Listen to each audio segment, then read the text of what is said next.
I'm in second place and you passed me. What place are you in? First. First place. Yes. I'm in second place and you passed me. Well, how would you be in first place? Because I passed you. I passed you, so I'm in first. I'm in second place, though. Congratulations. Now I'm in first because I passed you. I passed you. Are we running? Are we driving? It doesn't matter. I passed you. I'm in first.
Man, good morning, everybody. Salute.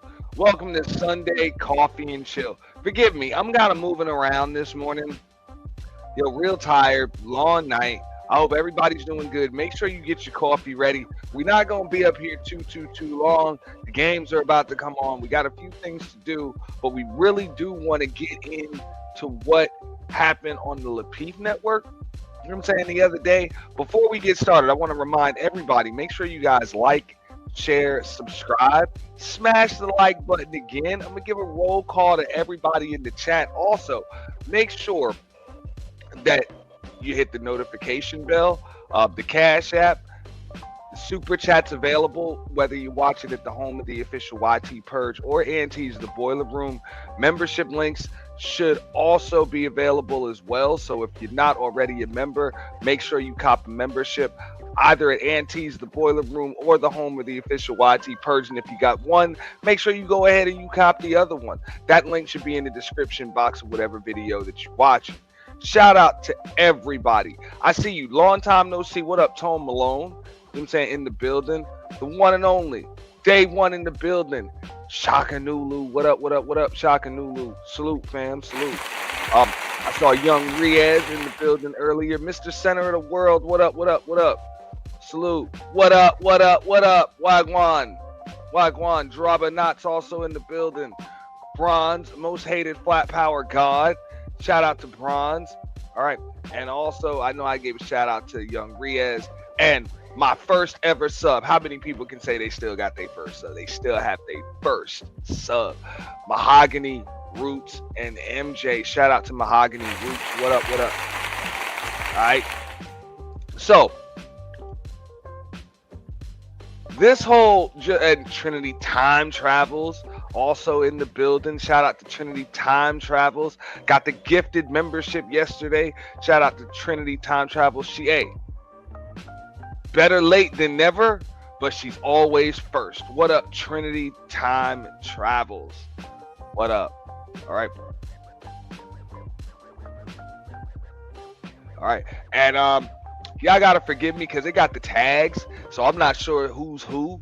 Dixon Lundy, what up? What up? And Adrian Nicole, what up, Adrian Nicole? I see you. Peace.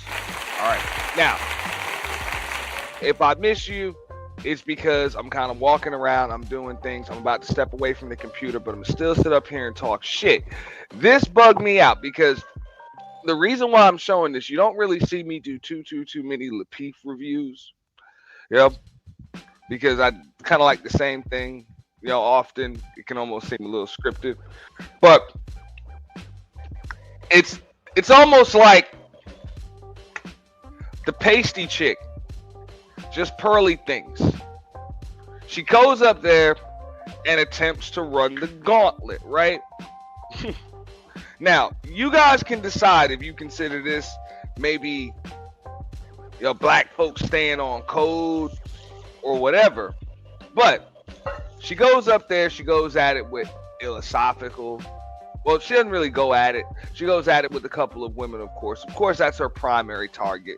She wants to go at it with the women's, up there. So they had a few things to say, slick shots, slick disses here and there. She actually has a little kind of, weird, like, I don't know what the fuck type of exchange that was, and you guys are going to see it between her and No Fugazi podcast, Cooley. You know what I'm saying? From Cooley. All right. And then, eventually, when Saint and Sinner comes up, she just runs. She just conveniently goes through some shit. She's like, yeah, I got to go. I got to go. I got to go. I got to go.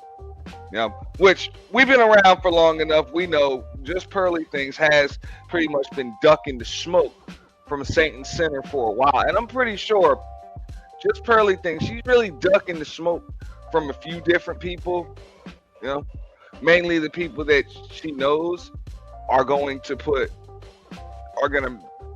they're pretty much going to stick her foot right in her fucking mouth. You know what I'm saying? That whole size, that men's size 14 she got, they're going to put it right back in her motherfucking mouth. Make her eat all that toe. All that toe, jam, callus, you know what I'm saying? Corns, all that shit. Okay? So, that's wild. That's wild. But it makes you wonder sometimes, right? What up, Royce?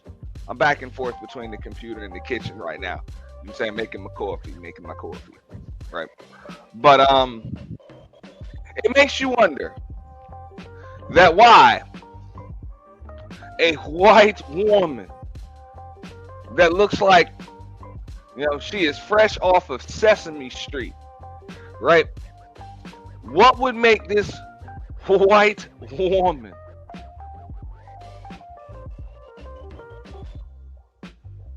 want to come to an all-black panel and talk about whatever the fuck black fatigue is? Because, to be honest, I don't even know what the fuck that shit's supposed to mean. And before I even get into the show, hold up. Let me go ahead and do a Google search and see, because this is what everybody does now. Everybody's a Google scholar now. All right. Let me see what the fuck that means, right? Give me a second here.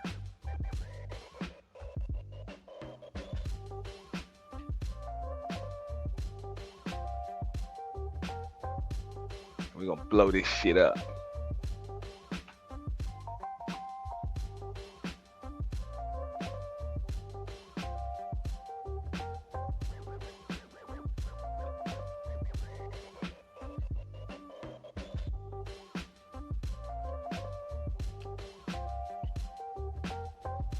All right. So, this is what this woman wants to speak of. Black fatigue. What up, D? Shout out to D. All right. Black fatigue describes the profound physical, mental, and spiritual exhaustion experienced by black individuals due to systematic racism, microaggressions, and constant exposure to racial inequities. A term coined by Mary Frances Winters in her book Black Fatigue: How Racism Erodes the Mind, Body, and Spirit. It's a chronic stress response leading to burnout, disillusionment, and health issues like high blood pressure, headaches, and black fatigue from navigating racist systems and having to explain racism to others, impacting daily life, work, and well-being. All right, so you guys see this. Black fatigue describes profound physical, mental, and spiritual exhaustion experienced by black individuals.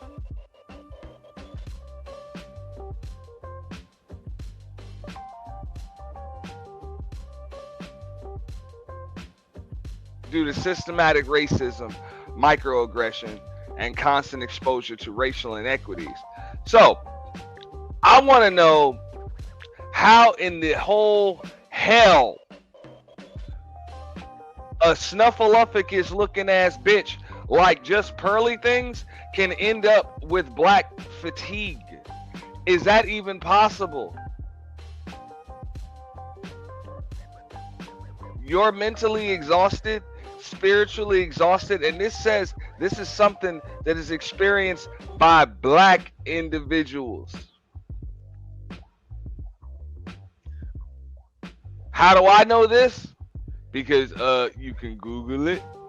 What's up, LA Project? You can Google it.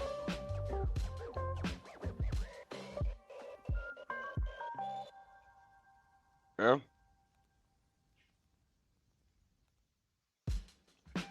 Key aspects of black fatigue: chronic stress, a result of enduring racism and microaggressions daily, leading to constant vigilance and emotional labor. Physical and mental toll manifests as headaches, muscle tension, exhaustion, anxiety, and impaired decision making. All right. Intergenerational impact: the effects of racism are passed down, creating a historical burden. Workplace and life drain causes lack of engagement, trust issues, and difficulty performing at one's best due to hostile environments. Emotional labor: the added exhaustion of explaining racism and its impact to disbelieving white colleagues and individuals. And you know what? Nowadays, LA Project, they need to come out. Somebody needs to write a book. I mean, Obsidian writes a lot of books. One of these Manosphere niggas need to come out with a book called Beige Rage.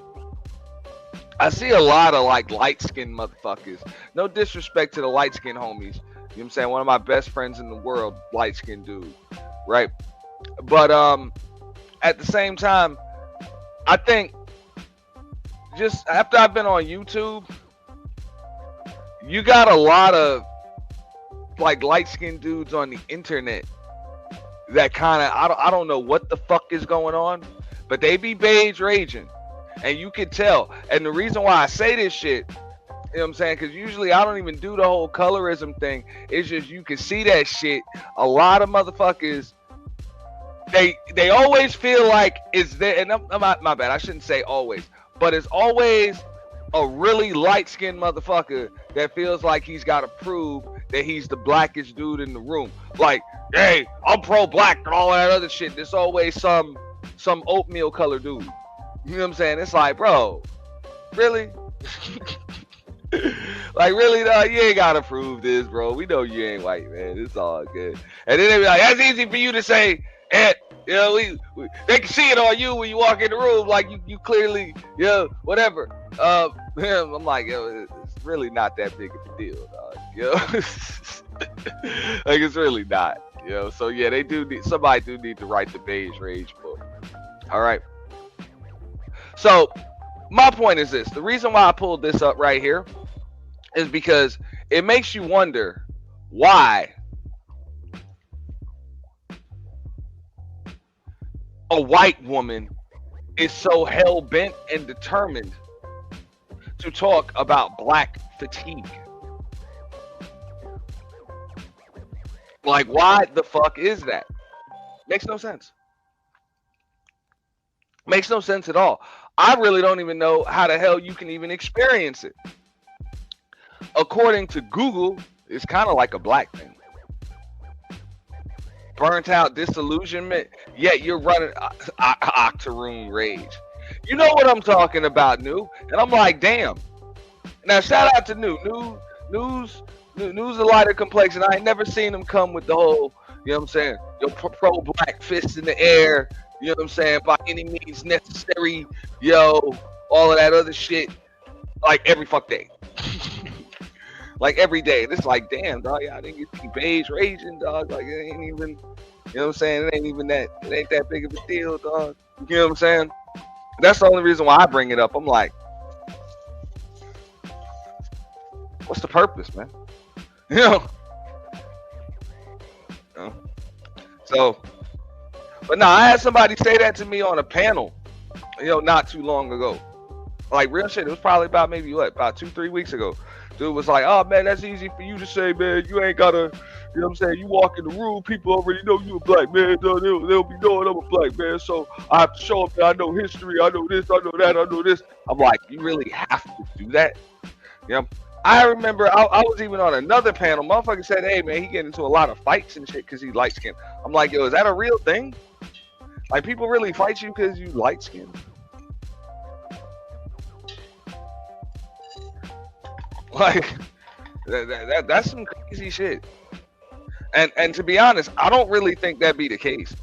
I don't think that be the case. I think there's more to it than that. People be like, oh, it's because I'm light skinned. I'm like, nah, you probably stand a little limber, a little weak, motherfucker. Like, you know what I'm saying? You little standing flat for you lighting your ass, and that motherfucker felt like you knock your ass out. That's all it is, bro. That's all it is. That's all it is. I don't think people be attacking your skin tone. Now, don't get me wrong. Some motherfuckers, I guess they do that shit. But, hey, that's a prison mentality right there. But I'm going to get into this because you're going to hear some of the most asinine bullshit that you've ever fucking heard and excuses from just Pearly things. And I do want to give a shout out to the entire Lapeef Network panel. Now, they didn't handle it necessarily the way I would have handled it, but they definitely did handle themselves with a certain level of decorum. You know, didn't allow her to trigger them, get out of pocket. Everybody stayed in turn. They also had a timer going on. You know what I'm saying? Which is definitely a good idea. That's a good addition to the show. They've actually had that for a while now, but a good addition to the show because a lot of motherfuckers can be extremely long-winded on these shows. So let me get right into that and let's hear a little bit of it.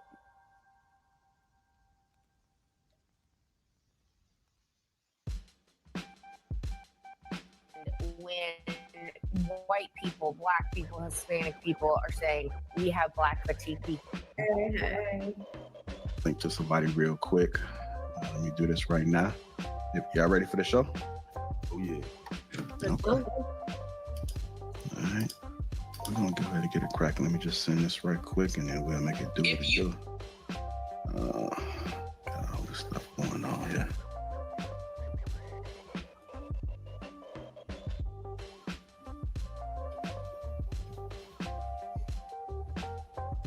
Y'all act like y'all afraid of each other. Like it's our first time being on the panel. Yeah, matter of fact, you know, I gotta say something. Shout out to Trinity Time Travel. I believe I was on Trinity Time Travel's panel, right?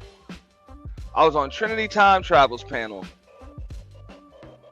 And some light-skinned dude ran up on the panel on my ass. This is a few years ago. ran up on the panel, and that nigga said straight up, he was like, man, you think you the shit because you light skin. It was some niggas that been stalking Trinity and like multiple other women around this space for years. Y'all all know Randy. Y'all know Randy, you know what I'm saying, SoCal.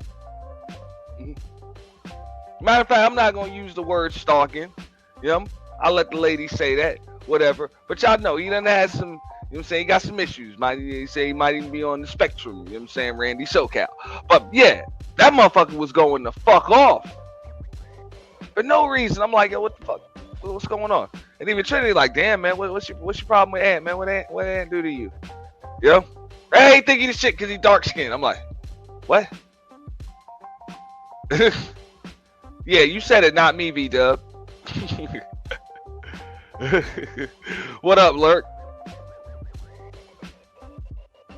Let me cut this up. Nobody scared nobody, man. Yeah, well, I know you not, man. I can count on you to speak up, man. But it's one of everybody else. I just hear breathing. We just getting ready to test. Okay. Like y'all trying to size folks up or something, y'all? See, look at this goofy ass bitch in the corner. I'm not gonna really like keep stopping it and shit, but that bitch is like, gosh golly, I'm about to trigger some black people today. For real.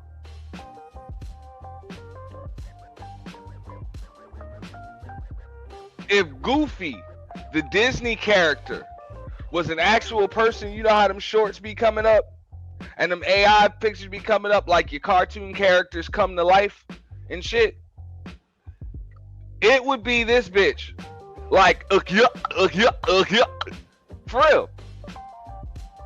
There you go. Teeth and all. Teeth and all.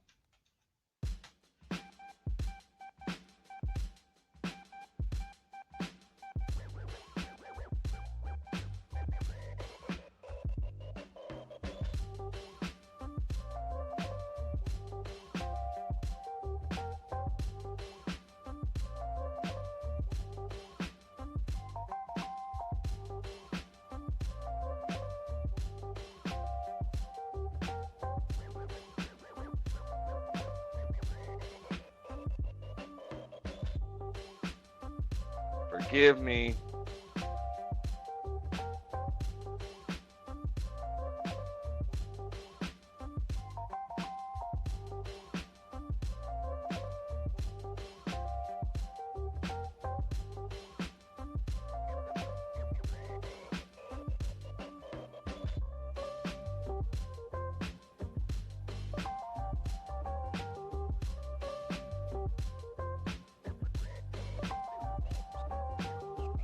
But yeah, look at this bitch. You tell me that don't look like this bitch right here? What's up, Bridget? Shout out to Bridget M. Yeah, he got light skin fatigue. Beige rage. Beige raging.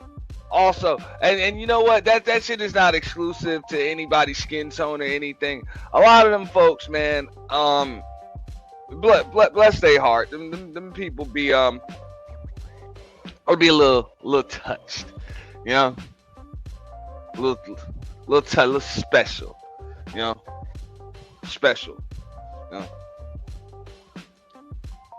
know, SSI can only cover but so much.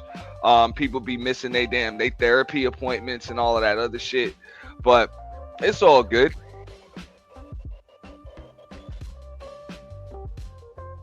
Let's see, let's get into it, but for real. You tell me, gee golly, teeth and all.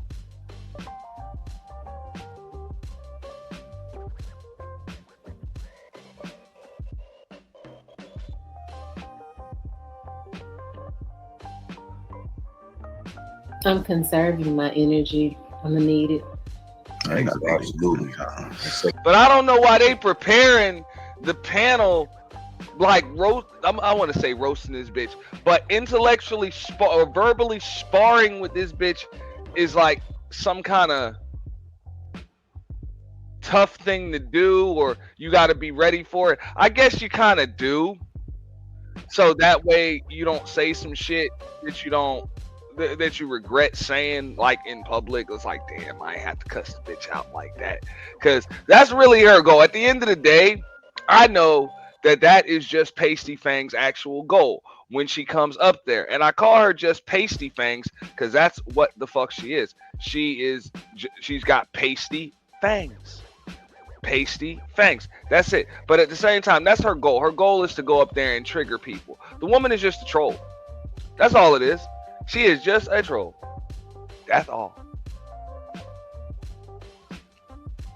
All right. And also, before I even get into this in depth and detail, I want to give a shout out to all of the members, both new and old. I appreciate you. And remember, Auntie's The Boiler Room now has memberships available. So we got 2 separate brands, 2 separate memberships, but make sure if you don't have your membership over there, cop it. And also make sure you have your membership at the home of the official YT Purge. We got a lot of stuff coming up in the future. You don't want to miss it. We are going to need a lot of folks' help getting started on a lot of things and getting the themes and all of that stuff together. And also there are going to be some announcements that need to be made. So make sure you cop the membership link. Appreciate that. And buymeacoffee.com too. I'm relaxed. Completely relaxed. All right. We're going to go ahead and do it like this. Okay. All right. So black fatigue, it's worse than we thought, apparently. So I'm going to get you guys to take about it. We're going to see what paths we go down tonight. See if we can have an excellent, respectful show. Some healthy debates. I know you guys are very mature. So I know we can get nothing but the best tonight. I'm going to open it up with a little bit of clip just to kind of get us started and warmed up a little bit.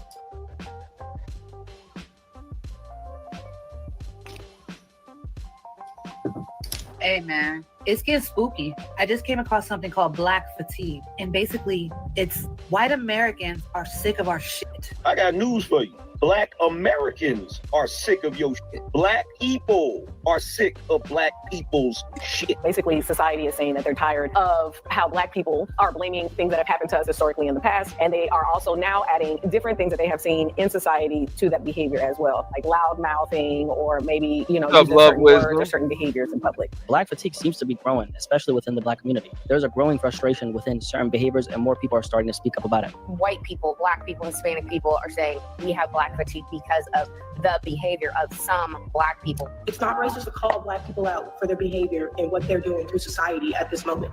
I'm glad people are noticing this because it's been so many years and it's finally catching up to y'all. So is there some truth to it, or is it just another form of racism? And how come so many black people are starting to speak up about this now? Either way, we got a lot to talk about today. Now, black fatigue is a growing term in the social media. Now, what bugs me out, see, the internet is a motherfucker, right? Like, a lot of people are confusing folks with microphones that literally look like they've probably grown up in gated communities, gone to private schools, or even just lived in like melting pot, communities and shit. Urban areas, melting pots where you probably got a multitude of different demographics there. Nothing wrong with that at all.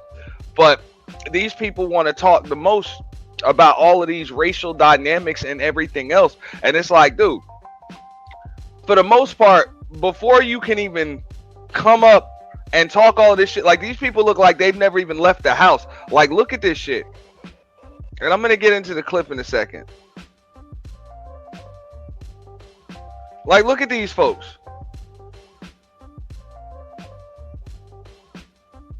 Like, where the hell are you going to really go where you're going to see this chick? Right here. Oh, it would have called out black people. Bitch, you don't know no black people. This is a black person that I'm willing to bet bread. This bitch don't know no black people. And you want to know how I know this shit? Because I don't know no black chick that would have let you have your wig all fucked up like that. Like real shit, man.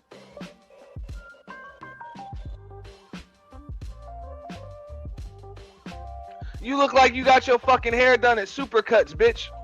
I'm glad people are noticing this because it's been so many years and it's finally catching up to y'all. Like, you hear that? Like, this is somebody that clearly got resentment toward black folks because she probably either don't know any, ain't got no fucking black friends. Like, this is the type of chick that likely stayed in mostly like an all white neighborhood, if at all. Okay, if at all. And you can't rock with Tasha and Keisha because they'll whoop your skinny ass. Like, real shit. If she was to stand up in front of that camera and shit, you know she ain't got no curvature, none of that shit neither. You know, like ain't no curves, ain't none of that. You know, for real. So the dudes don't be checking for you. You know what I'm saying? The chicks be like, bitch, like, what the fuck, man? Bitch, we wouldn't mind chilling with you, but you always trying to go eat some rice and shit. Like, we ain't trying to eat no rice. Like, that's all you eat, bitch, is rice. Like, motherfucker ain't trying to eat with you. That's one. So is there some truth to it, or is it just another form of racism? And how come so many... Like, this shit right here, is there some truth to it, or is it just some other form of racism? Man, take your ass outside, motherfucker. black people are starting... Like, this is a geek. This is a gamer right here. And you got computer geeks and shit talking about racism and shit. Let's fuck out of here. Now, either way, we got a lot to talk about today. Now, black fatigue is a growing term in the social media world, a phrase that's meant to explain a rising frustration, dissatisfaction, and even resentment towards a small portion of the black community and some of the dysfunctional behaviors that are increasingly being called out. But here's the thing, this isn't a new term. The phrase black fatigue was originally coined in 2020 by Mary Frances Winters, a black author from New York. She was inspired to explore the concept after hearing the same phrase come up again and again from black millennials. I'm tired, they kept on saying. The exhaustion wasn't just physical, it ran deep, tied to emotion, history, and identity. In her book, Black Fatigue, How Racism Erodes the Mind, Body, and Spirit, she explains that the original meaning of the term was about the centuries-long toll of the systematic racism passed down through generations. Now, that was the original definition, but now the term has taken on a completely new meaning. Now to black fatigue, it has recently... That's what the fuck people do. This is the day and age that we live in, where shit takes on an entirely new meaning. You can just change the definition of words now, and terms, and phrases. Just change them. Fuck it.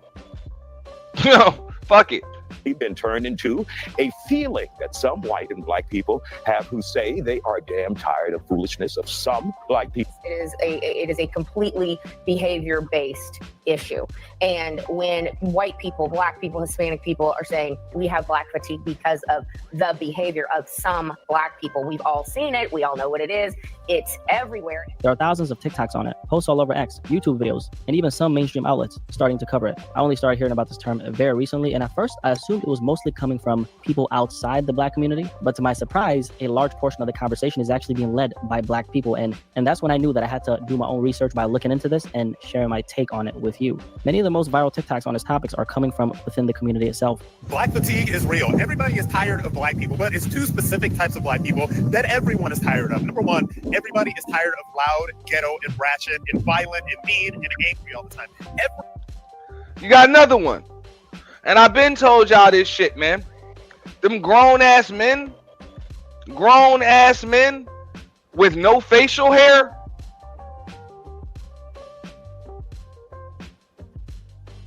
Man, you got to be leery about that shit, man. No facial hair, sweaty palm having ass niggas, man. Like, what the fuck? But yet you got some shit you want to talk about. Yeah, Zest Fest and shit. That's just weird. Like, I don't know dude from a can of paint. And shout out to Brownie Ellie. I got Brownie Ellie in the building too. But Brownie, you know what I'm talking about. Like, it's always some motherfucker like this that want to talk about how pro-black they are and shit like that. Bitch, you look like a cop. Keep it real, man. This nigga look like fucking 5-0, nigga.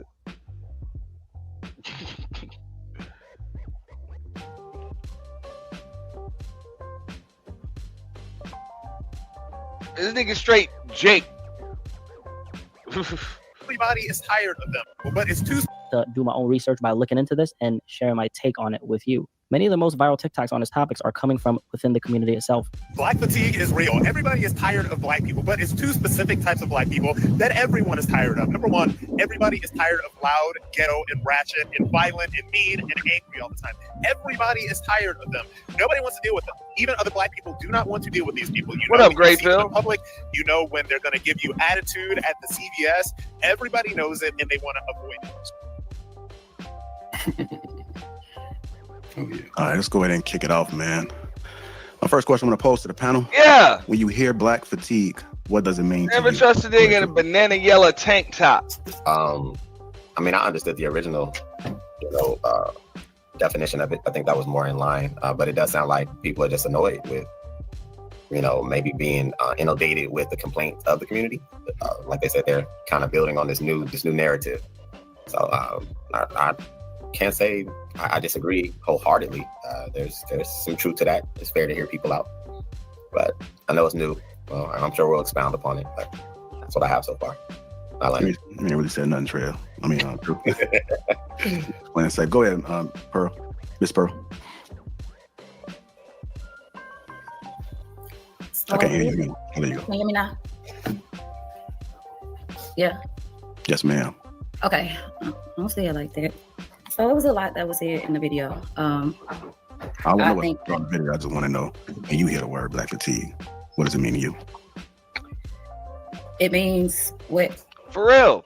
The same people complaining about black fatigue, the same black people complaining about black fatigue are the same people promoting and profiting off of it. Don't sound fatigued to me, nah. And it's not even a grift. That shit's a hustle, man. It's a hustle. And I get it. I don't want to knock nobody hustle, man. Make your bread. There's certain things I don't see no need to troll for. It's just stupid. Like, that shit is just dumb. Miss Winters described it as it's the erosion of our mind, What up, body, True? and our spirit from Tyrone systemic Church, what up? racism and daily microaggressions and lack of sustainable racial progress. So I don't like that they change terms. That means something for us to focus on. It gives other races of people who may be ignorant or avoidant of our issues that they may have directly caused. To piggyback on that, ignorance is ignorance across all races of people. We all have degenerates of every race and culture. We don't respect or accept those. That's not the highlight of who we are, and I don't think that's what we need to focus on.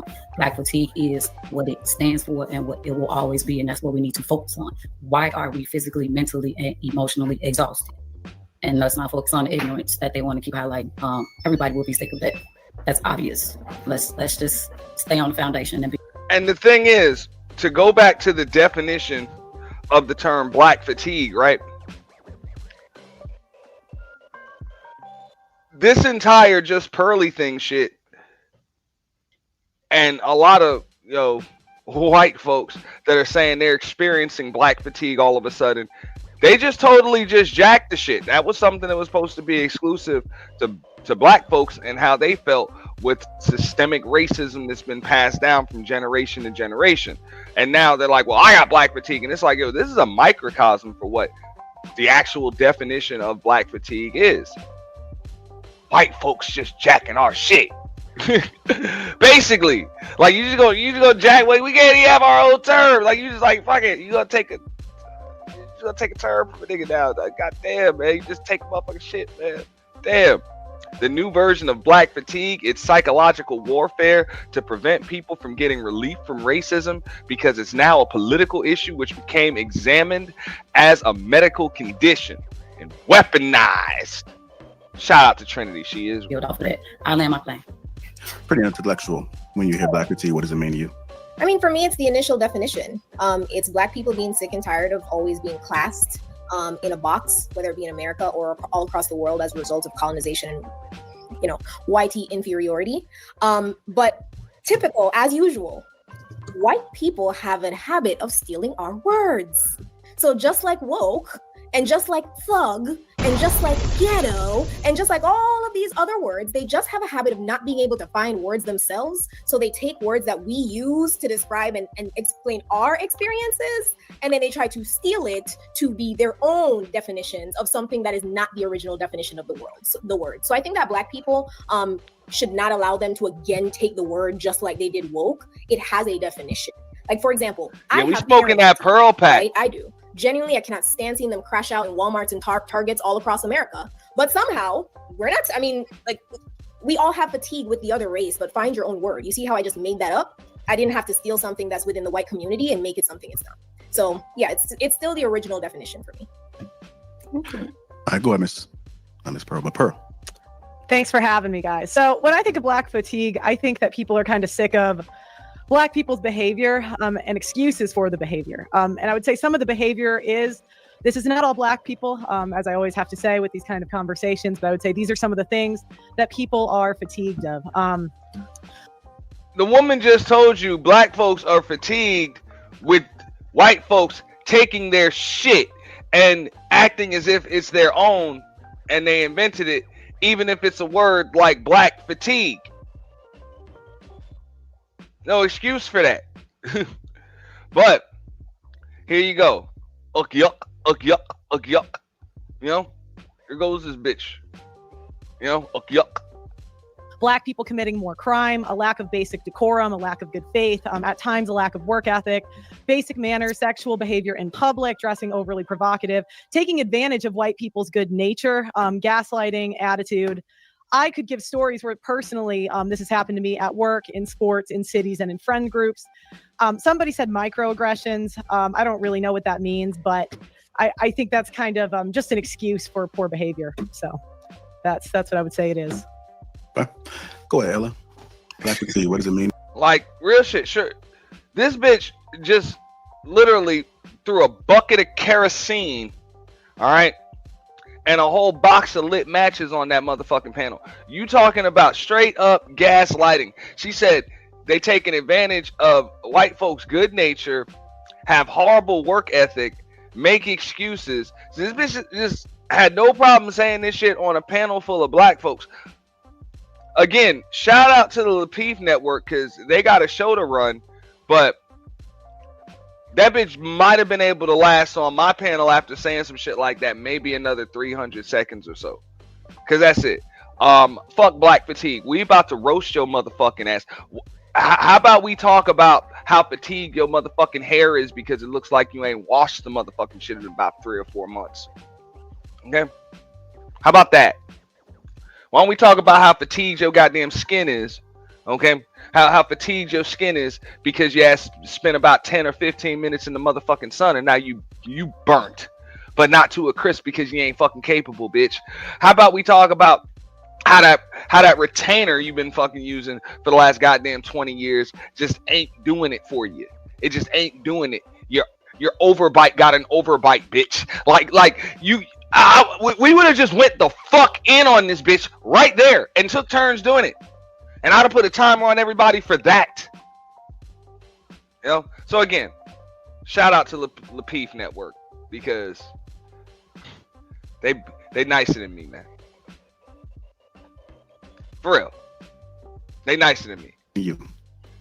The original definition. I think that what we're witnessing is the fatigue of just ignorant behavior that all races carry. You know what I'm saying? So I think to just coin it as Black fatigue, like what do we call what white people do?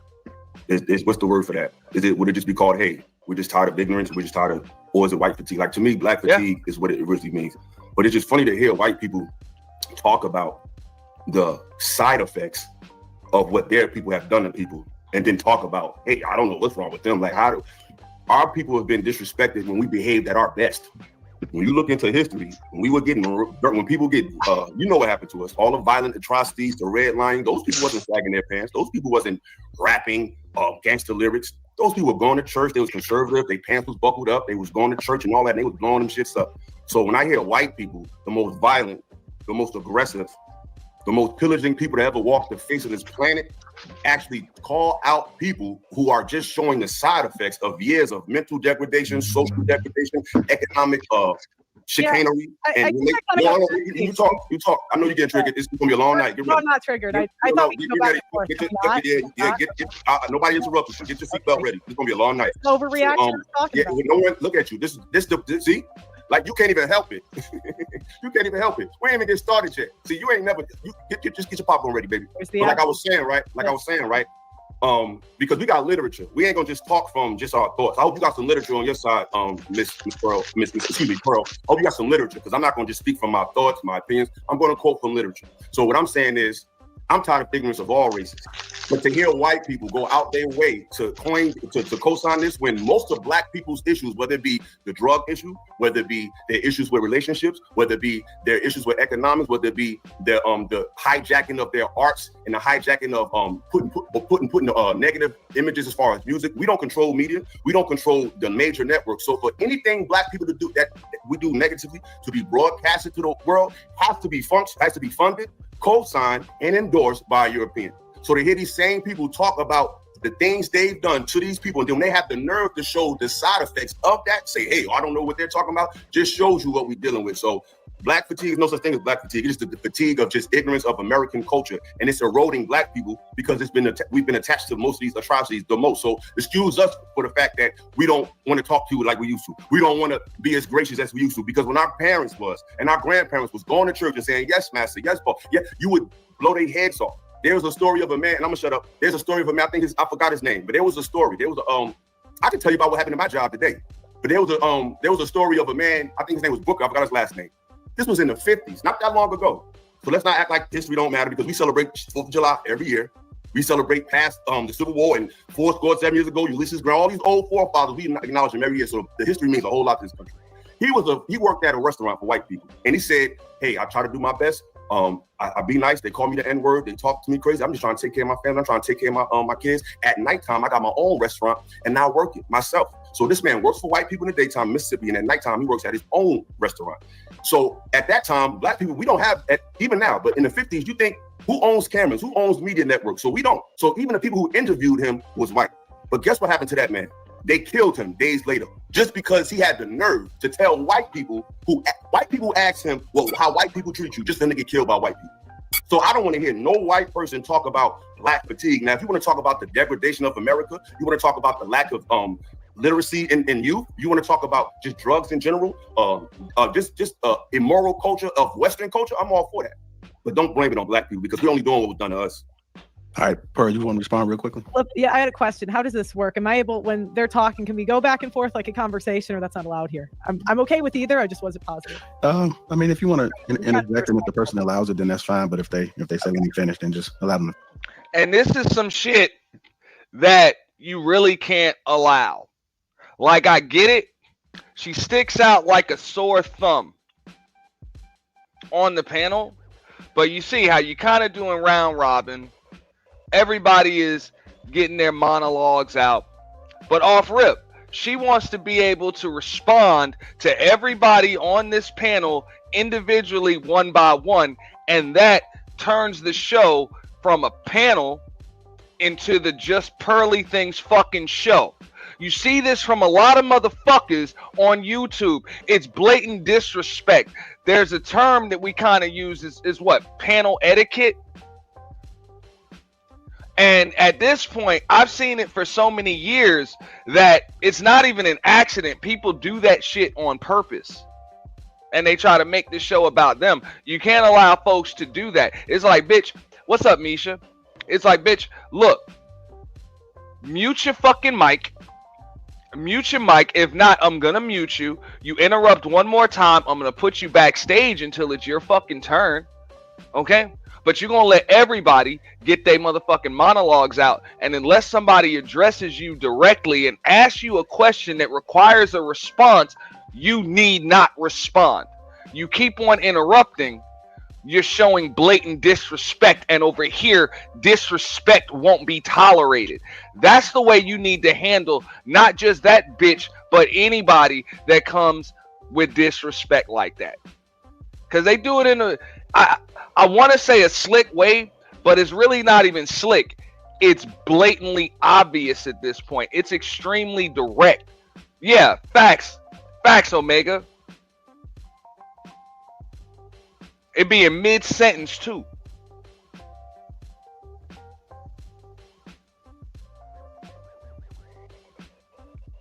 Finish, then I'll just come back to you so you can respond. Yeah, because you was doing every person. Like, everybody went their turn. He went in row. He went one by one. It was my turn. Yeah. So Again, I would say even in that interaction, I was very polite to you, where you automatically assumed the worst. So that kind of reiterates what I was talking about. The next argument I'm going to go through. So I'm going to, but what did I assume? I'm going to keep going. That's going to be gaslighting right there. So gaslight. Pretend you weren't doing what you did, which is totally fine. I'm a big girl. I can handle it. But no, you can't. People love the black fatigue. Then you're saying you're blaming it on history. I just think that goes back to white people are kind of tired of hearing excuses. Yeah. And it just, of course you are, but why wouldn't you be tired of it? As an adult, you are responsible for your own behavior. So if you do something rude, or if you commit a crime, you are responsible. Nobody else is responsible for it. Absolutely. But that's not a black crime. It's not a black White issue. people commit more crime in this country than black people. So let's if we're gonna speak facts, let's really stop talk statistics and stop just. That's what I mean. So much for the panel organization. That's over. That just ended. It just ended. Blowing, just saying out anything because, like Illa said, you're just black men are you're not really spewing out any facts. Black men are over 50%. No. Black men are 20 times more violent than white men. That's what I'm saying. You're showing. Hold on. She said interruption. She just started interrupting people because we weren't interrupting nobody. But you want to interrupt, so now you're falling off the floor. Which is what they do in real life. Go off the floor. And shout out to Illa. He is 100% correct on that. That's not just what they do. That's what a lot of people do. A lot of people do that shit. I think that's more of a social media thing, or these panel thing. It's blatant disrespect, and people be acting like they don't be seeing that shit, man. So I like the whole timer aspect of things, where you let folks get they 2-3 minutes in, and then you just keep moving things along. Cause I'm not sure. I'm not dropping the link yet. Truth. Might drop it a little bit, a little later. Not sure. I'm trying to get through this review. But I got the chat box. Feel free to converse that way. But at the same time, you got the timer. You want everybody to be able to get their shit out. Now, you also have, people that are, the ladies are kind of like staples on the Lapeef network. Philosophical, he's got his own channel, definitely opinionated. You see Cooley come up there, for the most part, you're going to have folks on these panels that have strong personalities and can be extremely long-winded. So that's why panel etiquette is very important. It's very important. Very important, I remember I've even done collaborations with folks where this is something that we needed to talk about, ahead of time, because I understand, we can all be long-winded, we could talk a lot because we're used to having our own channels, not being interrupted and stuff like that, but we're on there together, nobody really wants to overtalk anybody, and sometimes, your adrenaline kick in and you just keep going and going and going and going and going and going and going. What up, Tyranny? What's going on? Hold on. She throwing up racist talking points. You should have roasted the fuck out of that bitch, Tyranny. That's what the hell I would have did. I would have talked about how that bitch looked like a woolly mammoth fresh out of the goddamn ice age. Looked like a woolly mammoth and a saber-tooth tiger had a fucking baby and shit. And this ain't even disrespect to white folks. This is disrespect to this bitch. Because I know some attractive white women. And this ain't one. Okay? This ain't one. Real shit. This bitch looked like she smelled like rancid bologna. And a handful of moldy pennies. Don't she? Bitch look like she smelled like a jar of pennies.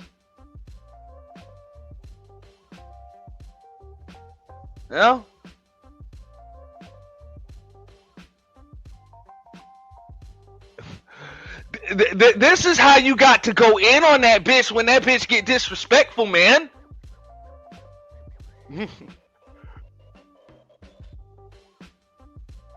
Hold on, let's just do one at a time. Okay, I got the timer. We're gonna do 3 minutes and 50-second timer.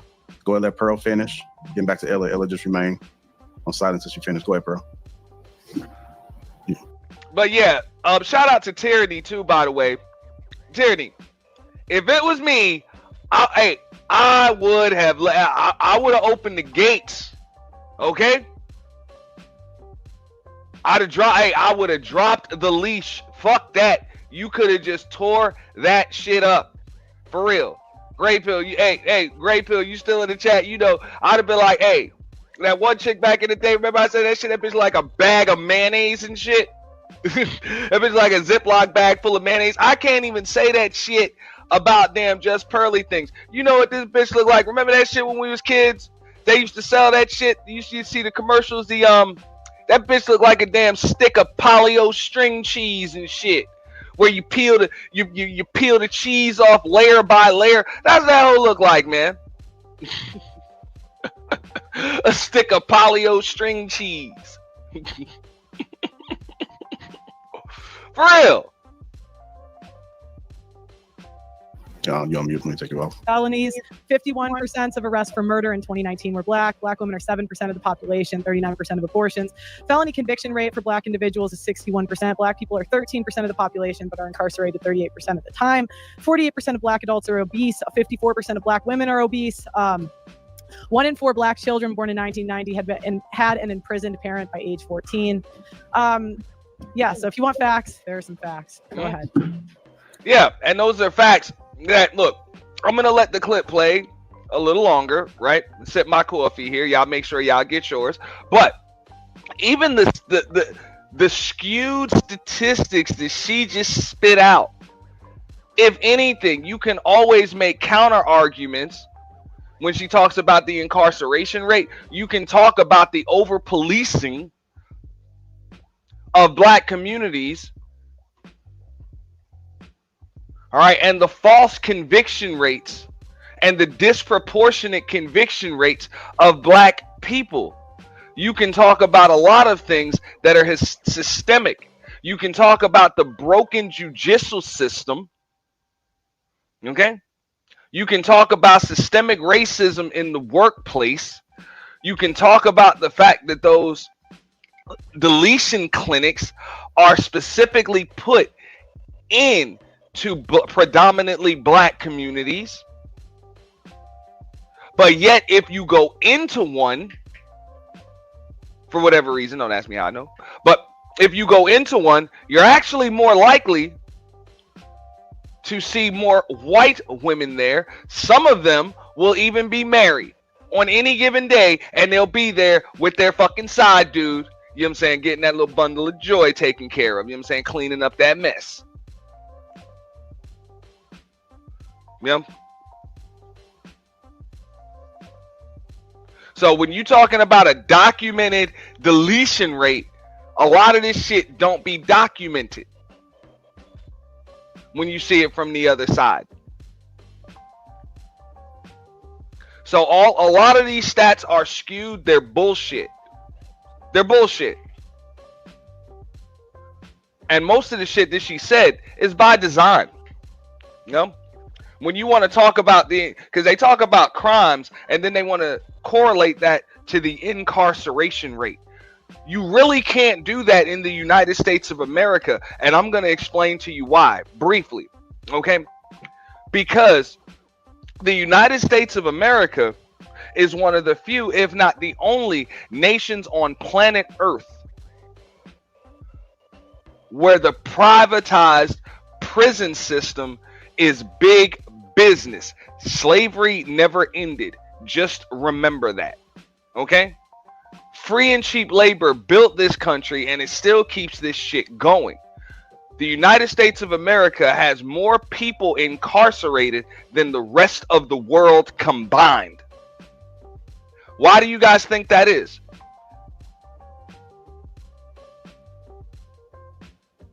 Prisons are privately owned. Capitalism is key. Not in a democracy. Well, it is a democratic republic somewhat. This is what I call a corporatocracy. You know? This is a corporatocracy. Like the corporations run shit. You're billionaires and shit like that. So if you can get free and cheap labor, you do that. And if you want to follow the money, you'll see those things. Like, you'll see those things. Because the same folks that profit from people being incarcerated are the same folks that lobby these politicians to have these crime bills, that make it so that the dealer gets all types of fucking time. They hide your ass for 35, 40 fucking years, whatever. But the user gets rehab. It's a medical issue and we get the user back out, because one of the first rules of capitalism is supply and demand. And as long as there's a demand, there will always be a supply. So you can keep on locking up the dealer, but as long as there are users, a new dealer will just pop right up. That's what it is. So they make sure they keep the junkies on the street.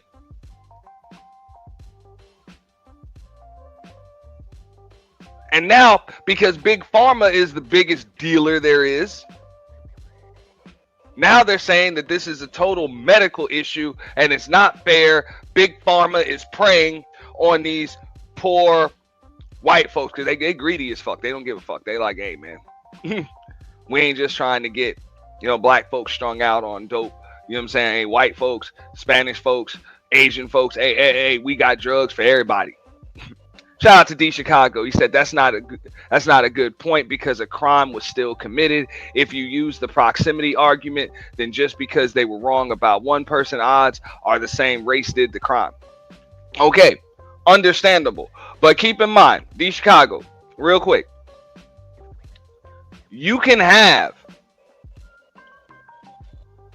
two people, black person, white person, committing the same crimes,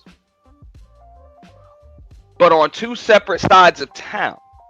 Now, because one side of town has more police on patrol, okay, and the police in that community and neighborhood don't even live in that neighborhood, that person on that side of town is more likely to be arrested and convicted for the same crime. So when you use the statistics, because I agree, if a crime is committed, a crime is committed.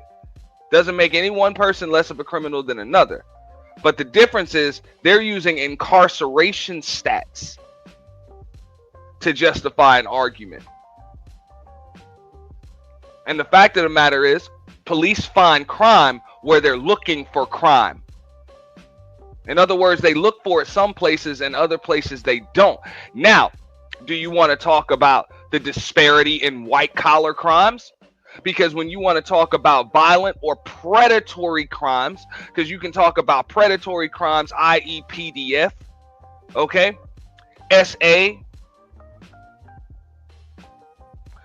but also white collar crimes, i.e. Ponzi schemes,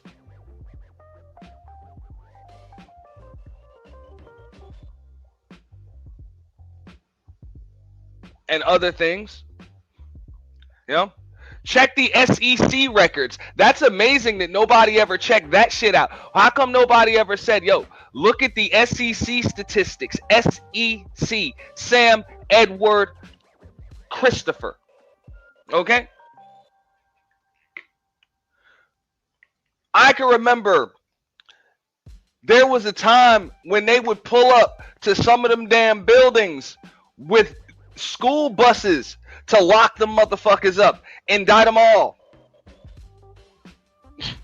Indict them all because of the money that they stole.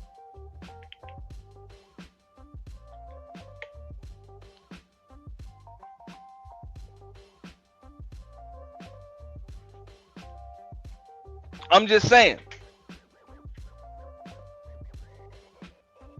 But on that note, people, they'll try to say, oh, well, it's violent crimes. It's like, nah, but I thought you just said crime is crime. Crime is crime because in a lot of ways, because that contributes to poverty, because we know who you prey on for the most part. When you're talking about these white collar crimes, we know where a majority of that money that you motherfuckers steal comes from. Okay? And anybody with common sense would tell you that poverty directly contributes to crime. Directly contributes to it. Or there's a direct correlation. So, miss me with the bullshit. If you actually want to have the discussion and connect the dots, you just do it. If I steal from you, you're more likely to rob somebody because you're broke.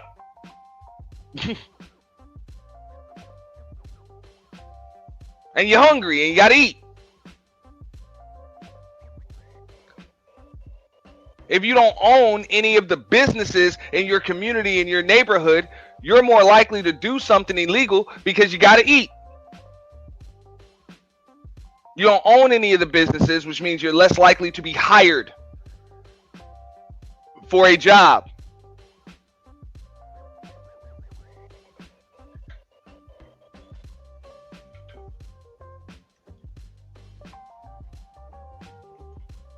That is what it is.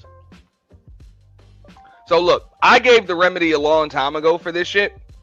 And I said, look, if you actually have a community, this is why I don't really like the whole black community, unquote, discussion. Because if you have a community, at some point, you're going to have to organize boycotts. And it's not just of like white-owned businesses or anything. You're going to have to organize boycotts of some Hispanic-owned businesses, Asian restaurants and other businesses. You're going to have to just do that, of course, Middle Eastern businesses and shit, convenience stores and all of that stuff. Now, it's going to be hell. But this is the only way you're going to be able to have an actual community amongst black folks, because you need the ability to produce and distribute what it is that you consume in order to have a real community. See, this is why Abraham Lincoln said, well, yeah, I mean, he said it. It never happened. He got shot in the head. But he said you needed 40 acres and a mule, because without the 40 acres and a mule, you cannot produce what you consume, which means you will truly never be free. There will always be a dependency. So for all of this is another reason why I don't even engage in the reparations talk, because they're like, well, we want money or we want land or we want both. It's like, that means nothing. That means nothing. They give you money. You're just going to have to spend money with the people that currently distribute, manufacture and manufacture the shit that you consume. So they give you money, you're just going to give it away. Like you need the ability to produce not just what you consume, but what others consume. That's how you're truly self-sufficient and independent. So you need more than money, and you actually need more than just land. You need the 40 acres and you need the mule. You know, like I say, they just freed you. They never gave you the 40 acres and the mule. So therefore, you're still dependent, even 200 years later. Your community ain't yours. You don't own any of the property in it. You don't own any of the businesses in it. You don't own any of the grocery stores in it. You don't control the system of education. Okay, you don't control the system of medicine. You know, you claim, people want to complain about the deletion clinics. Those are not black owned. Those are not black owned. So that's what I mean. The whole black community talk is bullshit, because just like New said, unfortunately, I know this shit triggers a lot of folks, but there really isn't a black community. You just have a lot of black people living within the same proximity. It's different, you know? Those are two different things. You can't lean on each other, you know? If you need a place to stay and you're about to go, rent a place or whatever, chances are you're going to be renting that from somebody that does not look like you, more often than not. If you need a job, you are probably going to need to be hired by somebody that does not look like you. Okay, if you're sick and you need medical attention, you will likely, be treated by somebody that does not look like you.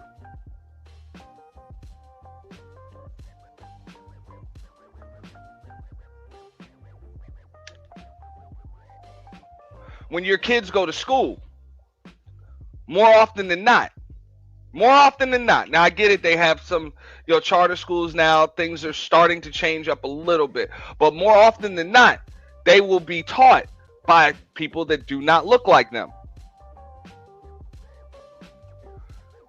So without the ability to produce what it is that your people and other people consume, it's going to be tough to have a real community because you can't be dependent on each other. You still have to be dependent on the outside.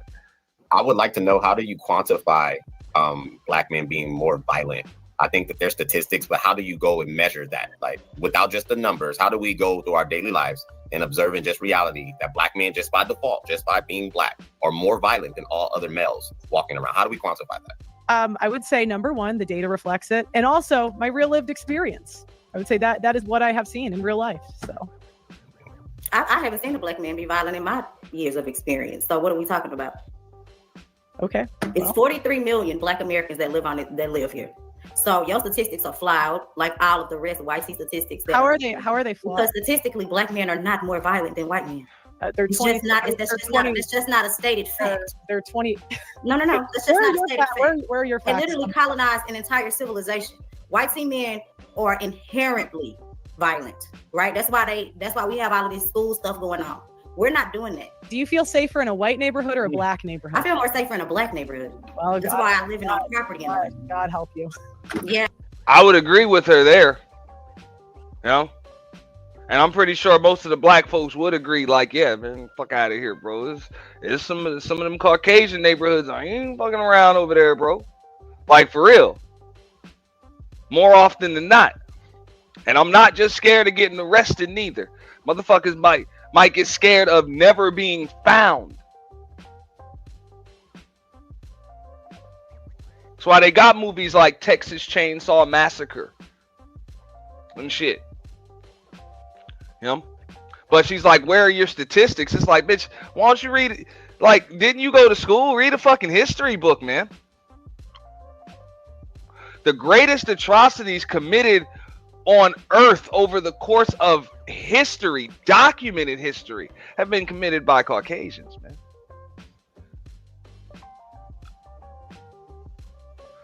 Like, it's been bad. Like, it's been bad, man.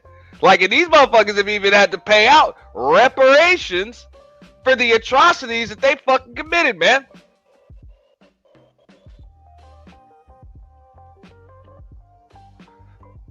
I wouldn't put that on all white people, but when you talking about, bro, Nagasaki, like, boom, type shit. Like, what the fuck? Like, damn. Yeah, I do. I don't feel safe around white people. Like, I'm scared of you right now. I'm afraid because it's because of the white fatigue. Because, and to answer JR's question, I believe that Black fatigue is the original answer. And I believe that they tried to flip it, just like they tried to crowbar their way into using the N-word by trying to tell people that that's okay because they now want to say it. No, it's for us and it's by us. Y'all can't say that either. And y'all can't try to hijack a term that the professor wrote a book about it. You know what I'm saying? So it just goes to show the colonizer mindset that you guys have in your brain. It's literally disgusting. And it's sickening, right? It's like almost like a mental illness to me because there's no way to try to real false flag operations. I mean, you name it. I'm not gonna go over all of the documented atrocities, but even if you were to Google it, the greatest crimes ever committed against humanity. Not even just, I mean, this shit transcends racial lines, but ooh, it's been bad. It's been bad. Really came in and hijacked this term in an effort to humiliate or talk down on Black people. When you pull up those statistics, do you know that Black people patent over 50,000 inventions in this country? Do you know that we built institutions? We actually built this. Hey, and Miss Queen, I'm gonna get into that too, because in a moment, Philosophical is gonna be speaking to her, and she's just gonna totally just tune that shit out. It's the disrespect for me, which is the main reason why I'm doing this review, because it's not just what she's saying, because I know she's gonna spit out a bunch of rehearsed bullshit. It's the disrespect.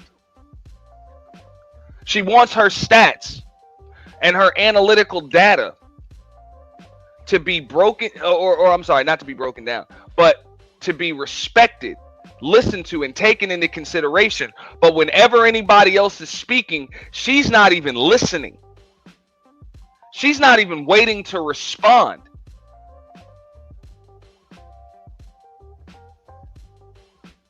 This woman truly doesn't even believe that other people should be able to speak when she's in the room talking, especially black folks. It's the disrespect for me. And that's one of the reasons why I say you kick her in the fucking ass and you send her on her way. Not because she's a white woman, but because she's a disrespectful Muppet baby looking ass bitch. Like, for real.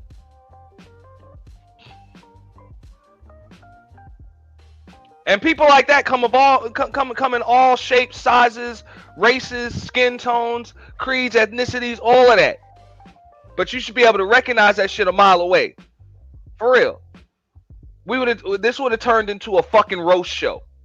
This would have turned into a roast show. And I got a 3-minute timer on everybody. We gonna play the dozens on this bitch. You know? We gonna play the dozens on this bitch.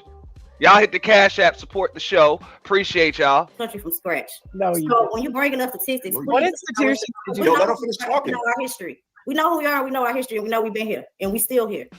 Like 47% of Black Americans live in the middle class. So that little small degenerate class of people that you like to brag about and y'all like to put on the forefront, we don't like them either. They get shunned by us too. So this whole concept of Black fatigue doesn't really exist. Like Illa said, it doesn't exist. That's just a people fatigue. Yeah, but you can't tell people how to, you can't tell people any of those things. So you can't tell people. Hold on. We live under a system of white supremacy right now. We live under a system of white supremacy. That's not going to change today. It's not going to change tomorrow. Currently in 2025, Black people live under a system of white supremacy. So to sit on this panel, Pearl, and be disingenuous and act like that doesn't exist, you lying. You lying. All right. We're going to get these other folks in before we go ahead and start this debate. Amir, I'm coming to you next with the same question. What does Black fatigue mean to you? I don't know what to say. I mean, I just... And ask yourself this, right? Why is this broad not able to close her fucking mouth? Like, for real. I don't know. You would assume that a woman whose family is worth fucking millions, I'm pretty sure she should have a pretty decent fucking dental plan, right? Like, y'all thought Diddy's overbite was some fucked up shit? Nah. That nigga's overbite ain't got shit on this bitch. Like, why can't you close your mouth? I'm sure your ass is eating a few insects in your day. A few flying insects have flown right into your motherfucking mouth.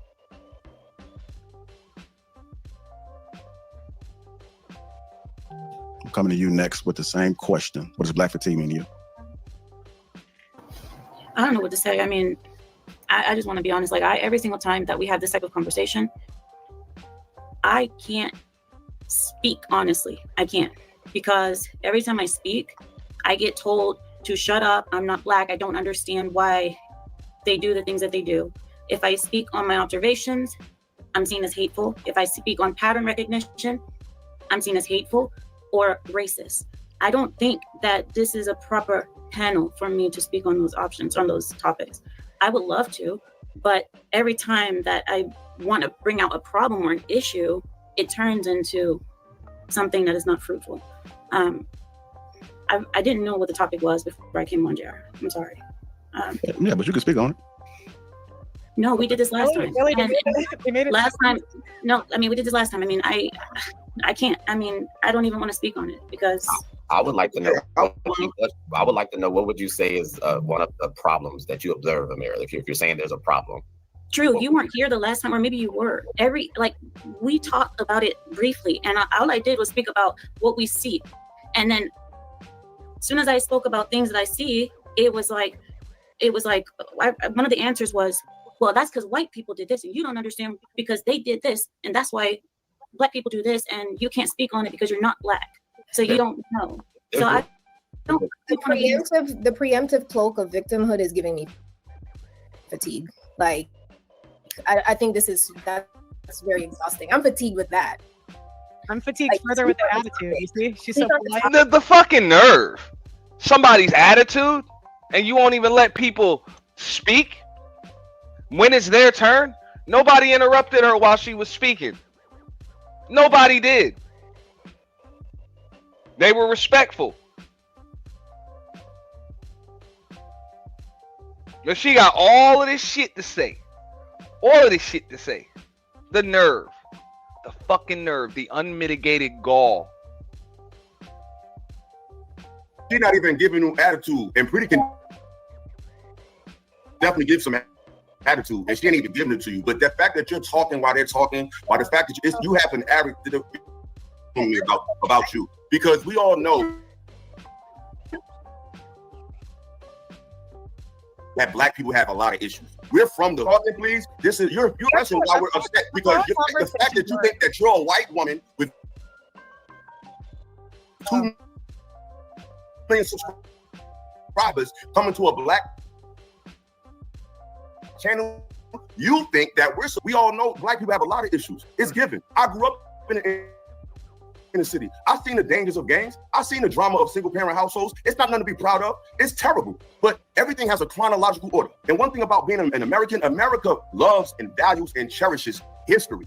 This country values history. They remind you all the time about the Civil War. They remind you all the time about the Gettysburg Address. They remind you all the time about how this country was founded and how the great forefathers of the past, all cultures venerate their history. So let's not pretend that history has no place on the current time. There's a difference between making excuses and saying how things came about. You build a house, you build your foundation, then you build the walls. It's a chronological order, then you have a house. Black people in this country have been attacked when they behave their best. So for you to make claims as if our behavior is a direct correlation with how we're treated by Europeans, there's no precedence for that. Because we have proof that when we did behave a certain way, when we did carry ourselves at the highest levels of civility, we were just not disagreed with, not ostracized, murdered. So if we were murdered when we behaved at our best, that's evidence that our behavior is not what dictates this negative response from Europeans. But you want to talk about numbers, so I'm gonna read something to you. Hey, we gotta wrap it up. I just want to read this real quick, JR. These, because she loves to bring up numbers. These are stats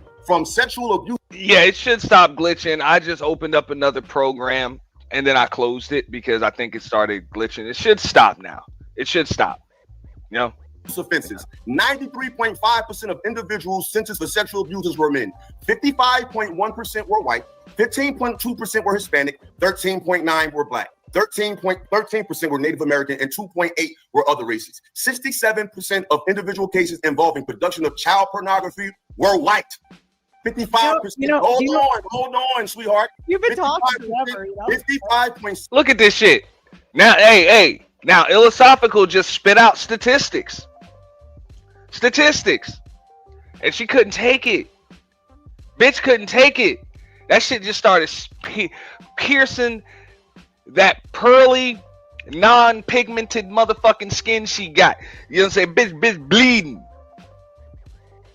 6% of individual cases involving travel for prohibited sexual contact were white. 60.5% of individual cases involved in criminal abuse were Native American. 85% of individual cases involving statutory rape. We gotta wrap it up, Ella. I'm just saying, you get the gist of it because I got information. I'll just say the difference. But it's not about being racist. Ella. The difference. What's up, M. Mill? Yeah, see, that's again. Pearl, 30 seconds. Pearl, 30 seconds. White people don't get offended by laughing and smiling. That's just basic respect, decorum, politeness. I'm not offended by it. Y'all definitely ain't offended. Nah. Laughing and smiling when somebody's having a serious conversation with you can be seen as, it can be taken as disrespect depending on the context. If I didn't say nothing funny, what the fuck you laughing for? Okay? The fucking nerve. There was no punchline there. It wasn't a fucking joke.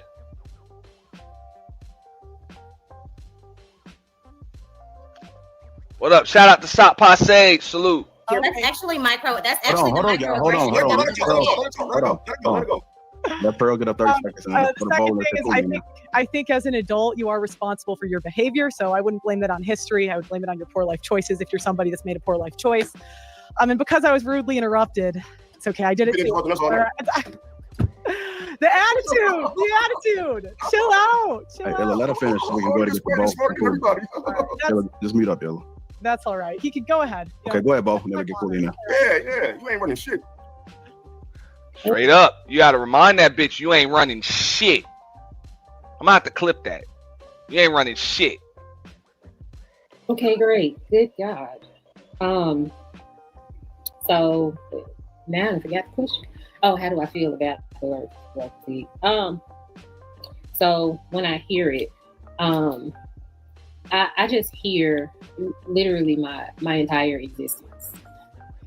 It's being the safe light skin that's got to hear, you ain't like them other ones. You don't speak like them other ones. You don't act like them other ones. And I'm just like, that's what I hear when I think about black fatigue.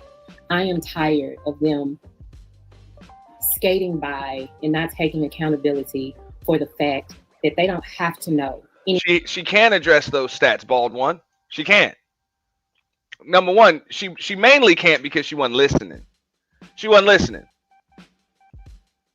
She doesn't think anything anyone else has to say means anything. That's why she can never have a counter talking point. Everything that she spits out is rehearsed. This bitch is stupid.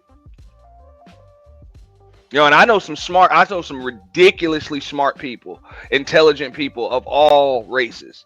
She's not one of them. She's not. Anything about racism, the structure of it, how we have to live our lives going through it. They're not required to know it. So then they're like a bull in a china shop every single day, going through life, just knocking people over at free will whenever they get a chance, and not having to apologize about it, yet still playing the victim. Because don't get mad because I done came in here and knocked all this shit over. You just got to deal with it. So now you got an attitude, and I'm gonna call that your attitude for something that I created. And I personally call that the white woman syndrome, where they create the problems and then cry about what they did. And the reaction to it. But the internalized oppression that black people have, they hate what they've been told to hate. They buy into the stereotypes that white people said. So that's kind of what has me tired as well. And that is what I think of when I think about black fatigue. It is having to be responsible for someone else's creation. Like having to pay for something that someone else did, being responsible your entire existence, generation after generation. That's what I think of. All right, go ahead, Cooley. Black fatigue, what does it mean to you? Yeah, so I mean, one, I would say the term black fatigue, I remember when I first heard it, this was some years ago. It is a term that was, psyoped by white conservatives, just like the word woke. Black people use that term as far as, oh, man, you woke, man. You know about history. You know about black history. You know about these things. So, truthfully, if we're being honest, the term has been psyoped by white conservatives, and it's the far right white conservatives, if we're being truthfully honest. And they have an agenda. The agenda is what I truly think the agenda is. I think it's a complete psyop, because if it's a thing that black fatigue is real, white fatigue is real, Puerto Rican fatigue is real. All the fatigues is real.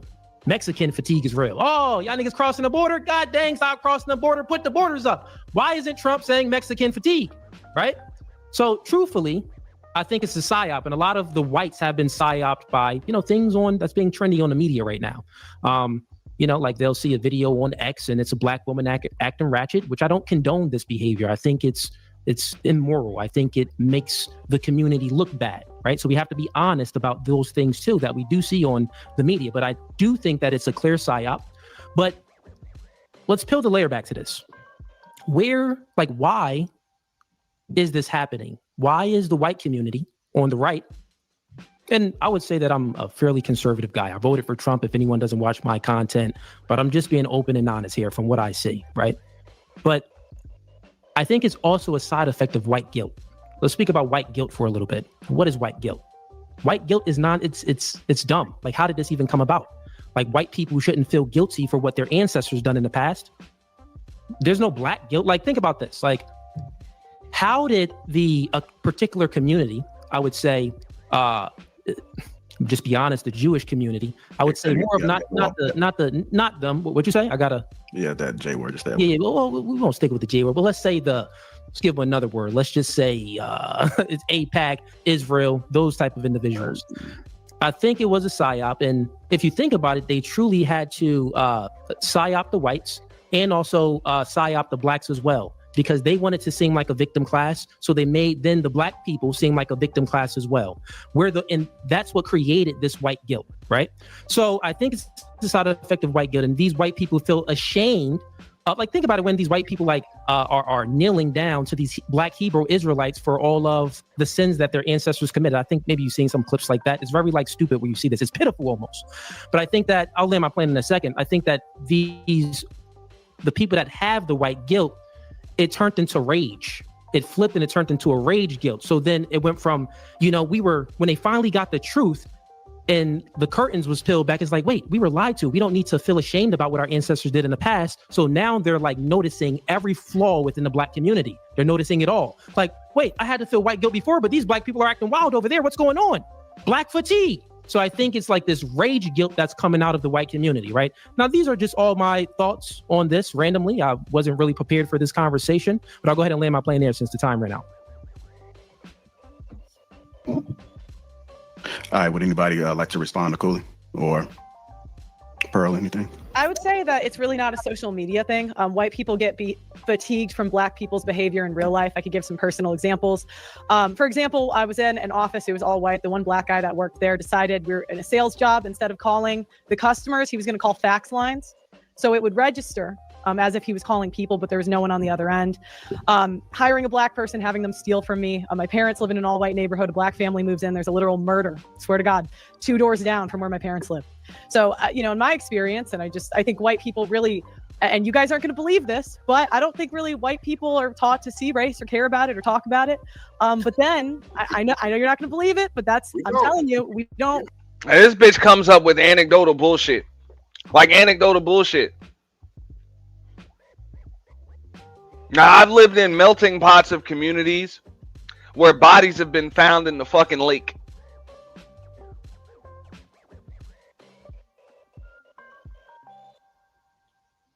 White person's body found, white person caught, tried, convicted of the crime.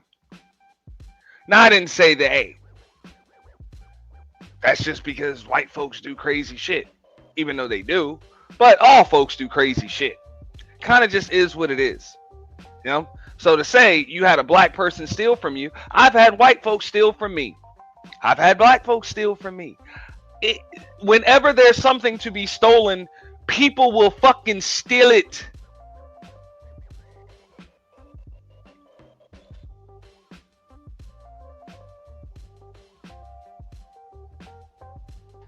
We don't care. Carl, question for you. And then I'll finish, and then you can go. And then real life happens, and black people take advantage of white people's kindness, and then that's how we're here. Hey, Pearl, quick question for you. Do you think that it's like black fatigue and the things that you experience? Do you think that it's something that's unique to white people? Like, do you not think that black people feel a fatigue about whites or other races and things, or do you think that it's specifically unique to black people? I think white woman fatigue is real. I'd actually agree with you on that. Like Karens, I would totally agree. God, there's a lot of people tired of Karens, but. No, I would say if black people were that fatigued with white people, every time they get money, they move into our neighborhoods. So I think it's our neighborhoods. One second. I think it's interesting, right? Like when we talk about black fatigue or white fatigue, whatever, the fact that our children in schools now have to do mass shooter drills instead of tornado drills causes me to have a white fatigue. Well, the issue is, let her finish. Well, there's a Let her finish. I'm not gonna clock how much time the pretty intellectual chick had to speak, but that might have been a total of maybe 10 seconds. I have this sped up at about 1.25. Right now, she didn't get much time to speak at all. The entire structure of how we prep our children in schools, because the majority of them are The fact that our children in schools now have to do mass shooter drills instead of tornado drills causes me to have white fatigue. Well, do you know the issue is? Damn, let her finish. Well, there's a Let her finish. Let her finish. The entire structure of how we prep our children in schools, because the majority of them are YT people, that gives me fatigue a little bit, you know? It's not like homeschool. The issue with that stat is that it's true. The issue with that statistic is it's true. It's riling you up and it's making you turn into a tomato. I'm Come on down, let me finish. Be feminine. Yeah, it's making you turn into a tomato, bitch. That's what I'm saying. Send that bitch back to Whoville. Feminine. Let me see it. Let me see that femininity. Oh my god. Anyways, so the fact that we have had to hide our animals because y'all just love to screw them. Right? Like bestiality. Y'all take over that, right? Like y'all just be out here with the animals, okay? Like somebody needs to talk to you guys about that. The fact that you guys have had a 400+ year head start and are still the main ones on government assistance. Let's talk about West Virginia, right? And how that entire state is struggling because they were the only ones on Medicare Plus. So we're not going to sit here and act like the entire country, taxpaying citizens, parents, right, of children who are going to public schools don't have white fatigue about the entire structure of our country having had to change because white people cannot seem to take advantage of this 400-year head start that you guys have been given. I would be fatigued as well. I was watching a video, my personal experience. I was watching a video the other day where there was a group of poor whites standing up, pissed off because there was an immigrant driving a Lexus. They're like, look at him. Driving a Lexus. He just got here 3 years ago and we were still in our hoopties. Yeah, I would be pissed off too. I would be mad that somehow I've had this much of a head start, and yet whenever you see a black and brown person somehow catch up to you and pass you while your entire family is sharing just one set of dentures, you get pissed off. Like you get pissed off. I understand it. But I just need y'all to relax a little bit and understand that fatigue goes both ways, my love. If we're being honest too, we have to be honest and truly honest. If we look at the black community, one of the real problems with the black community is the lack of fatherhood in the community. And one can only say when you're tends to think about this, well, why don't they have any fathers in the house? If you look in the, and this is when you even got to shut this motherfucker down, right? You got to shut him down because you know what I'm saying. He's of course, you know what I'm saying. He's married to a Caucasian woman, all right, but he's another one that is going to pretty much try to just have one conversation. The same conversation these motherfuckers always have. Well, the problem is the lack of fathers. The fucking conversation is black fatigue. Its definition, who's feeling it, is it relative, is it valid?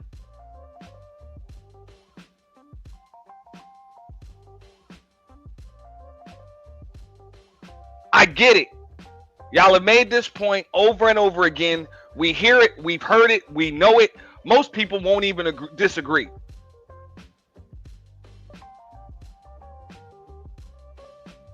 But you're having a different conversation today, Cooley. 50s, actually, there were more black fathers in the house, where I think that it was more white fathers. I think there was more black fathers in the household than there were more white fathers. Per capita is what I mean. So like if you look at things, the side effects of single mothers raising the children, we know that they lead to juvenile delinquents, they lead to a lot of gang violence and a lot of things like that. And if we look at the ideology of things, because I always like to say influence creates thinking and thinking creates behavior. Yeah, the ideology of things like divide and conquer is an ideology. Tried, true, war strategy, it works. Okay? So people would actually say that system of that system and strategy of divide and conquer was implemented by the powers that be a long time ago to separate the households.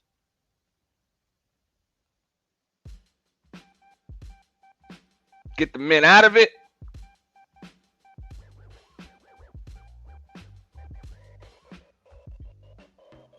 Leave the women over here.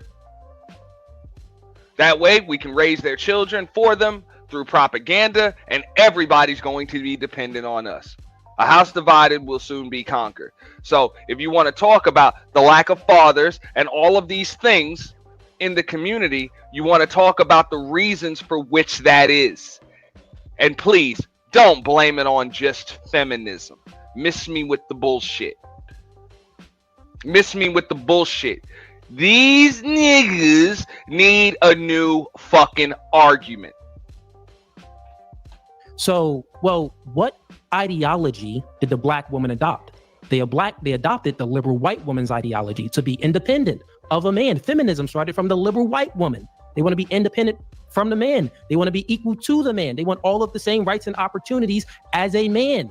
So if we're being truly, truly honest here, and we're speaking about black fatigue, the reason why y'all white people is upset is because of the ideology that the ideology that came from the white woman that the black woman adopted, and this is why they got rid of the man and married the government and got on SNAP benefits. That's where most of the problems are coming from. So I'll lay my plane there.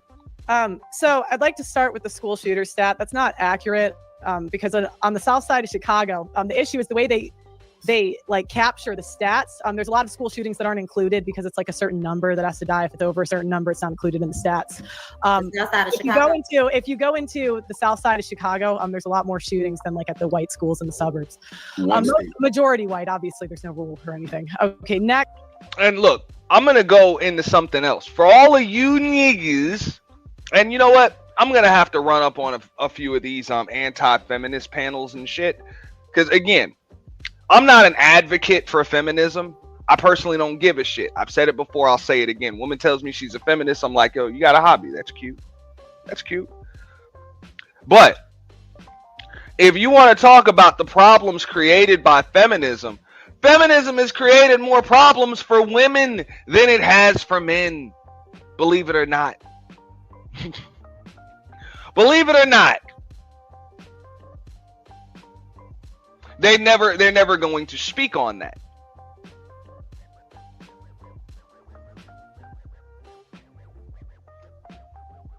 See, this is what happens when you say that all things, all people, men, women are equal and all of that other shit. So you put people that aren't equal on equal playing field, and then people that have certain advantages, i.e. with their size, i.e. with their connections, who they know, little things like that. When that stuff starts to come to the forefront, you start to see disparities. That's why you have quote unquote feminists complaining about the fucking wage gap. Oh, well, we don't get paid as much as men do. Happens like that sometimes.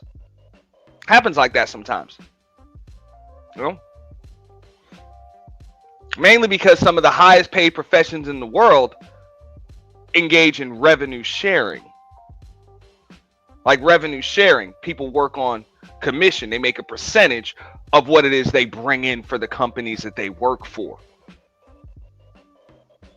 Or they bring in they make a percentage of what they earn. So it's not just a degree in education doesn't entitle you to a certain amount of money when it comes to those high paying professions. A lot of times it's who you know. Sometimes it has to do with your likability. Has to do with a lot of different things. For example, the highest paid profession on earth is a salesman. Salesperson. It is what it is. You're going to make a percentage of what it is that you bring in. Sports agents, booking agents, shit like that. Whoa. Why does that agent make more than me? Because they close more deals. Or they close deals for higher amounts. That could be because of a multitude of reasons. We don't know. And maybe it's not fair. But congratulations, you got the same job. See, equality of opportunity does not mean equality of outcome. It's just opportunity. So even the argument against feminism from men, it's flawed. It's bullshit. It's bullshit. Feminism in its purest form has actually put men at extra advantages.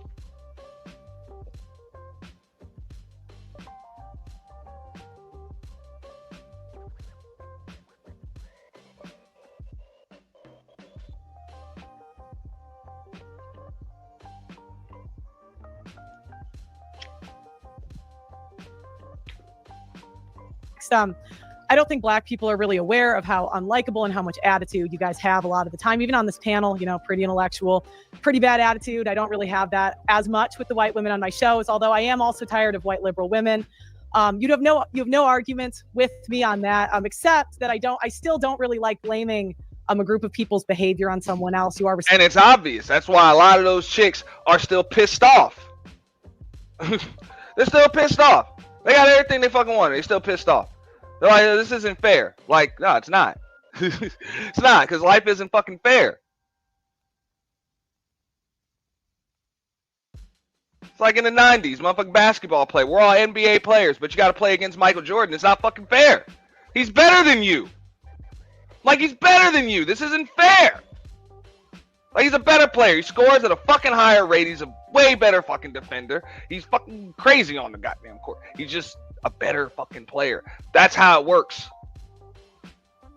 So what, now you want to change the rules? Hey, you know what? All of his points should only be worth 1 point, and mine should be worth 2. That'll make it fair. Nah, that's not gonna happen. That's why they're trying to add in all of these special concessions and shit to make things fair. Fuck out of here. You can't.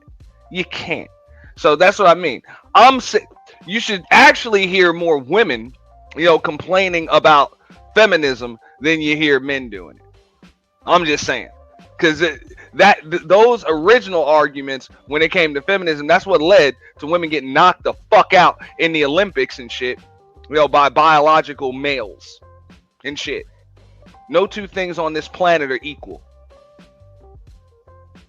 Responsible for your own actions as an adult, but I do agree that white women are annoying. You will gaslight us and pretend that white people have the same issues, but in real life, I've lived in mostly black communities and mostly white communities. And when I was in a white community, there's a lot of issues that I did not see that I did see when I was in black community. You can get mad and get angry at that, but when I was in the black community, you know, I would see people shoplifting. I never saw that in 20 years of living in a white community.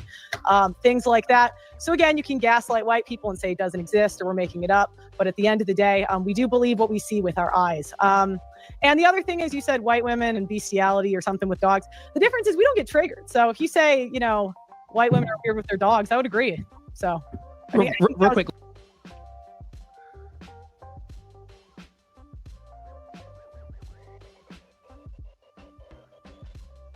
We're gonna spin the block on that. Y'all hear that shit?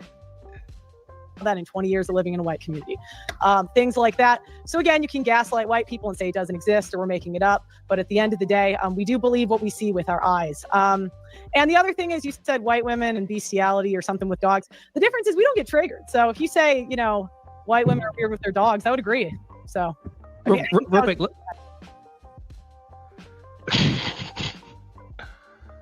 What the fuck? What the fuck? She would agree.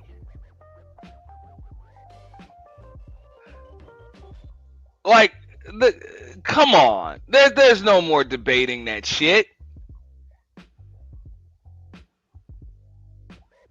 Give a fuck about no goddamn. You claim you're fatigued, but yet you're saying that you're fucking your dogs? I don't give a shit. Like, really?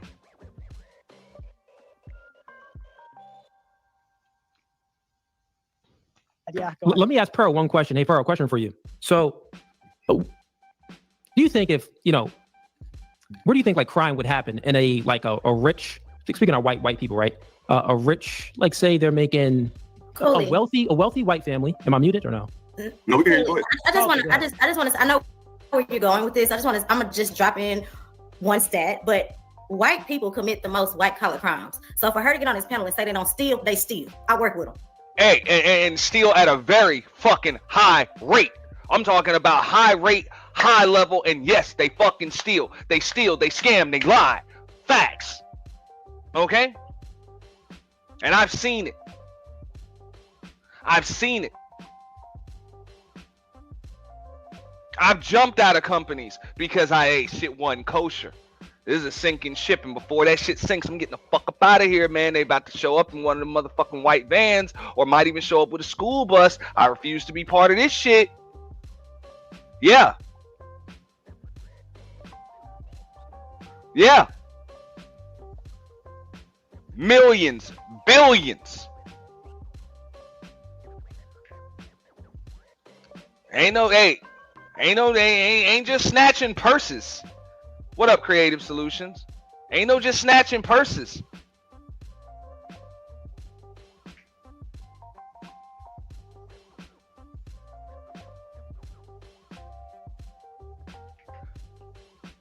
Insurance fraud, medical fraud, insider trading.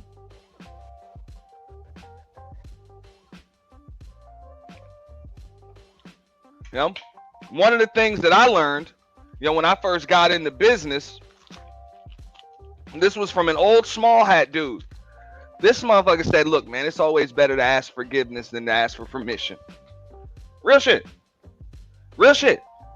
I ain't never heard a black person tell me no shit like that.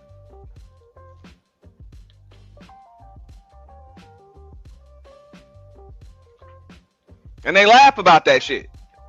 Whatever. They don't give a fuck.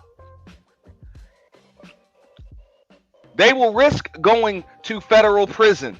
They will pay $1 million in fines if they make $10 million doing the crime. That shit is a speeding ticket for them. They don't give a fuck. They don't care.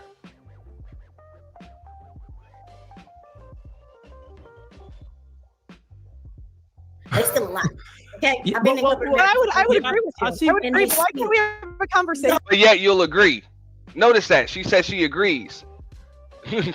Facts, Trinity. She said so if she agrees, why isn't she over in the white community telling them that they need to change their behavior and that she has white woman fatigue? You wanna know why? Because they kicked her the fuck up out of there. Them dudes over there ain't trying to hear that fucking shit.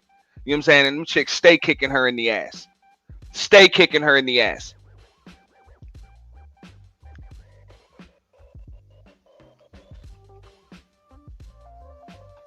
About black crime without bringing up white people. Yeah. We like. Are you serious? I wouldn't disagree. I wouldn't disagree. But the challenge So would that be considered white fatigue? When you That say white something fatigue? about white people, I would say I am fatigued with some stuff with white people. Like No, but is white fatigue a thing? White women transitioning their kids, that's really annoying. I'm like, why are we doing that, ladies? But I'm not going to get triggered and pretend it doesn't happen. The difference is when I say a stat that's negative about black people, you guys gaslight me and pretend it's not real. We're not We didn't deny What's up, that. Go Irving? ahead, Cooley. Go ahead. And shout out to Cooley. Jill's Comfort Zone. I saw Jill's Like I Comfort said, Zone it in is the 43 building million earlier. of us. So it just sounds disingenuous and illiterate. It doesn't sound smart for you to say the 20 black people I've encountered, I've had these experiences because I grew up in a predominantly It's black more than neighborhood. that. And I It's can more tell you than my that. credentials. I've interviewed. And no white people. Cool. Let's go to that. I mean, if we're being honest, we gotta be honest about black people too. The thing is, the black community we've been hearing it. Like I've been hearing black people need to get themselves together and pull themselves up by their bootstraps since I was a youngin. So we've always heard this from white people. It's nothing new to us. But I do think that black people, there are a lot of effeminate people in black culture, and we need to get away with that. We need a patriarch in the home. But the question that I was posing to you, because I just want to get to your thinking. So if there's a wealthy, where do you think more crime would happen? In a wealthy white neighborhood or in like a trailer park white neighborhood? Where do you think more crime would happen? Probably in the trailer park neighborhood. In a trailer park, right? Yeah. Now, when you're speaking about, now let's go to black people. If you're looking at a wealthy black family or a the hood black family, where do you think more crime would happen? Do you know what? It would probably be in the hood, but from my personal experience, even when black people move into white neighborhoods, just terrible. a lot of time. Hey, whoever in the chat said that she was going to deflect, there you go. Now Cooley's about to try to make the argument for poverty directly correlating to crime rates and crime statistics. And she's still trying to justify that, well, that's not necessarily true. Bullshit. This is gaslighting. This is the definition of gaslighting. I think more crime would happen. Do you know what? It would probably be in the hood, but from my personal experience, even when black people move into white neighborhoods, just terrible. a lot of time. No, I'm being for real. I lived in Pearl, to answer the question, you would say that you would see a difference there. So since there's a difference between white wealth and white poverty and the crime rate would be higher within the white poverty, and it would be the same within the black wealthy class and the black poor class. You would see more crime where there's less income. This is true. So if we just take that into account, well, yeah, why it isn't a race factor. It's more to it. It's more of a community, education, family, a nuclear family. So there's more factors and just the color, black fatigue. There's more factors into it. So again, you can. So, okay, are you saying okay? Then there's an ethnicity thing that's unique to black people? Yeah, I would say, yeah. Like this bitch is legit on her fucking Calvin Candy from Django shit. This bitch is about to talk about the bumps in your skull and phrenology and the reason why that shit correlates to you committing crimes and everything else, and it's a black thing. This bitch is out of her mind, absolutely crazy. This is why you kick her in her fucking ass. You send that bitch on her motherfucking way. You send that bitch back to Sesame Street or fucking Whoville whenever she comes talking that dumb shit. Because it's the disrespect.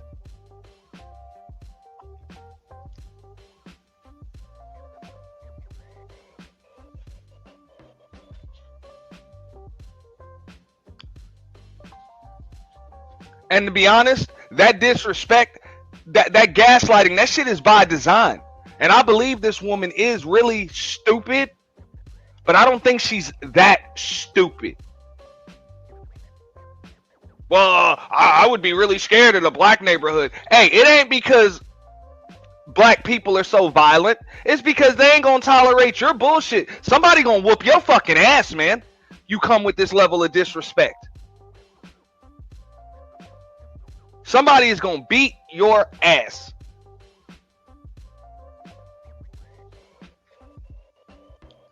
And this is just my personal experience. Okay, got it. So this is just unique to black people. That's what I wanted to know. You see, you want to get to the... Now, you just had a bunch of stats and empirical data to back up your shit. Now, all of a sudden, we're talking about your experience, your anecdotal experience.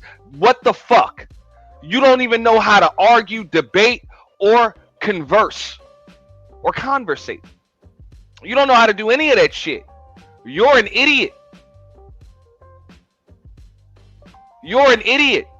Can I please have this discussion with an intelligent white woman or man? Because this one is too stupid and really doesn't even deserve to be able to have a conversation with anybody that has an IQ that's higher than their damn shoe size. I'm just saying.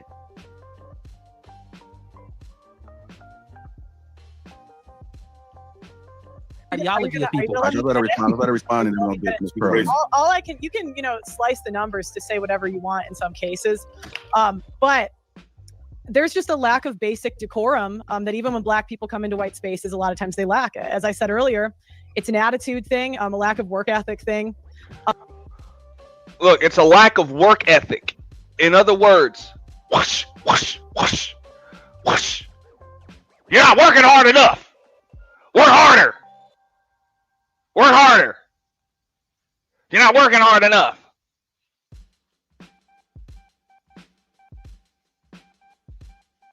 You should be worshiping the ground I walk on. I gave you the opportunity, boy.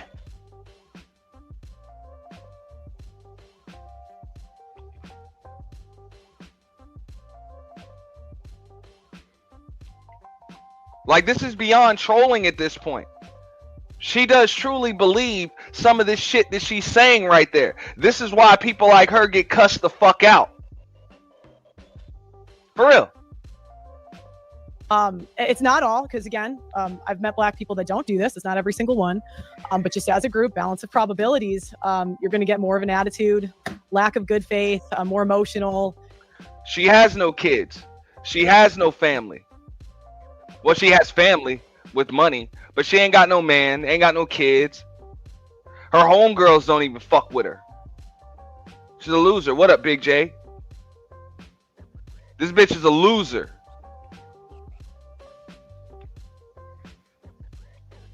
Back in the 40s and 50s, during Prohibition, they would have called her an old maid. She's going to be an old maid.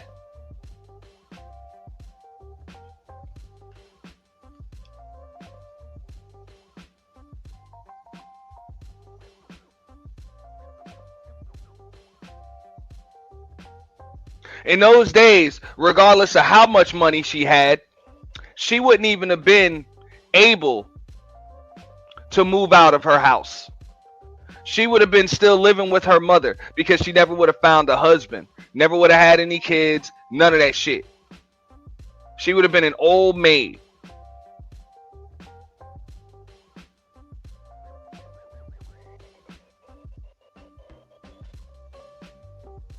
That's what I'm going to tell you. This woman claims she's an anti-feminist, but she's really just a feminist.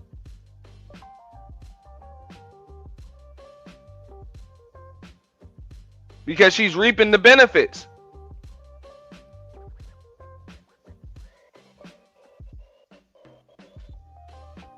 And loving it too. All the whole I don't need a man mentality. She's the one that's got that shit. It's just the trends that I've noticed, even on this panel. But not you, Cooley. You've been great. So go ahead, Miss Pearl. Of course. Not you, Cooley. You've been great. Go ahead. So there was a lot that was, and to be honest, everybody on that panel has been extremely respectful to her, even in the face of disrespect. So I don't know why. Well, I do know why Cooley was signaled out. You know, as the only one that's been great.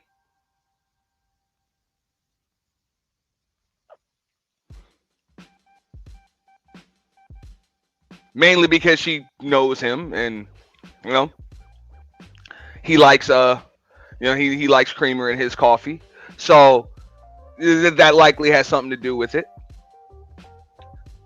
But I think everybody's been extremely respectful in this dialogue, even in the face of disrespect.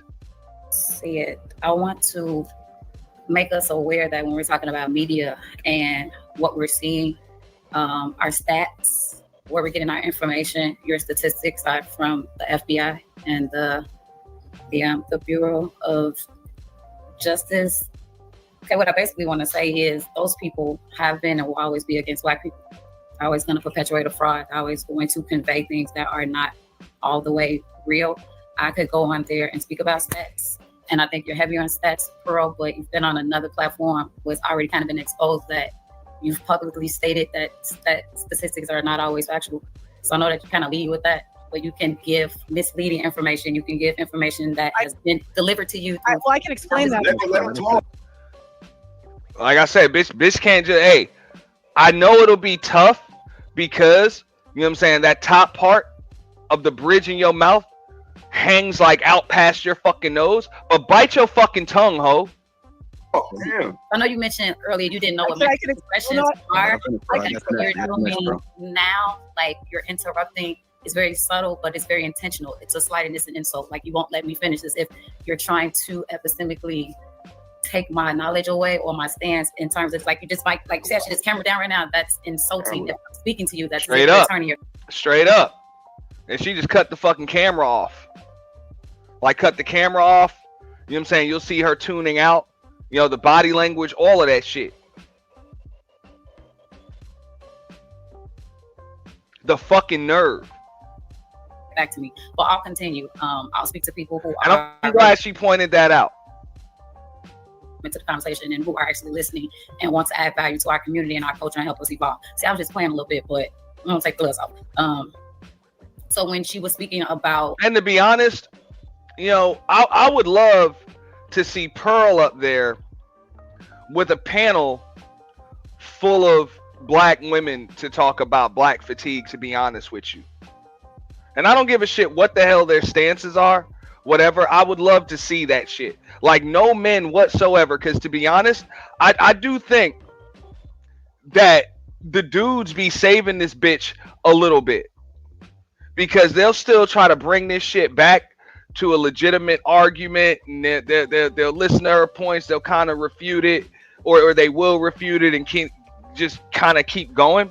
But this is when you can really see that this woman does not have any level of like she has no semblance of femininity in her body whatsoever.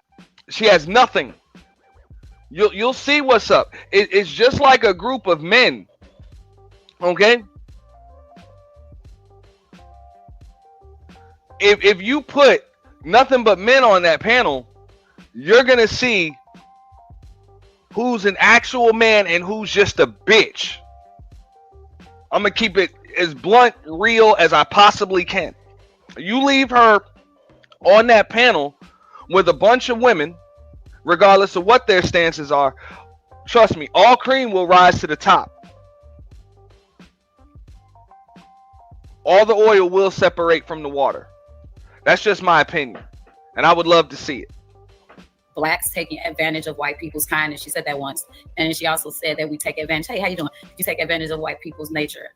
I don't understand how you can speak about white people's nature here in the U.S. Those same people who continuously oppress us under colonialism, patriarchy, and capitalism, which can't literally operate those three motors without sexism and racism of some form. So I don't understand why or how you think we would be taking advantage of a person's nature who are literally oppressing, suppressing, and depressing us. That's why we're having this issue and conversation about Black fatigue. It's something that white supremacy has created. And until you acknowledge that and culturally justify why you won't let us have our way and be alone and do, because in Tulsa, Oklahoma, we were fine in 1921. We were also good in the 60s too. We were good before you guys came and stopped our movement for human rights and started the feminine movement. We were always fine. We don't need you all. But when you speak like this, it speaks as if you come from a place of white ignorance and white avoidance. It's like you pretend you don't know these issues exist, and then you don't want to talk about them. You kind of do both of those. So before you kind of interrupted me, I was speaking about like our media representation, which we know is one-sided, and that's evolving around artificial whiteness. It's the ideology that's embedded in the concepts of like AI and where you get your statistics, the media, and what we're talking about right now. It mimics the logic of white supremacy, and it's very Eurocentric and masculinist. But I get it. That's where you get your information from. But again, it's one-sided. Doesn't add value to this conversation. But I'll let my plan because I know real people understand. Let me ask her a question to test her logic. If you mind yielding the floor to me, Pearl, I would just want to test her logic. No, I was going to respond to her. Okay, sure. Go ahead. Because I just want to test the logic. It sounded nonsensical, but go ahead. No, so the reason I know she said that I forgot what you said about the facts, data, and statistics, but my opinion on facts, data, and statistics is they can be helpful. However, you do need to take them with a grain of salt because you will be easily manipulated if anybody can put a study in front of you and you automatically believe the study. So that's my opinion on it. I think I've interviewed 1,000 people and I found that what you see in real life with your eyes is the most accurate. So you can take that or leave it. I understand other people have different opinions. And that kind of goes back to the good nature. Again, you can say like, white people, you have nothing to complain about. Black people don't take advantage of your good nature. But if enough white people have that same experience, which a lot of us have had, you can't gaslight us into not feeling it. Like, for example, I hired somebody and I got a camera stolen from me. Hired a black person, hired another black person. They said I had a colonial mindset. And basically called me a racist at the time, even though I doubled their subscribers.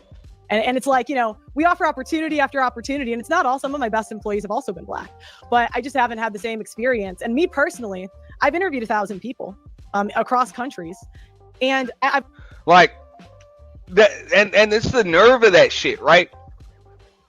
Just because you hired somebody to work for you does not mean you're not a racist bitch. You wanted some cheap labor. Trust me, I've hired people. I know. I don't hire people to do them a favor. I do that shit to make fucking money. They're worth the amount of money that they make or the amount of time that they save me because I don't have to do that shit. That's it. And the second the motherfuckers start to cost me more money than they make me, or they're not worth the time, like they don't actually bring me the value that I need for what I'm paying them, I'm going to fire their ass. That's how it works. So I'm not going to bullshit like I'm being ridiculously generous for hiring somebody. See, that's the nerve of these motherfuckers. When they come and say that shit. No. You did that shit to grow your fucking business. Like you were supposed to. I'm not going to begrudge you for that, but don't make it seem like that was some damn charitable bullshit. You know what I'm saying? That was some charitable philanthropy that you engaged in by hiring black folks to do work for you.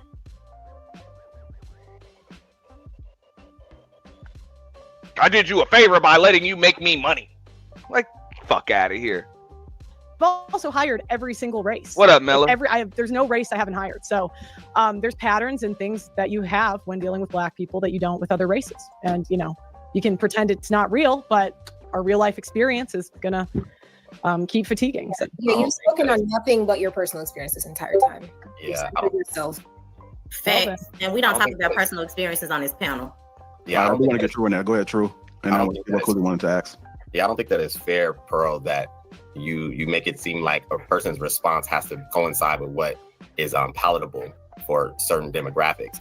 If somebody responds with passion, that's their right. If they're not throwing hands or, you know, maybe trying to be overly offensive, in my opinion, I don't think that's an issue. Because you compared a lot of times that as a white woman, you're not triggered. Well, that's your personal choice. If someone gets triggered by something that is being presented to them, I think they have the room for that. When they start getting disrespectful, then that's different. But your comparisons to me are very bleak. People typically focus on very limited experiences and then expound upon it and make it conclusional. And I don't think that that's fair. White people don't spend enough time around Black people who, in my opinion, gather the real life experience that is the vast majority. So if you have one isolated incident or maybe even a dozen, and then you compare it to how old that person is, all these other variables, that's what we're trying to get you to understand. You, in my opinion, you can't form a hard conclusion. And I think that sometimes maybe people like yourself, maybe people that belong to, you know, your class per se, they typically try to focus on what they believe to be behavior, and then not having the skill set, in my also opinion, to be able to engage and dismantle some of these interactions. What I've noticed is that there's petty crime and then there's organized crime. White people typically are organized with their crime. They will set up contracts, they will set up whole agendas to thieve from talent and from individuals, and then make it seem like it's okay because that individual, those group of people may not be privy to how things truly work. So I think that the fact that you make it seem like, oh, well, we're not that bad, it's not a bad or a good. I think people need to grow up. I think people need to be better. But you can't say one is better or worse, in my opinion. And I think that's the issue that I'm having, because I see white people have attitude and I see some that are pleasant. I see some that are thieves. I see some that are not. This is a human type of situation. I think Cooley tried to set that up as like, please explain to us in your experience where you see this happening on a regular basis. And I asked you a question. How do you quantify a Black man being more violent? You would have to start at the exception of every male born and then track their life. Because I can tell you, being a brother, most brothers are not violent. Most brothers can't even fight. Most men can't fight. They don't even, own the copyright of martial arts being something that is a discipline, but also is tied to knowing how to strike and knowing how to defend oneself. So for you to make blatant statements, I think is very disingenuous. I would like to have a conversation where we can hopefully grow and learn some stuff, but the attacks are not necessary, in my opinion. And I land. Okay, so can I respond? Cool. All right. So again, Black people do have the right to be passionate when they talk, but we also have the right to be fatigued. So it can be very fatiguing when, it's a little bit rude. Just my opinion. You can take it or leave it. Black people do commit more crimes. I think it's very obvious with the crime rate. The fact that you're kind of uneasy generally when you're in a Black area, you're much more likely to have someone commit a crime. And a third of Black men have felonies. So, I don't even know why we're arguing that point. Like, it's very obvious that Black people commit more violent crime. Like, I'm not going to gaslight you about the liberal white women. Like, can't we just be real here for like 2 seconds? If you add in per capita, we can have an honest conversation. If you add in per capita, fine. Say per capita. Fine. Fuck that. No, add in convictions. Add in pleas.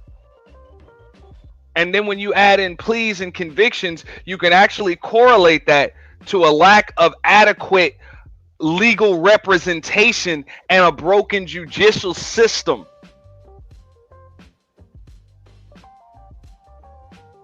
And when you're talking about a lack of adequate legal representation, you can also speak to poverty. Just like May just said, lawyers, resources. Kind of all goes back to what Cooley said on the panel earlier. A lot of this shit that she's saying directly, like it goes right back to poverty.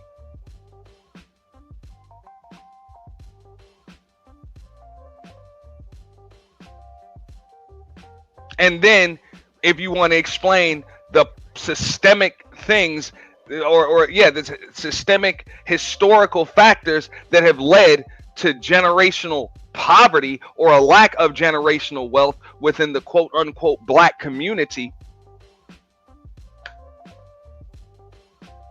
then you might be able to understand why black folks have what's called black fatigue in its true Googled definition.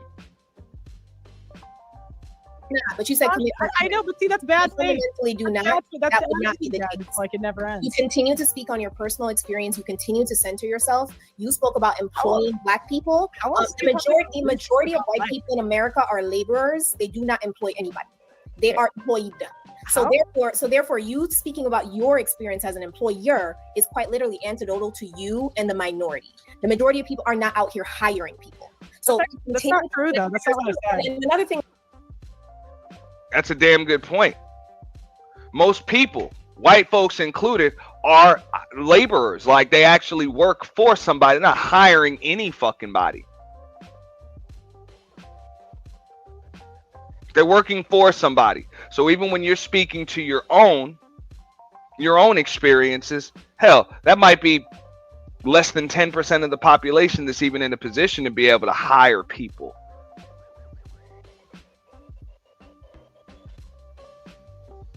But yet she believes that she's in a position to even speak for all white people and speak on all black folks.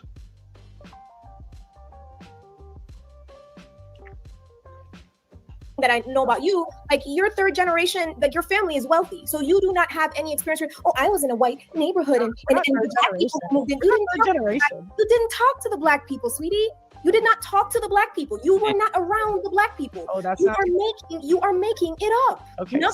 So that's why it's hard to listen to you, because I would like you to say something that's founded in fact and not just your feelings. I do understand, like, you want to embody the ideology of a feminine woman, but please try to practice some stoicism and speak on some kind of facts. Like, use some numbers. You threw out a bunch of statistics. Practice some stoicism, ho. Man, shout out to L. Nixon. You know what I'm saying? With the $10 holla. Y'all follow L. Nixon's lead. Hit the super chat. Shout out to L. Nixon. Something to think about. Now, L. Nixon says, it must be something wrong with people volunteering to be triggered and disrespected. Pearl is exercising her privilege to use Negroes because her views are low.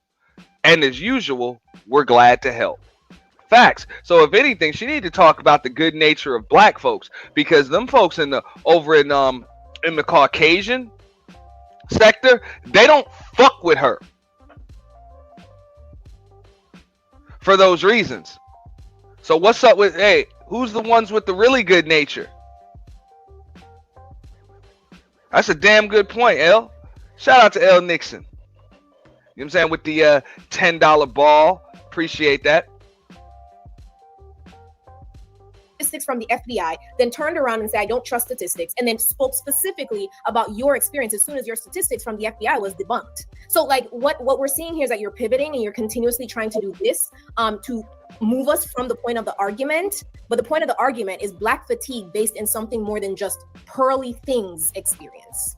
Well, it wouldn't just be my experience, because there's a ton of people online talking about theirs too. Ton of white people are talking about their experience with black people. This is not just me.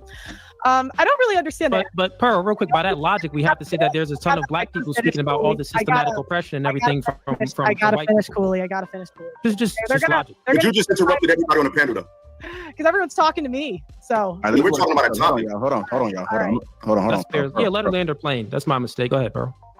See, God, I kind of forgot. So that's why I try to get going. You forgot because you a bird brain ditz.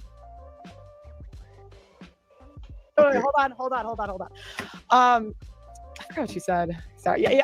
Please. Yeah, I'm trying to. I'm gonna go ahead and switch it up a little bit. How much of today's behavior comes from history, like slavery and Jim Crow?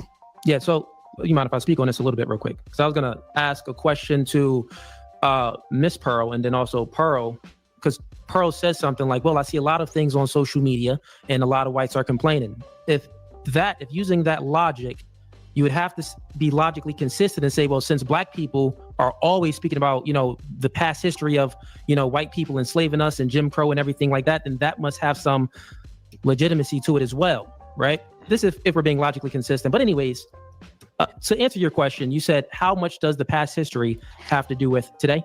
How much of today's behavior?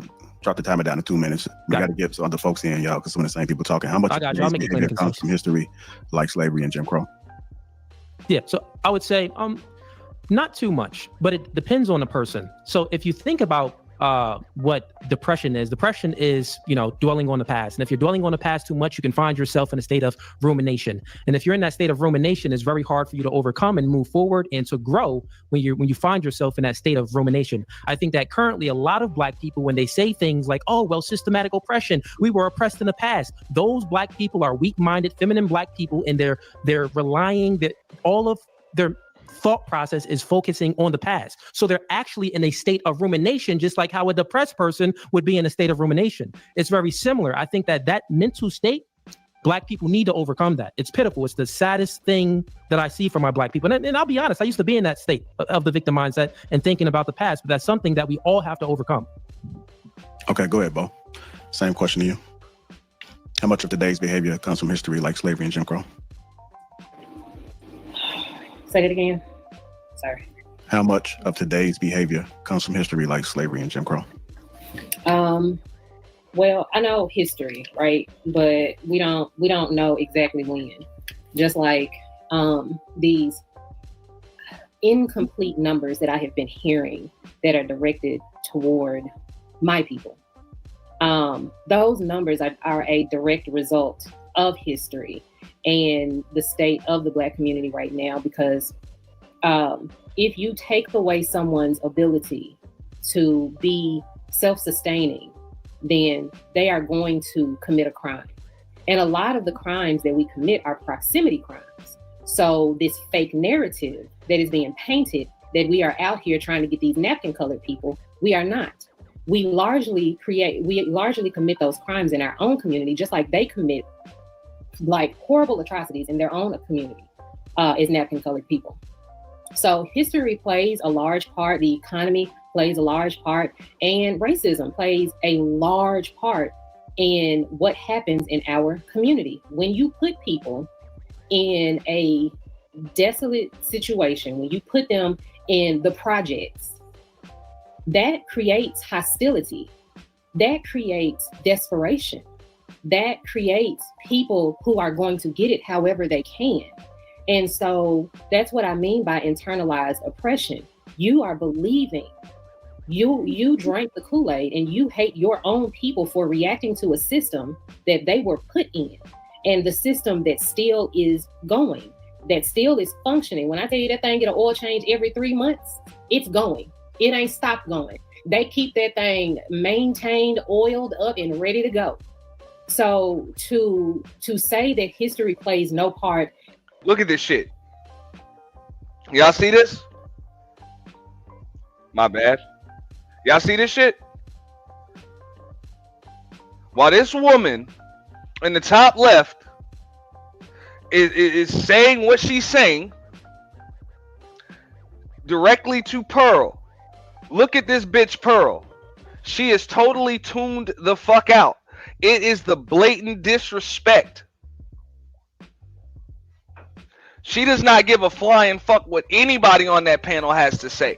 Now, I get it. It's plenty of shit on panels that I be hearing, and I'll be giving a fuck what them people be talking about. But guess what? I'm not on them panels. If I'm not going to listen to what you have to say, I'm not going to engage in, in a discussion or dialogue, with you. Like, I won't even come up there. Look, to a system pay attention that they were put in, and the system that still is going, that still is functioning. When I tell you that thing get an oil change every 3 months, it's going. It ain't stopped going. They keep that thing maintained, oiled up, and ready to go. So to say that history plays no part, and just because we have melanin in our skin, that makes us some beautiful ass people, moisturized too, and unwrinkled 45. We we have to pay the price for something that someone else created, and then we have to get someone up here that is spewing skewed numbers, incomplete, not skewed, incomplete numbers at us. Go ahead, Ish. What was the question? I took notes, but The question, how much of today's behavior comes from history like slavery and Jim Crow? Okay, all of it, but I ain't why. It created wealth and economic inequality. This came from. I think she froze. We'll come back to it. Go ahead, Ella. I think Jim Crow and slavery is like low hanging fruit. I heard Cooley say, people looking to the past is weak. I think looking to the past, it can be weak, but everybody in the world does it. You know what I'm saying? Just that we never got compensated for what we do. So it sounds. Oh, go ahead. She back. So I'll let her go. Go ahead. I'll come back. So we're gonna just talk about, because you just said slavery. I'm gonna just say the 20th century, right? So we'll just say, and it just keeps doing this. So in the 20th century, we have redlining. I was in the military, so we can talk about the GI Bill exclusion, discriminatory lending practices, hiring discrimination, prevented Black families. I like the way they talk about discriminatory lending practices and not just not also predatory lending practices. Yes, higher interest rates, because people are like, oh, well, people were denied of loans. A lot of people that weren't denied for loans, they were actually given loans, but they were given loans at borderline illegal, and some of them straight up illegal interest rates. That's why there were laws that had to be changed, and even when there were laws in place, them shits were still broken. Those shits were still broken. If you even go back to the housing market crashing and all of those homes that were taken when they got those people with the predatory reverse mortgages and the balloon mortgages and all of that other shit. Your quote unquote Black community was one of the main ones that were affected by that. Yes, that shit is still going on today. Not too long ago. Right there. The stats show that shit. There are a lot of Black folks, even if you want to use statistical data or even anecdotal data, okay? Plenty of Black folks, and this is another conversation you're not going to really hear too much on these panels because a lot of these motherfuckers don't be knowing what the fuck they talking about. But I'm going to tell you, there's a lot of folks, they'll be able to tell you that house that grandma and grandpa had that was paid off, but they ended up having to refinance because they retired and then bills got high and shit like that. They ended up having to refinance, and then grandpa passed, and then grandma had to pay her medical bills and some other shit, and then next thing you know, she ended up with a reverse mortgage. All right? Meaning she got to stay in that house, let the mortgage lapse, but then the day she passes, it's no longer hers, it's property of the bank. The bank will now take it. So, boom. That's generational wealth gone. Gone. Gone. Your kids don't inherit it. Your grandkids don't inherit it. That's it. Next generation's fucked. Nothing passed down. Yes, that happened. If you want to talk about per capita, that happened in the Black community at an exponential rate compared to that of your Caucasian community or other ones. So it's not just discriminatory lending practices, but predatory lending practices. And in a lot of cases, those bankers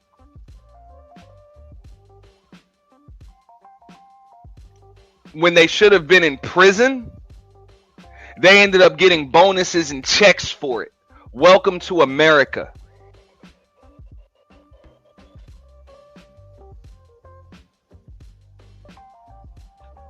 That's at the same rate as white people. So that means today, the typical white family has 6 to 8 times the wealth of the typical Black family. This gap is directly connected to policies that blocked assets accumulation from the 1860s all the way to 1975.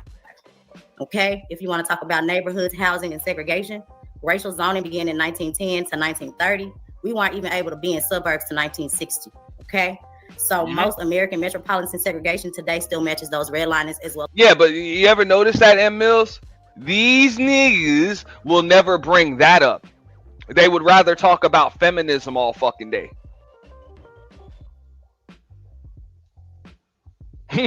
That's some shit. And that's just one of many things.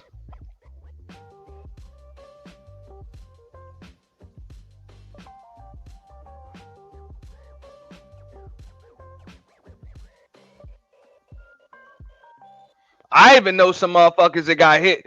Man, they were hitting, and this was primarily black folks that got hit with this shit that I saw with those balloon mortgages. The ones that keep on going up.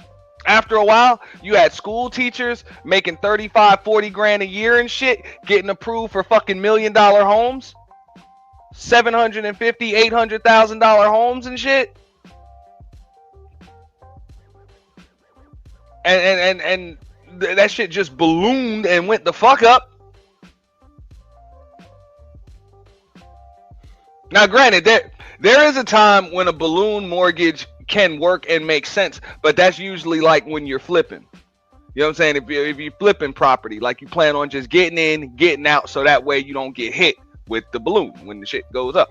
You know what I'm saying? Like, that's it. You done already got rid of it. Boom, you done made your profit. You're out. You know, cool. But if you plan on living in this shit like forever, that's not what you want. It's not what you want. You know? But you had, you know, people getting approved for that shit. That's another way that a lot of people lost their shit. You know? And yes, that was a lot of black people, and, you know, of course, black women.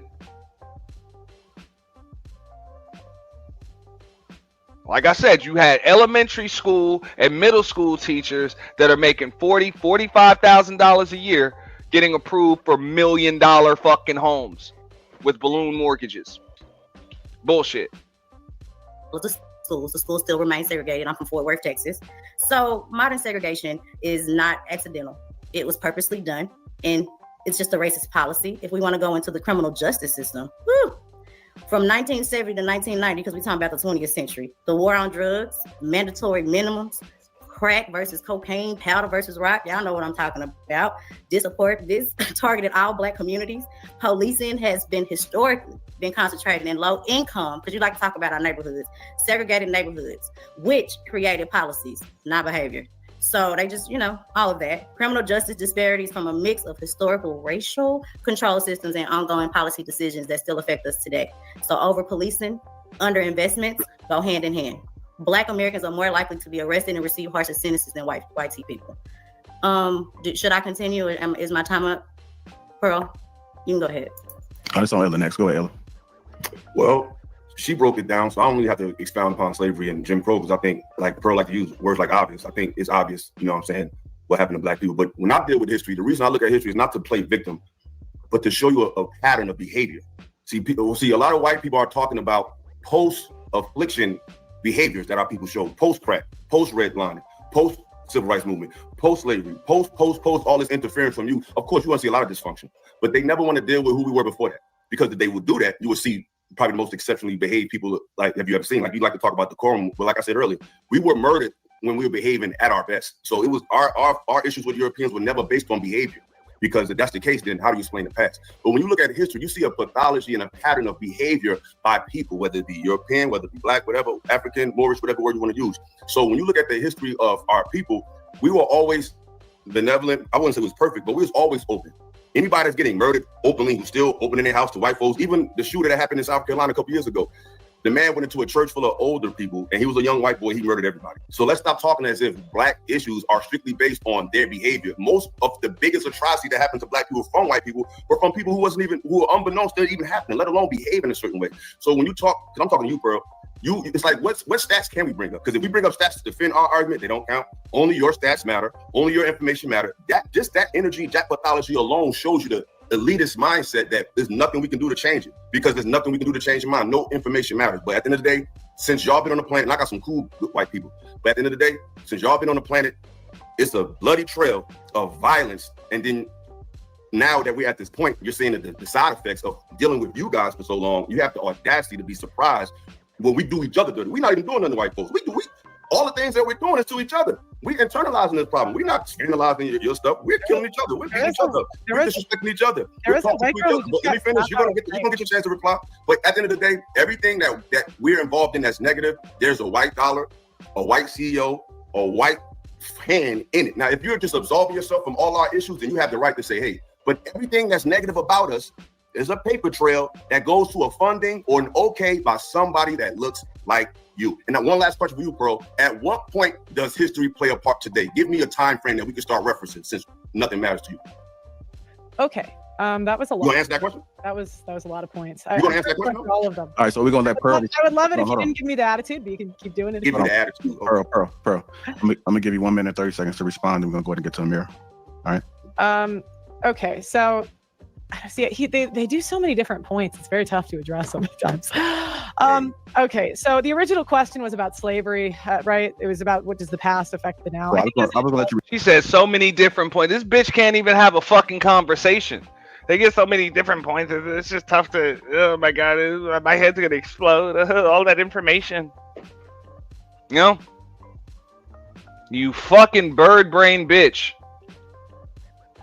Yeah, that's all she's gonna do is bring up one incident at a time. She has no argument.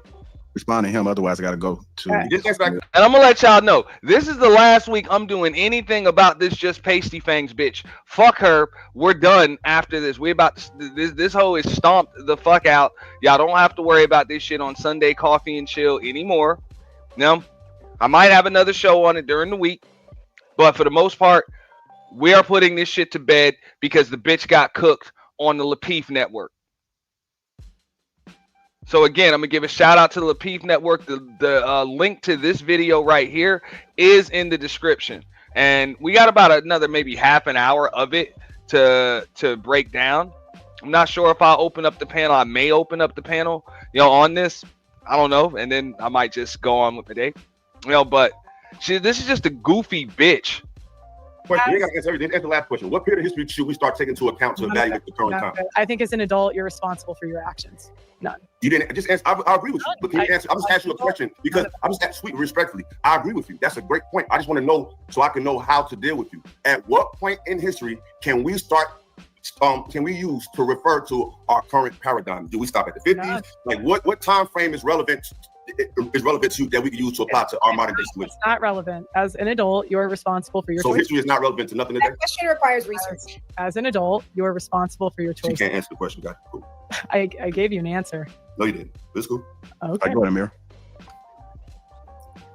You want me just so you know? I failed first. Awesome. Segregation. We were talking about segregation. With segregation, I've seen a lot of Black people online say that they were better off when they were segregated, or saying that they would rather be segregated, that they don't want to be integrated with whites because it causes that imbalance where they either feel like they're treated inferior or they feel like they're treated with racial bias and so on and so forth. There have been people calling for segregation again because they're tired of feeling that they are discriminated against because of their race. But the good thing about America is that, in my view, America holds the majority or the most Black billionaires in the world. And the good thing about America is that in this country, we aren't held to our ancestors' class. Like in India, you can't get above your class in one generation. Here in America, in one generation, you can go from poor to rich. So I understand that there's a lot of talk about history and what happened and everything was bad. But in this country, it's so unique. You can't do it in any other country. You can move up in one generation. There's no need to be held to your ancestors or wherever they were or however they were treated. There's no other country, in my view, that gives Black Americans more opportunities than America. I don't see any other African nation giving more opportunities to Black people. I don't see any other European nations giving more opportunities to Black people than America. America is the land of the opportunities, and that's for every race. That's for all of us, not just one. Okay. They took the most from them too. They got to do it. I just want to say that we created those opportunities. Hold on. I just want to throw that out there. Sorry, Amir. Go ahead, Pearly. If you guys created the opportunities, you guys should be the one. See, and that's another reason why you really don't like having these conversations with people that don't know what the fuck they're talking about. Like, more than likely, her lineage in America It doesn't trace back any more than maybe a generation or two. So yeah, for her, this is the land of opportunity. You came over here willingly, not forcefully, and you really don't know what a system of oppression is. It's just better than where you came from. So it's just the greatest nation on earth for you. I get it. I get it.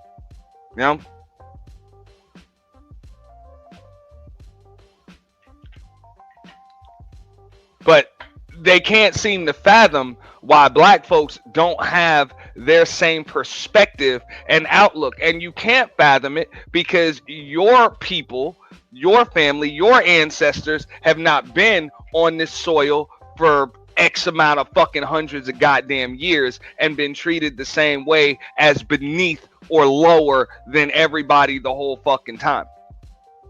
All right. And even though this is the quote unquote land of opportunity on multiple occasions, most people can even speak from their own personal experiences. Like most people can speak from their personal experiences, but there are also documented situations in which black folks have, just like Philosophical said, have tried to take advantage of those opportunities and tried to do it the right way, and they have been sabotaged. They have been sabotaged, or they have just been fucking deleted, fucked over for taking advantage of those opportunities or attempting to. It's called moving the goalpost. The goalpost just got moved.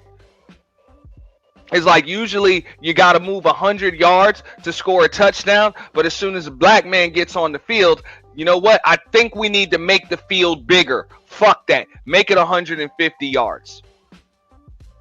My football field's still 100 yards, but his should be 150.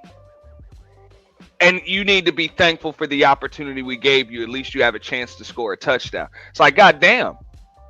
And then when you still blast that 150 yards, it's like, you know what? How about this? You're a little too quick with that shit. I think you need to do that shit with a broken leg.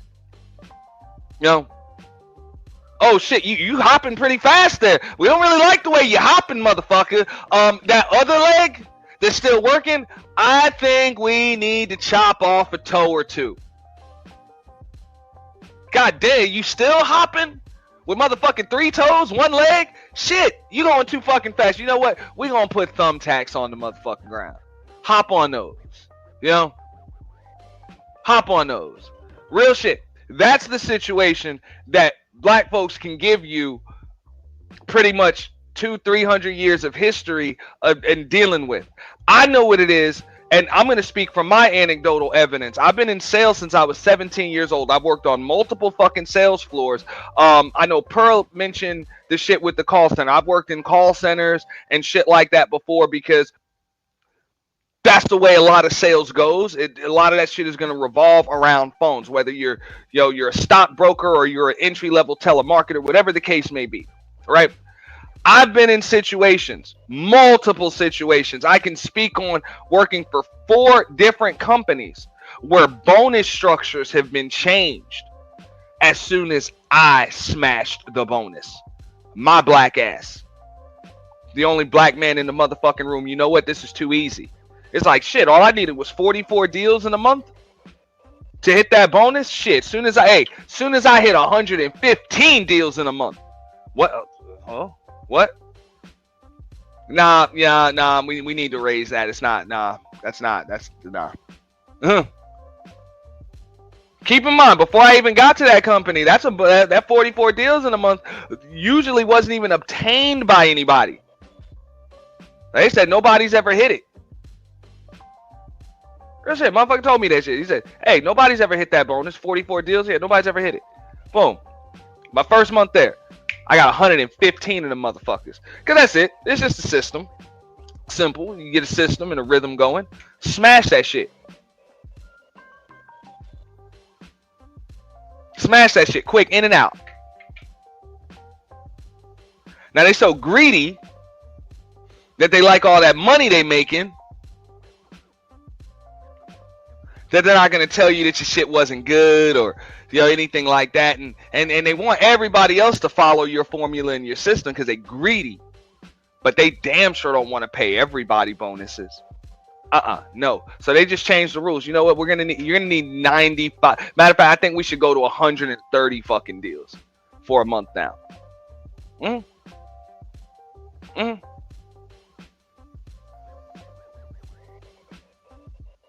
Like, they'll literally cap the money. They'll cap the money. They'll cap your opportunity for growth. You know, you get passed up for promotions. I've been in situations where junkie, heroin addict, white boys with no experience have been given positions of fucking leadership, you know, in the company, and then they actually ended up stealing before myself or some black woman who was actually experienced and had that work ethic that Pearl is saying motherfuckers don't have, was even given the position. And I get it. That's just kind of just been the norm. You know, that's been the norm. Like, most black folks have just learned to accept that shit, you know, in corporate America. Like, these motherfuckers ain't gonna let me fucking be the face of their company. They ain't gonna do that. They ain't gonna do that shit. It's just not a good look for them. No matter how talented, no matter how experienced, no matter how capable you are, they won't fire you because they like the money that you make them. But as far as the promotions and the extra opportunity, nah. You still got to be there.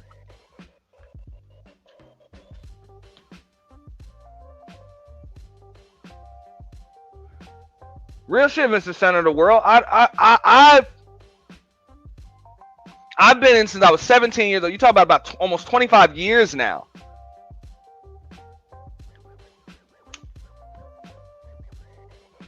Now, granted, I'm not gonna lie. I've been given, you know, opportunities with some companies, but usually those were companies with, you know, other demographics of people in charge and shit like that. I don't knock these folks. They can run their business however the fuck they want, but we just understand that that's just the norm. These motherfuckers ain't gonna let your black ass fucking run their company. They'll tell you straight up, man. They'll run their shit into the fucking ground before they let your black ass run it.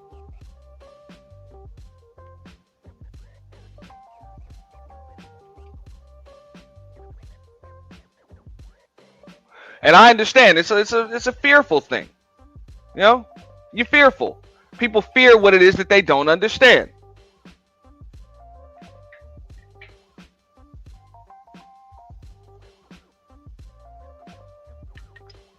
Yes, sir, and it's a handsome 42.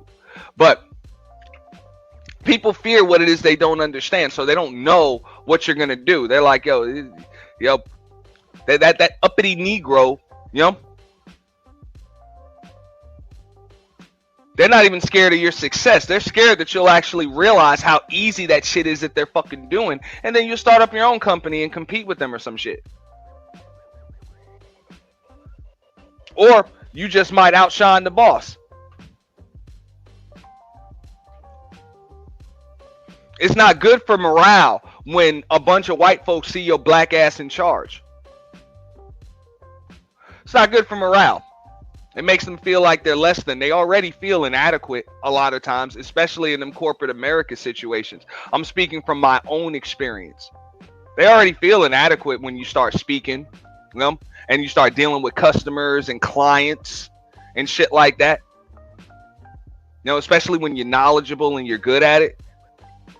Because not only do you have that knowledge and that expertise in your field, usually that's what got you there, but you also have some relatability factor, the everyday man or woman's factor. Something that you can't coach, you can't teach, you can't train. There's no video for it. You know what I'm saying? There's no bullet points. There's no script for that shit. You know, you just got a certain je ne sais quoi about yourself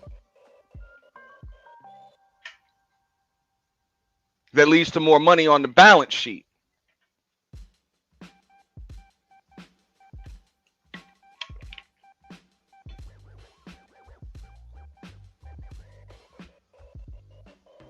So just like Pearl said, you know, she believes that A black person's position is supposed to be to work for her. That's what the fuck you're here for. This is America. You are supposed to work for me. That's the American dream. And even this chick on this panel, this Amira chick, she deep down knows what the American dream is. That's what her people came over here for. The American dream. You come over here and you get all of your goddamn dough from the black community and black folks, okay? And then you can be rich. This is the land of opportunity. This is why your Chinese restaurants and your nail salons and your hair stores and your convenience stores, your gas stations and shit. Where do they put those first? Where do they go first? Your liquor stores.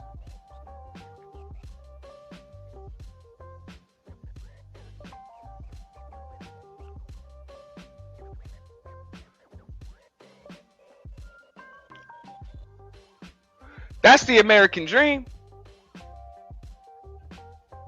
Because that's the thing about money. When people talk about making money, a lot of people believe that that shit means, oh, well, you just make money. It just comes out of, you just make it. No, you don't make it. Money is not made and it's not lost. It's merely transferred. That's why they call it currency. In order for you to get it, somebody else has to give it up.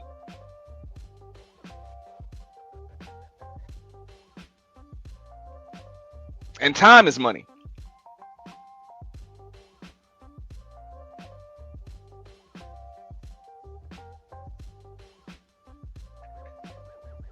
So they get you for that first.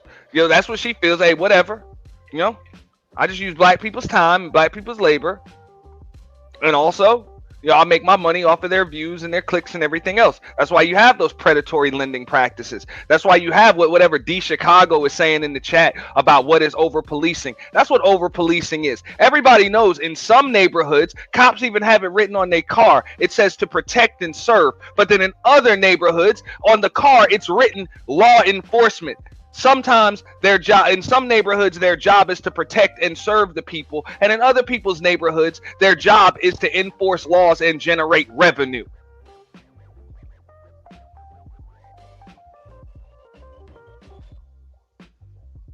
Because police are primarily paid through taxpayer dollars, i.e. property taxes. And because a majority of black folks don't own in the communities that they live in, they're not the ones paying those property tax dollars. So that money needs to be generated some way. And that's usually through running motherfuckers through the system.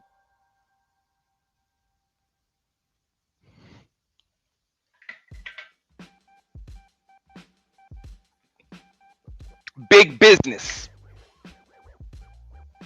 Okay? So you can miss me with the bullshit as far as all the ideology talk and what's right and what's wrong and everything else. You can follow the money and you can see exactly where these motherfuckers get it from. There are charts, graphs, you know, mind maps, webbing, all of this shit that can explain it.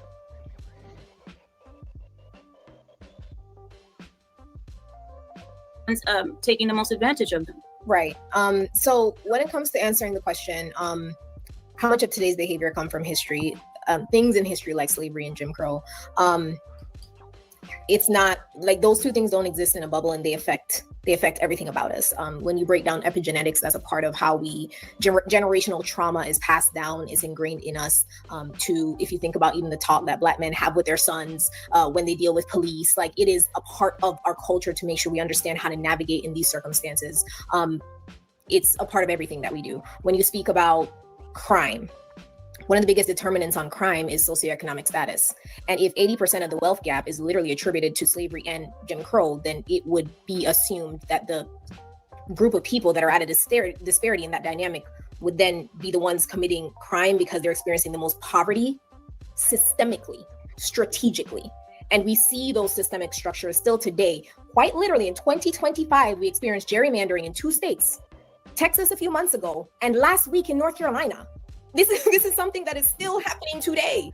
They have restructured. Don't forget Jackson, Mississippi. Correct. They've restructured the seats to be able to boot black Democrats out of the seats and get white conservatives in. This is something that is structurally still affecting black Americans and black people in America today.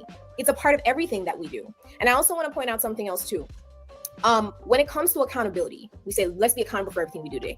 This system is set up to remove accountability from white men and white people in general. White women have been arming and protecting their men by scapegoating Black people for centuries, Black men specifically for centuries. White men have been able to get away with all types of sexual crimes and atrocities because they've been able to blame Black men for it. If you think about the case of George Stinney, a child, 80 plus pounds, who was put to the chair because he was accused of raping and unaliving 2 young girls who were his size. That was the white man that did that. Did they ever catch him? No, they didn't.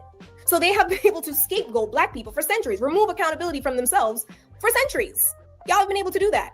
These men have been roaming around. You think about Ted Bundy, BTK, all these people, 30 plus years roaming around, taking out white women all over, taking them out all over the country without any kind of accountability. Why? Because they come from a small town, and who would have ever assumed everyone leaves their house, their doors open? Because we're only afraid of the Tyrones and the Pookies and the Ray Rays. Nobody's thinking about the Chads and the Brads that are out there taking people out. So the fact of the matter is that when you talk about what shapes today, everything about slavery, about Jim Crow, about Reconstruction, about systemic racism shapes what we do today. I'm not saying, and to Illa's point, and I cannot believe I'm agreeing with Illa, you can believe but listen, this is not to remove accountability. If you work in tech, if you work in HR, if you work in sales, if you work in medicine, you understand root cause analysis. You get to the root cause to find the solution.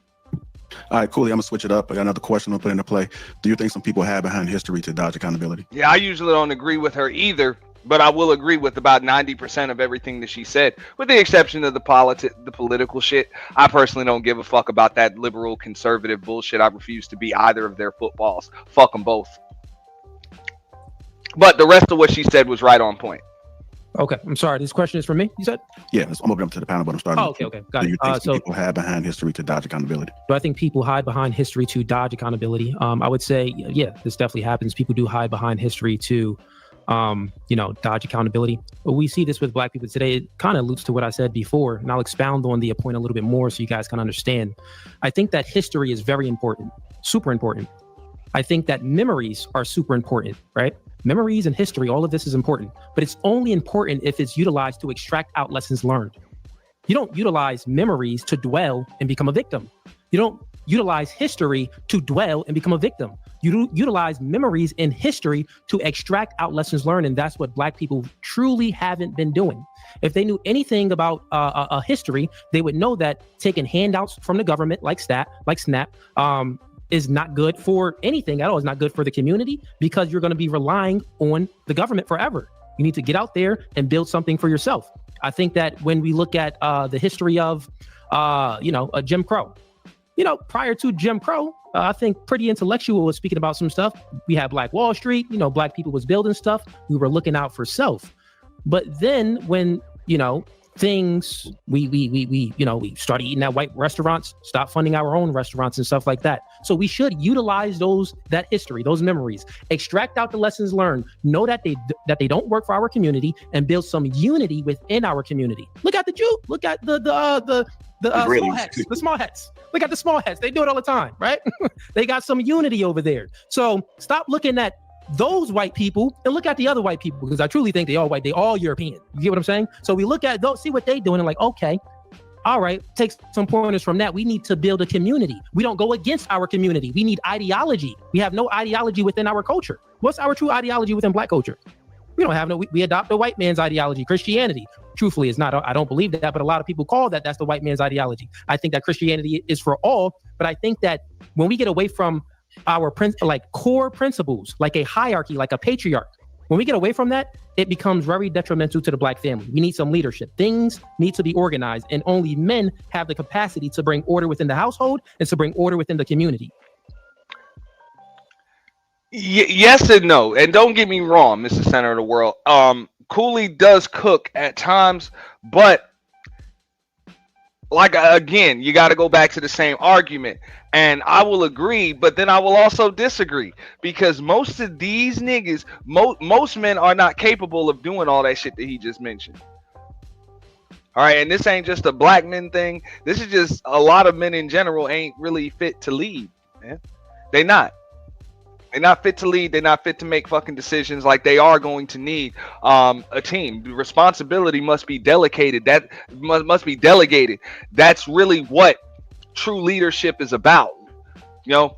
being a leader, being in charge, and all of that other shit is not about just saying, look, I'm the man and I got the final say so and that's it. No, sometimes being a leader, a lot of times it's about being able to look to the person on your left, the person to your right, the person in front of you, sometimes even somebody you don't even like, and just being able to say, you know what, you're right. Or you know what, just out of curiosity, what do you think?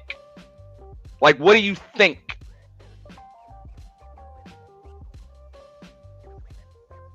Because people can see things from perspectives that you can't. And that's a problem. You got too many motherfucking chiefs and not enough Indians.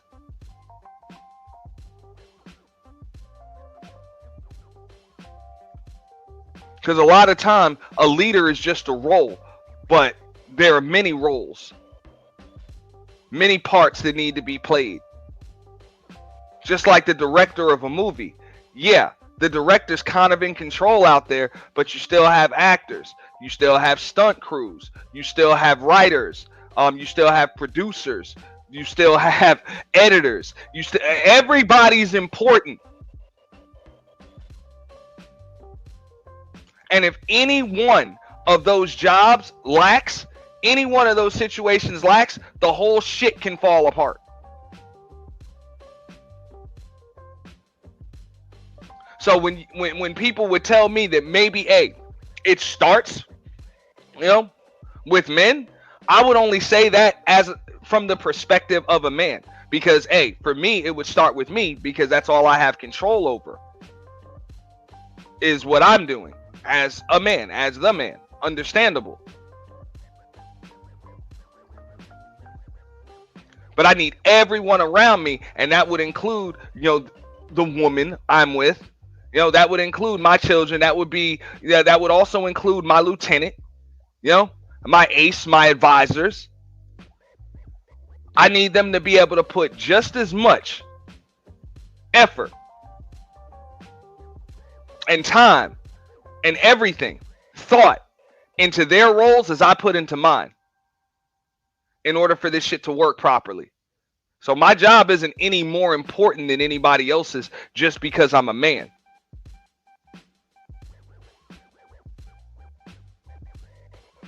Because everybody's role is essential.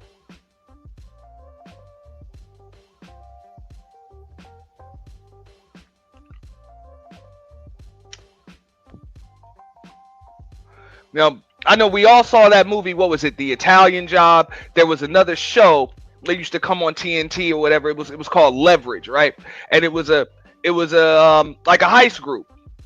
You would have your hacker, you got your safe cracker, you got your hitter, your fighter, you got your driver, you got your grifter, and then you also have the mastermind, the person that plans the job, whatever.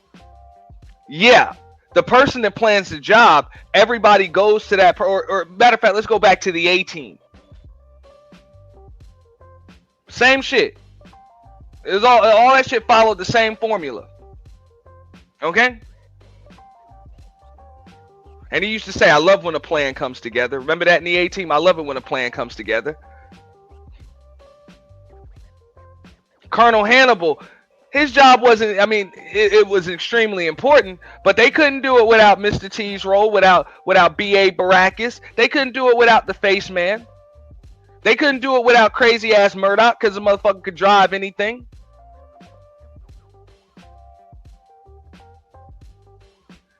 Everybody has a role.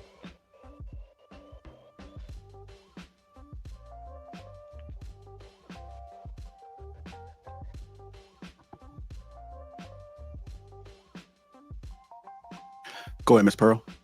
Do you think some people have behind history to dodge accountability? That's a fact. I feel like I'm just gonna keep repeating myself. I think as an adult, No, Miss Pearl. because I'm just gonna You say. said Miss Pearl. Miss Pearl. Oh, sorry. Yeah. I got the list up there. I'm coming to you, Pearl. I got you. Do some people have behind history to dodge accountability? Of course. But I don't believe that we should look at those people. I think that's also an overlay for the underplay. Like, of course, you're not going to acknowledge history if you still want things to be conducive and beneficial to you. So I just feel like we always have to discuss history, because if that was the case, then we don't want to acknowledge histories. Why do we have museums? Why do we have statues? Like, why do we have dates to commemorate certain events? Like, so you're just going to base history off what you want it to look like, what you want us to value, and what you want our perception to be. You're not going to play with me over here. So I understand that people hide behind it, but we still need to acknowledge history and the results and the consequences of what has happened. It's not we just not going to talk about it. And we can't use some people who have advanced and who have had opportunities to put a blanket over the rest of us whose houses are still on fire. It's great that people are able to have opportunities, but again, you have to look at what those opportunities are rooted in. The system that we're still talking about is so relevant today. How many opportunities do you really have? Or is that an illusion as to what it looks like? So I know people keep talking about this playing field, but we also keep having discussions about the goalposts and always being moved back. So I don't want to move too far away from the question. Yes, I do believe some people hide behind history to dodge accountability, but you got to ask yourself, what accountability are you dodging in? Who set that up? So I'll end my plan. I even say this, and this is something else that they don't talk about, where it's like, oh, well, it's not enough, black-owned businesses, or when they even brought up that statistic about black women owning, that many more businesses, but then when they found out, it was just like the most LLCs registered or whatever, and they don't understand like why that is. It's not just because whatever, they're just registering LLCs and businesses. And look, 85% of small businesses fail, like they just do. Now, when you're talking about black folks in the black community, it is more prevalent because, just like I said, too many chiefs, not enough Indians. You got a lot of sole proprietorships, where one person is trying to wear all hats. That's the easiest way for a business to fail. Especially when the role isn't, when the roles aren't like clearly defined. You trying to be the accountant, you trying to be the accountant, you trying to be the the IT advisor, you trying to do all of the packaging. You want to also be the bookkeeper, when a lot of times the accountant and the bookkeeper is the same thing. Okay. You want to be the spokesperson? For real. You want to work the assembly line? You want to do all that shit. And it's 24 hours in a day. And you got a family and you're trying to balance the social life too. And you like looking good. You like looking good. Yeah. Oh, and every now and then you might need to sleep. Like a lot of shit will fall apart. Yep. So it's a problem. A lot of folks say that, hey, I want to do, I did it all by myself. That's the badge of honor. Like, fuck that. Doing it by yourself, that's not a badge of honor. I mean, it's a badge of honor maybe to get it started. But shit, I know a majority of the stuff that I'm able to accomplish. Hell, even on YouTube. I couldn't do that shit without the crew I work with. I couldn't. I'm pretty sure I'd get something done, but it wouldn't be like it is.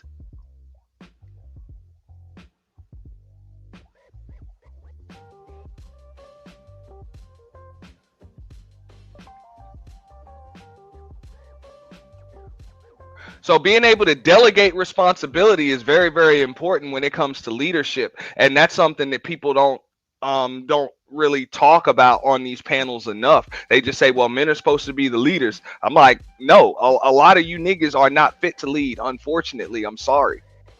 Because you don't understand that common thing. You just want to be in charge just so you can tell people what the fuck to do. That's why when you use terms like quote unquote submission, a lot of women see that shit as punishment. No, they see accountability as blame. They see submission as punishment or oppression. And that's not what the words are supposed to mean. When someone submits to the leader, it's because they trust them to lead. They trust their decision making. That's a big part about it too. I'm going to use one more comparison. You want to talk about someone like Like Phil Jackson, for example. Yes, Phil Jackson coached some of the best basketball players to ever play. Kobe Bryant, Shaquille O'Neal, Michael Jordan, Scottie Pippen, Dennis Rodman. Yeah. Yes, he did. But with the exception of Dennis Rodman, none of them were champions before they were coached by him. Not at that level, not at the highest level. And they always say, what was Phil Jackson's greatest strength? Being able to manage personalities. Being able to have 2, 3 alpha dogs on the squad, but being able to make sure everybody flourishes in their roles and respect each other.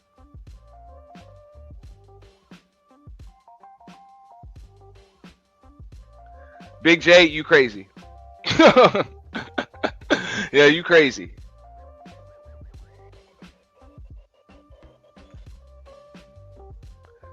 I mean, the guy's got more NBA titles than any other coach.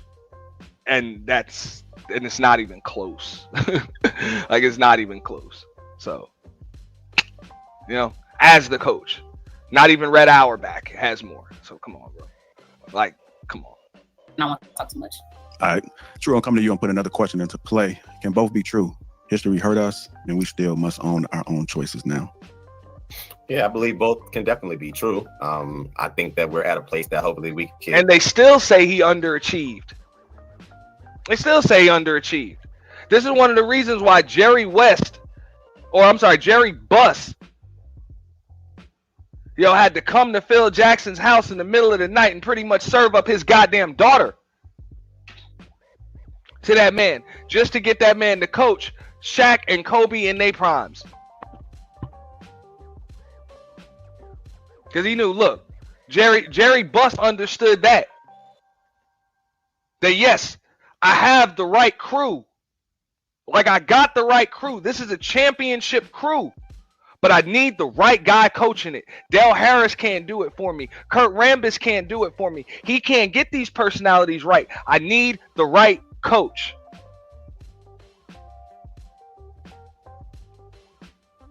Yeah. See, Jerry Buss was a businessman.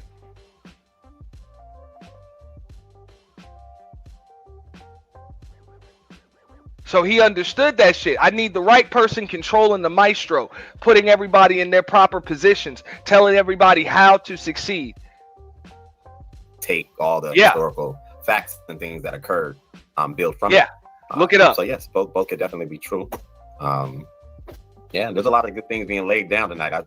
I'm blown away. Phil Jackson was banging Jeannie Buss for years, bro. For years. So yeah, if you want to expound on some of the things you can, go ahead.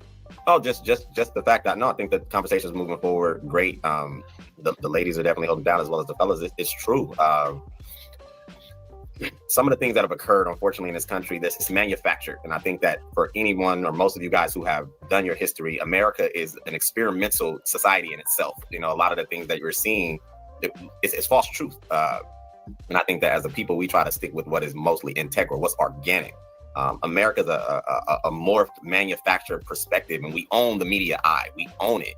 There's no continent on this planet that we have not touched. From most people know the American culture or the American way. So, yeah, and we're just kind of somewhat a part of the overall system. I think that now, current day, because of technological advances, because of certain things that have grown, we are able to create a life that is not as restrictive as it once was. Information is everywhere. You don't get booted out of Barnes and Noble or certain, you're not going to get kicked in the head if you try to read a book or anything of that nature. So I think that we're just in a better position than we once were. But I do think that there's still a fragmented, maybe emotional track. We need ideology. Cooley said it 5 minutes ago. That's one thing I would like to see, before I pass on to glory, is that at some point we figure out what it is that we ultimately are standing for. We have a benefit. Amira said it. We're Americans, and we're Black Americans, and we're, people from inner city. We can change some things. So I'll land there. Go ahead, Bo. Okay. I got two things. One, I said I'd never address this person directly, but I got to right now. And I would like to do so without being interrupted, but I do want to respond afterward. Number one, I would like for Pearl to make sense of one, the conviction rate, the arrest rate, and the exoneration rates. Because people keep bringing up these crime rates, but they never speak about arrests, actual convictions, and then exonerations, because then those numbers would not work for you as well as you think that they're going to work for you. And you all never speak on how we are arrested at a disproportionate rate, convicted at a disproportionate rate, and exonerated at a disproportionate rate, because all of those would work together. Number two, it's funny how you build a platform using Black people, get demonetized, and then turn against Black people.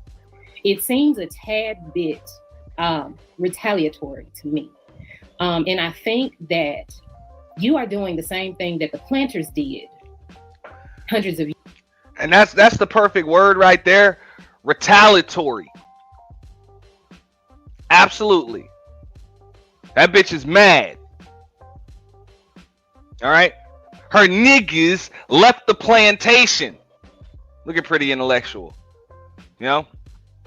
That's how my grandmother used to look at me. She put them glasses down. You know what I'm saying? Look at you over the damn glasses and shit. It's like, really? You know what I'm saying? Are you serious? You know? Yeah.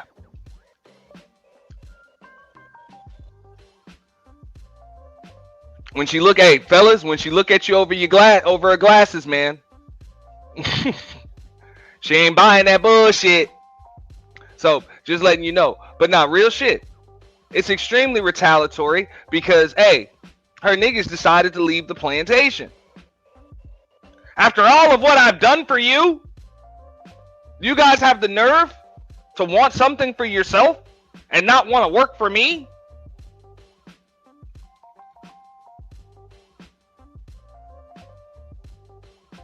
You niggas are supposed to be kissing my ass. If I had one.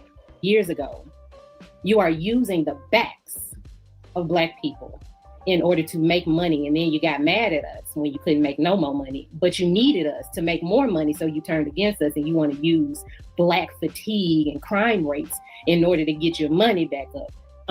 And those are the 2 points I had. Mm-hmm. That's fair. Just like L. Nixon said, Pearl is exercising her privilege to use Negroes because her views are low. And as usual, we're glad to help. Very nice.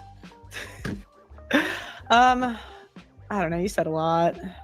This bitch, man, smoke be coming out of this bitch ears. How do you have a conversation with somebody that's goddamn stupid, man? Everything is, you said a lot. No. She used the timer. And she spoke articulately, eloquently, and she was clear and concise.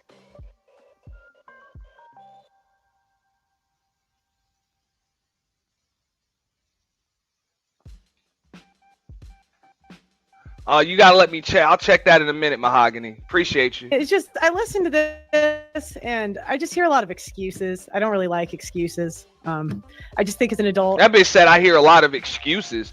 Now she's just making shit up to spin a fucking narrative. And that's obvious. It's not even funny.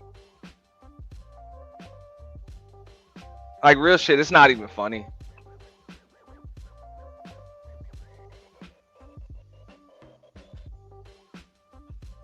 And I've said it before, you are responsible for your own decisions. As to the list of accusations, if you want to believe that, that's fine. I don't really care. So that's all I got.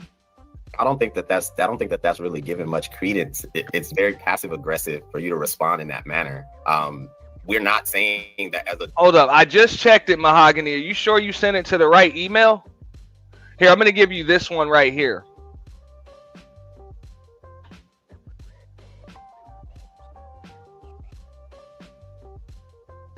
I just sent it. I'm gonna put another one in the chat. you don't need to be held accountable. I think everyone on this panel has stated that to be true. Matter of fact, you're dismissing again. I'm going to send you the right solid one. Hold facts, up. things that occur current day in past time. And I don't get how that services.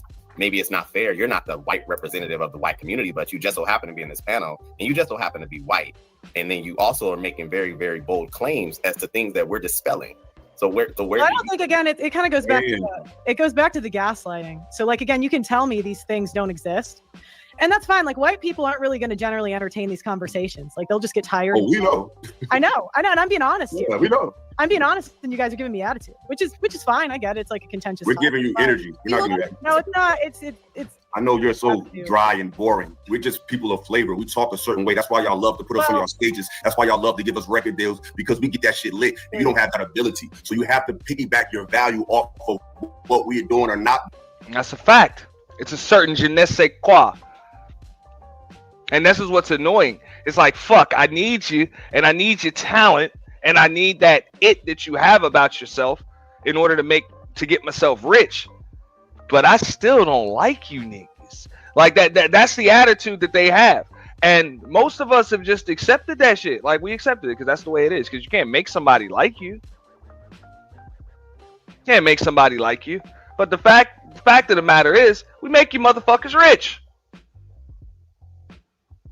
And you're scared to death that motherfuckers can start using their own talent and make themselves rich. And because it's currency, it stays in circulation. If we start making ourselves rich and not you, you're going to go broke.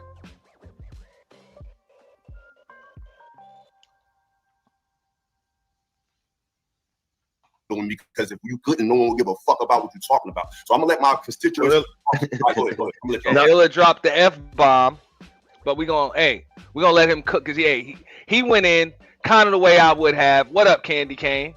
To generally entertain these conversations. Like, they'll just get tired. Oh, we know. I know, and I'm being honest here. Yeah, we know. I'm being honest, and you guys are giving me attitude, which is fine. I get it. It's like a contentious. We're giving you energy. We're not giving you that. No, it's not. It's. I know you're so dry and boring. We're just people of flavor. We talk a certain way. That's why y'all love to put us on your stages. That's why y'all love to give us record deals, because we get that shit lit. And you don't have that ability. So you have to piggyback your value off of what we're doing or not doing, because if you couldn't, no one will give a fuck about what you're talking about. So I'm gonna let my constituents. Go ahead.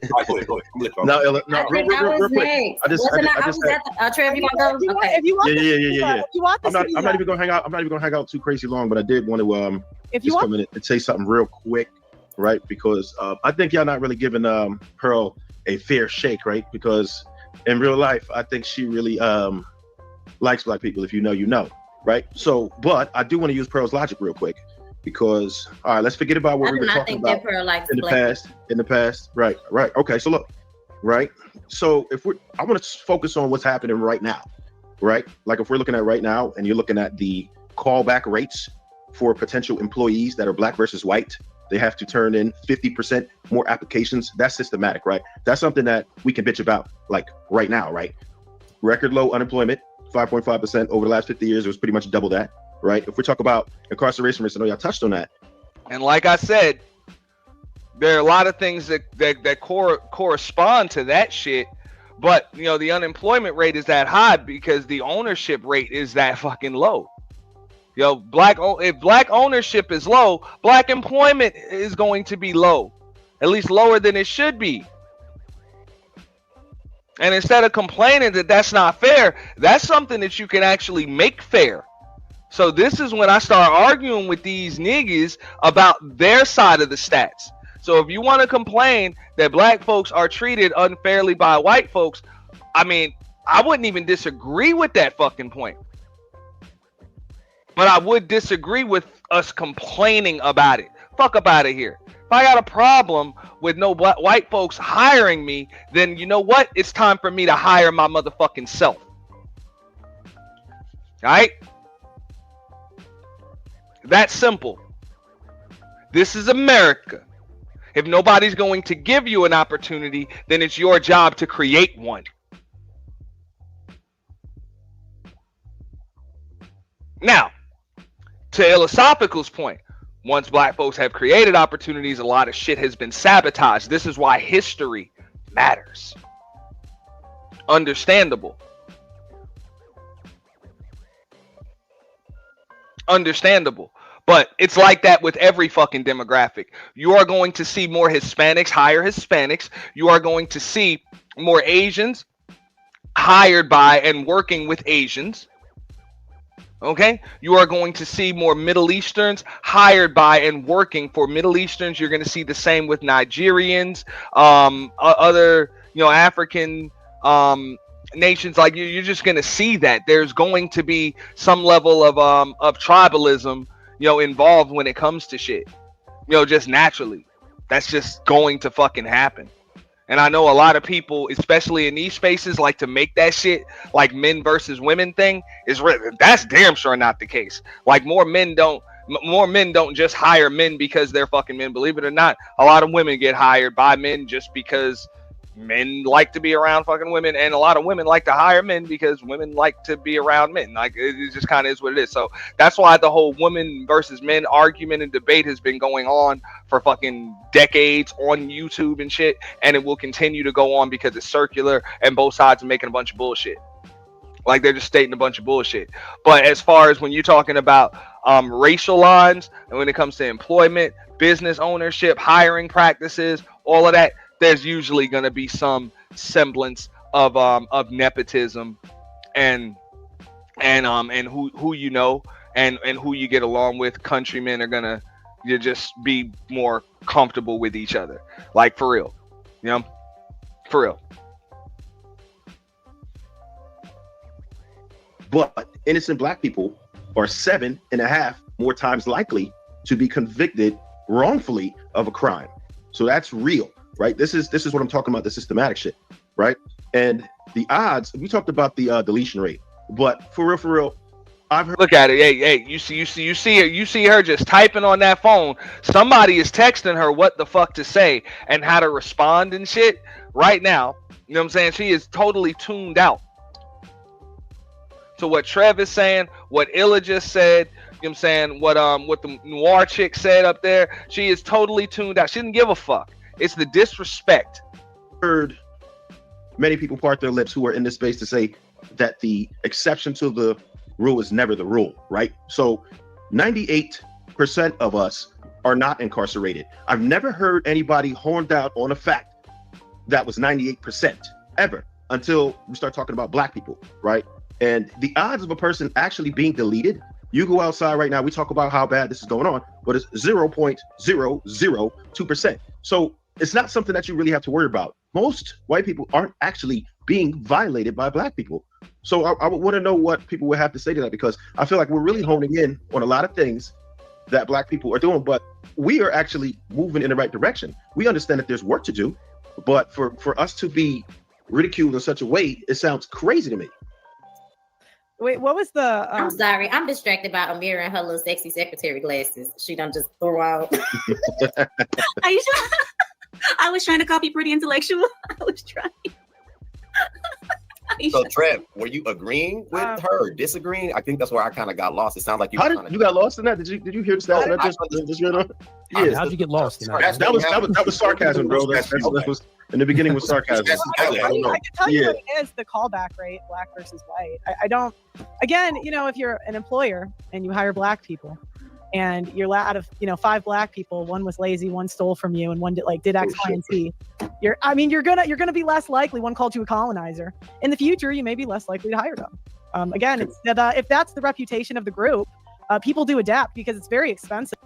And this is why I don't talk to people that are extremely shallow and stupid, right? Because you're assuming that black folks are a fucking group. If you dealt with people, when you hire people, you deal with them on an individual basis, not as a group. I mean, if you do that, if you do hire people as a group, meaning people were recommended, they were referred, you know what I'm saying, they came in together, you know that these people hang out and they roll with each other. But just saying, well, this black person did this and that black person did that and this other black person did this, my experience with black people is bad, so I'm less likely to hire black people, instead of seeing people as who the fuck they are or what they are, which is individuals.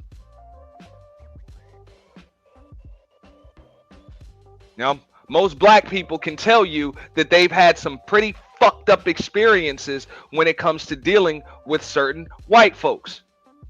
They've had some fucked up experiences. So if I just said that this was my experience dealing with 5 or 6 different white folks, so you know what? I'm just less likely to deal with white folks in general. Fuck the other 100 million of you, or 400 million of you in America.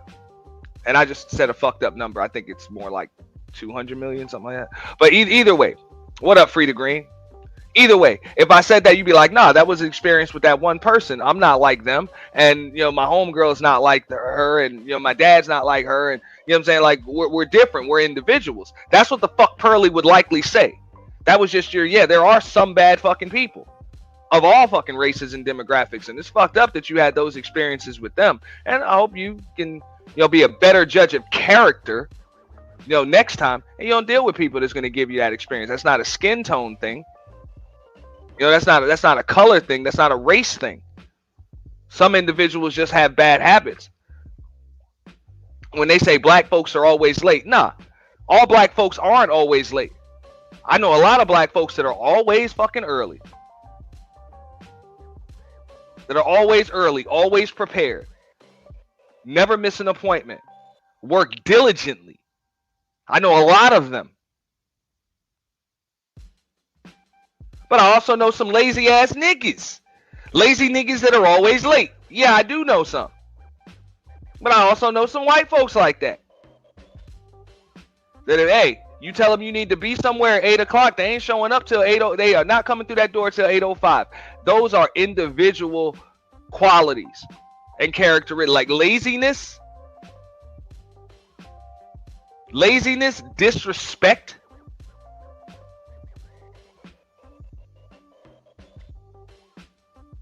lack of punctuality. Those are individual things. That's not based on your race. Like, just the nerve of this bitch.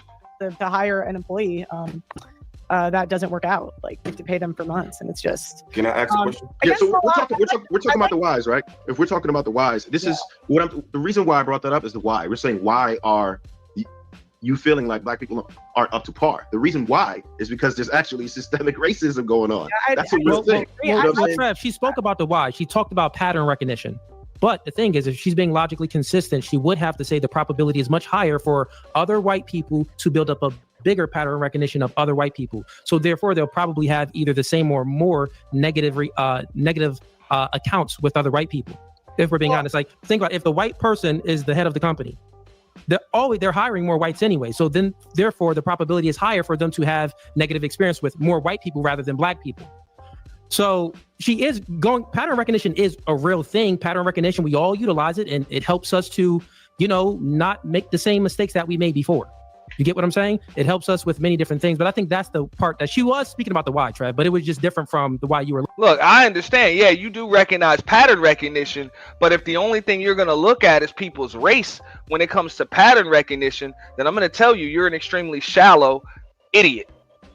Like, you're an idiot, and you're probably gonna encounter a lot of problems over the course of your lifetime because you can't see past somebody's race, skin tone, or ethnicity, you know, or nationality. That's a fucking problem. You got to be a better judge of fucking character, and pattern recognition does come in there, you know. But you got to notice more qualities than just somebody's physical attributes. It's more of what makes a person than just what the fuck their race is. But this is the internet. You know, people are extremely fucking shallow. I call it the prison mentality. I've said it before on this show. I say it again. You know what I'm saying? It's the prison mentality. And you have people, so many motherfuckers in there that have a low IQ, or just really aren't capable of this. This is why when they play cards and they play spades and shit in prison, I heard about this. They can only play ace high. Like they can't play joker, deuce, deuce. They can't do all of that other shit because there's gonna be fights that break out. It's too motherfucking confusing. Everything has to be just what it looks like. The same way, hey, the black people got to stay over here, the white people got to stay over there, the Hispanics got to stay over there. You know, that's just what it is. Anything else is gonna confuse people. Everything has to be what it looks like. That's a shame. That's a shame. And that's what I mean. This shit perpetuates an idiocracy. When people can't look past somebody's skin tone or somebody's gender or somebody's race, ethnicity, whatever, to judge someone's character, there's a fucking problem. And unfortunately, you got more people, even on the internet, that just preach that shit. You know? The men, the women, the women, the black people, the white people, the white people. It's like, well, people are individuals, especially in this day and age. Especially in this day and age. Looking for it. Can I? I disagree that there's systemic racism. I think there's more racism against white people. Of course you do. But how would you be able to recognize that when it's impossible for it to happen to you? Well, I mean, even by that fact, you're saying it's impossible for me to experience racism. That's Systemic racism. It's impossible. Well, again, that just kind of goes back to that's a cop out. Like, I just think cop out. First of all, there's a lot of. Do you want to hear my opinion, or do you just want to? Go ahead. I mean, there's a bunch of scholarships that are given. Like when I was in high school, there was a black guy who got like a 27 on his ACT, and he got into Notre Dame because there are specific scholarships for black people there. The white guy in my class, he got a 32 and he didn't get in. No one can verify. Are you gonna go on the record and say that scholarships are wrongfully awarded to black people more than anyone else? I'm not saying that it's wrong or right. I'm saying there are specific. No. Did you hear the question? I said, are you going to go on the record saying that there are more scholarships awarded wrongfully to black people than any other race? That's what I asked. Again, I didn't say wrong or right. I said the fact is there are specific scholarships. It's the same with women, right? There's specific scholarships that are made for women. There's pretty much specific scholarships for everyone. That kind of sounds like a deflection. Yeah, you just like you hear this, you hear the dumb shit. She's saying it wasn't fair because this black guy got into Notre Dame with a lower ACT score. But now you're saying, hey, well, there were specific scholarships for women, for, black men, whatever. We all saw the video of the Indian dude that shaved his head, you know what I'm saying, and cut off his beard and shit. So he can get a scholarship that was supposed to be for a black man. And he got the shit and got into med school. Whatever. It's like there are specific scholarships for specific people. It's like it's pretty fucked up that, I can score a damn 1250 on my SAT and I can't get into Vanderbilt University, but a motherfucker that could dunk a basketball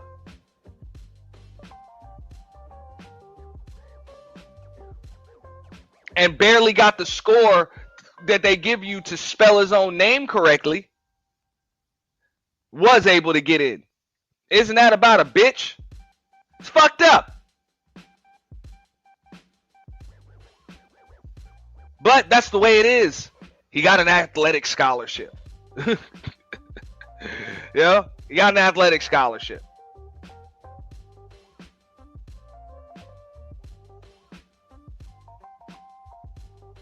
That's the game.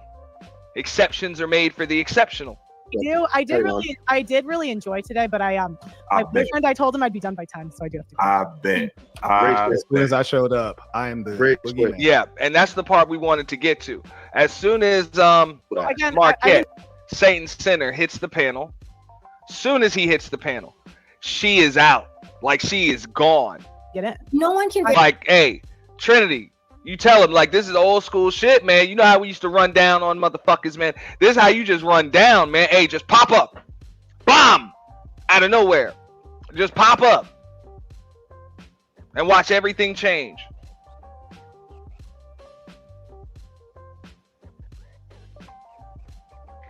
That's what we call running up. It's how you run up on a motherfucker on the internet.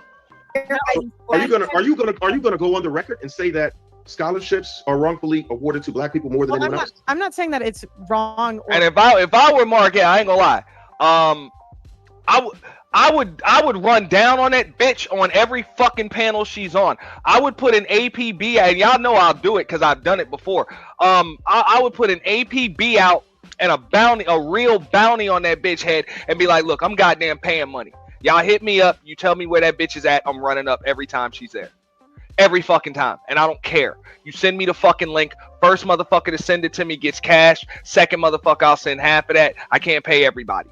You know what I'm saying? But whoever gets it to me first, Boom, I don't give a fuck what time of the day or night it's on. Any panel with the exception of her own, I am there. I'm running down. This bitch will not be able to move. She will not be able to duck smoke. You will not be able to duck nothing from me. Hey, that's the energy you got to hit motherfuckers like that with. For real. Just keep running down. Bitch, you want to cry victim. I'll give you something to cry about, ho. Right. I'm saying there are specific. No. Did you hear the question? I said, are you going to go on the record saying that there are more scholarships awarded wrongfully to black people than any other race? That's what I Again, I didn't say wrong or right. I said the fact is there are specific scholarships. It's the same with women, right? There's specific scholarships that are made for women. There's pretty much specific scholarships for everyone. That kind of sounds like a deflection. I did really enjoy today, but my boyfriend, I told him I'd be done by 10, so I do have to. I bet. As soon as I showed up, I am the boogeyman. Rage quit. Oh, we could do it again. Super villain. That's why I would be the boogeyman for that bitch. You damn right. Rage quit. But look, I told him I'd get on it. Can I just ask you one question before you leave? Can I ask you one question? I don't The use super villain is here. Can I ask you one question before you depart? Gotta go. I'll see you guys. Rage quit. That's a rage quit. It's not a rage. I bet. I'll see you. I bet. Do it again. Nah, the super villain is here. Y'all scared her off. What up? Peace of the Saints. Thank you for. I don't know who added me on, but whoever it was, I appreciate you sharing your platform with me. Hey, what up, man? That was JR. I'm chilling. How you feel? What's up, bro? What's up? Good to see you.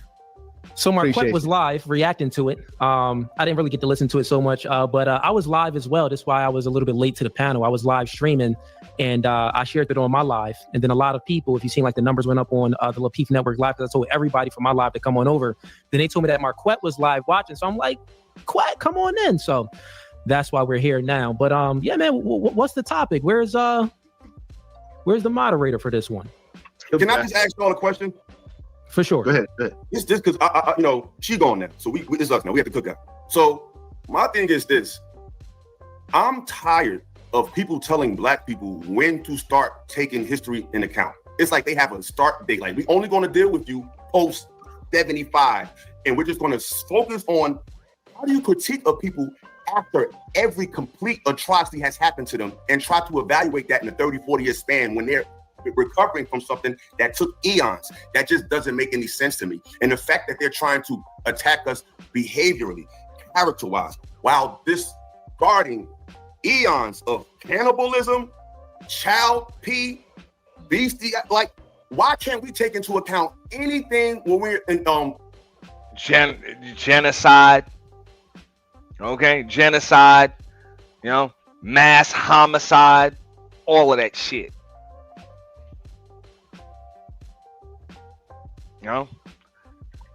Pillaging, plunder, thievery, talking to these people when colonization. And I'm like, it's cool.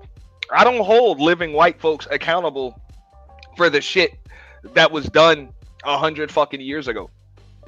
They weren't alive for that shit. It is what it is. It's pretty fucked up. It's pretty fucked up when you try to hold a people to some other standard that you won't even hold yourselves to.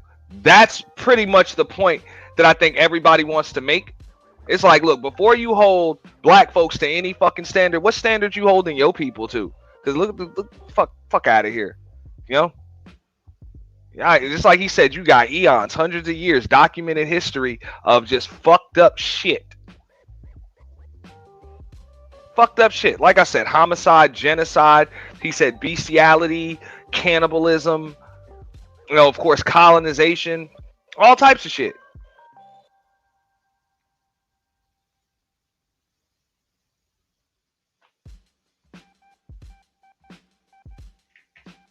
Thievery, pillage, plunder.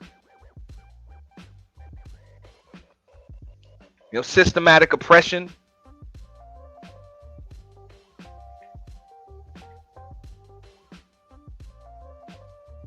Theft of intellectual property.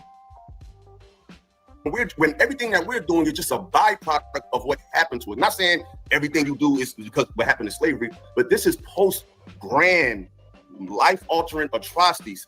they're going to be at best we're going to be altered. So how can you just evaluate us off of that while discarding your entire existence of violence, pillaging, the worst of things? Just like I can't even have a real conversation with people like that. They're not being so Ella, I don't agree with it, but I'm just going to tell you what the reasoning behind that is. It's on topic. It's almost like how when we're talking about if we're having a relationship combo and we tell the women and then we start doing the whatabouts, it's irrelevant. So we can't really do the whatabouts all the time. So that was the nature of it in this particular case. That's why when I came in, I chose not to mention anything about whatever it is that I feel like they do. Right? I just went by the facts to show how you're wrong as hell and you're giving out horrible data, incorrect data, and misleading. The only reason I said that is because they're evaluating us on a behavior level, as if our behavior is strictly dedicated on. As if their response to us is strictly predicated on our behavior. When history shows us, like I said before, at our best behavior, we were treated the worst. So that logic doesn't compute to me. But they're fully aware of that. They're fully aware of that. That's not something that we have to educate on. That's why sometimes I don't try to reason, because they're fully aware that there is something systemic going on. They're fully aware that it doesn't matter. That's where the fatigue comes in, because they know that they know. The fatigue comes in because that's not that they know, it's that they know that you know, and they don't like that shit. They're like, you niggas. This is why we didn't want you reading. This is why we didn't want too many of you motherfuckers congregating with each other. Real shit. They don't like this shit. Y'all get all uppity. Y'all uppity Negroes. We don't like that. You know? For real. So the goal is really, and like I said, this is one of the reasons why I'm shouting out the Lapeef network, because I do like the way they handled, this right here. It's not necessarily the way I would have handled the bitch, because that shit would have turned into a roast session. But the fact that they stayed on code and they didn't allow themselves, they have more discourse and division on a random Thursday night between them on the panel, but they refuse to be divided against that Pearly bitch. Because it's like, nah, bitch. And it wasn't just because she's a white chick. It was just because she was dead fucking wrong. She was dead wrong. She was disrespectful. They were pretty much all in agreement with that. They refused to allow that house to be divided. And that's really the way you're supposed to handle a bitch like her. Under no circumstances do you let them use that strategy. Now, there are other panels that she's able to go to, and then she's been able to go to, where she can come up there, do all that gaslighting bullshit, and then leave. And then next thing you know, these niggas start arguing with each other over her. And then that's it. Her mission is accomplished. Not because she made some great valid point, but because she got you niggas fighting over each other, fighting with each other over this fucking snuffleupagus bitch. That's it. Problem fucking solved. If I can get you niggas fighting, I don't have to worry. I don't have to worry about you fighting me. It's really that simple. Divide and conquer. Don't fall for it. And Mahogany, if you got that other email, send it to that one, because I didn't get it. Yeah, I didn't get it. I'll drop it in the chat again.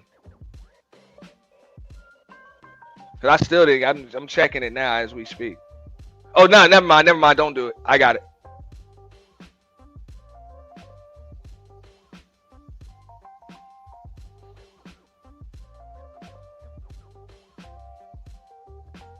All right, I'll message you back. Appreciate you, Mahogany.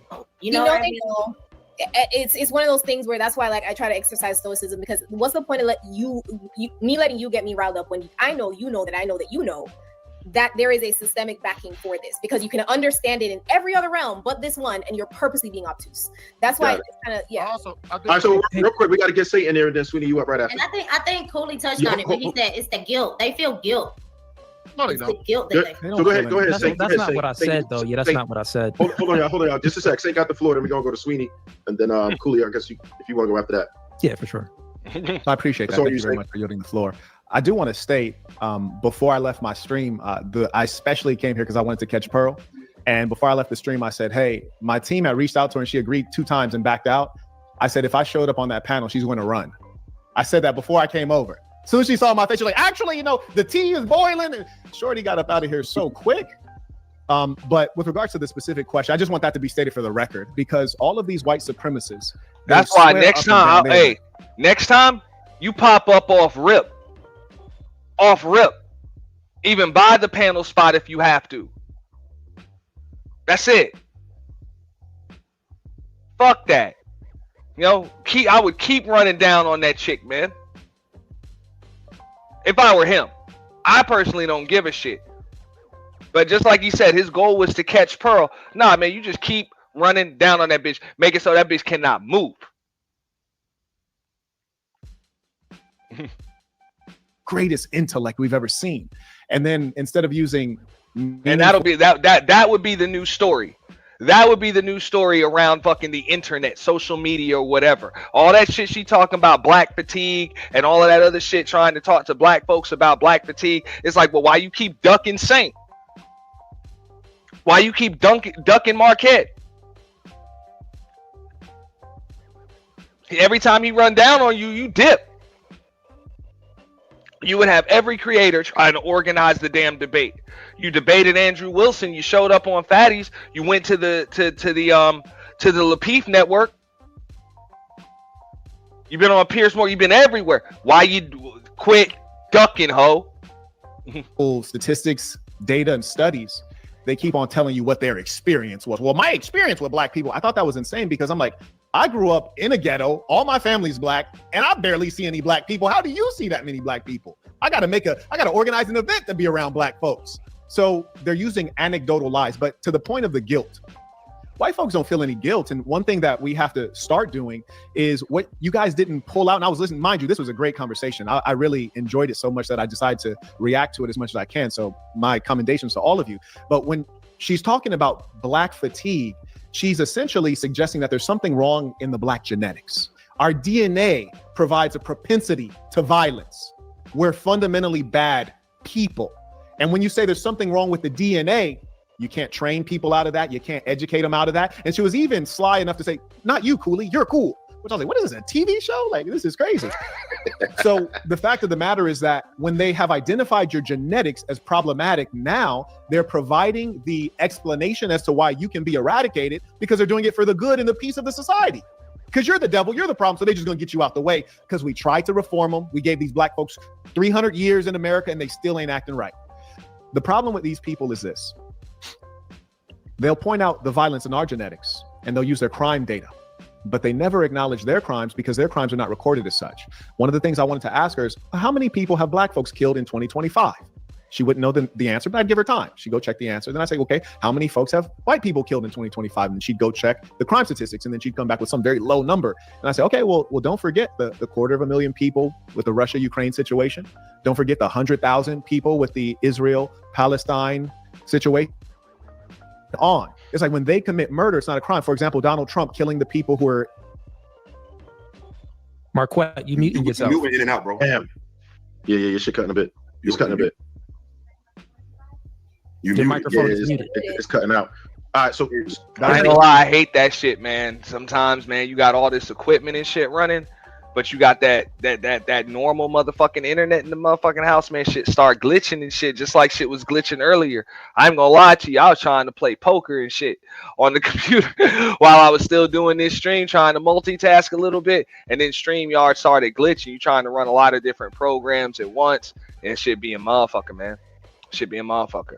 All that shit, all them extra USB ports and shit. Right there. You're back. Just repeat the last 20 seconds. That's all we need. Okay, all I was saying is that their murder is not categorized as crime. Whether you're talking about the Ukraine-Russia war, which is a war between whites, you're talking about Israel, Palestine, and America, a war started by whites, or you talk about something for real. Sometimes it be something as simple as your damn microphone, you know? Because believe it or not, I'm gonna kind of pivot a little bit real quick. A lot of these microphones and shit be having like not built-in sound, but there's usually some kind of app where they'll have like a soundboard attached, like you can get like a virtual interface or soundboard for it. Most of them.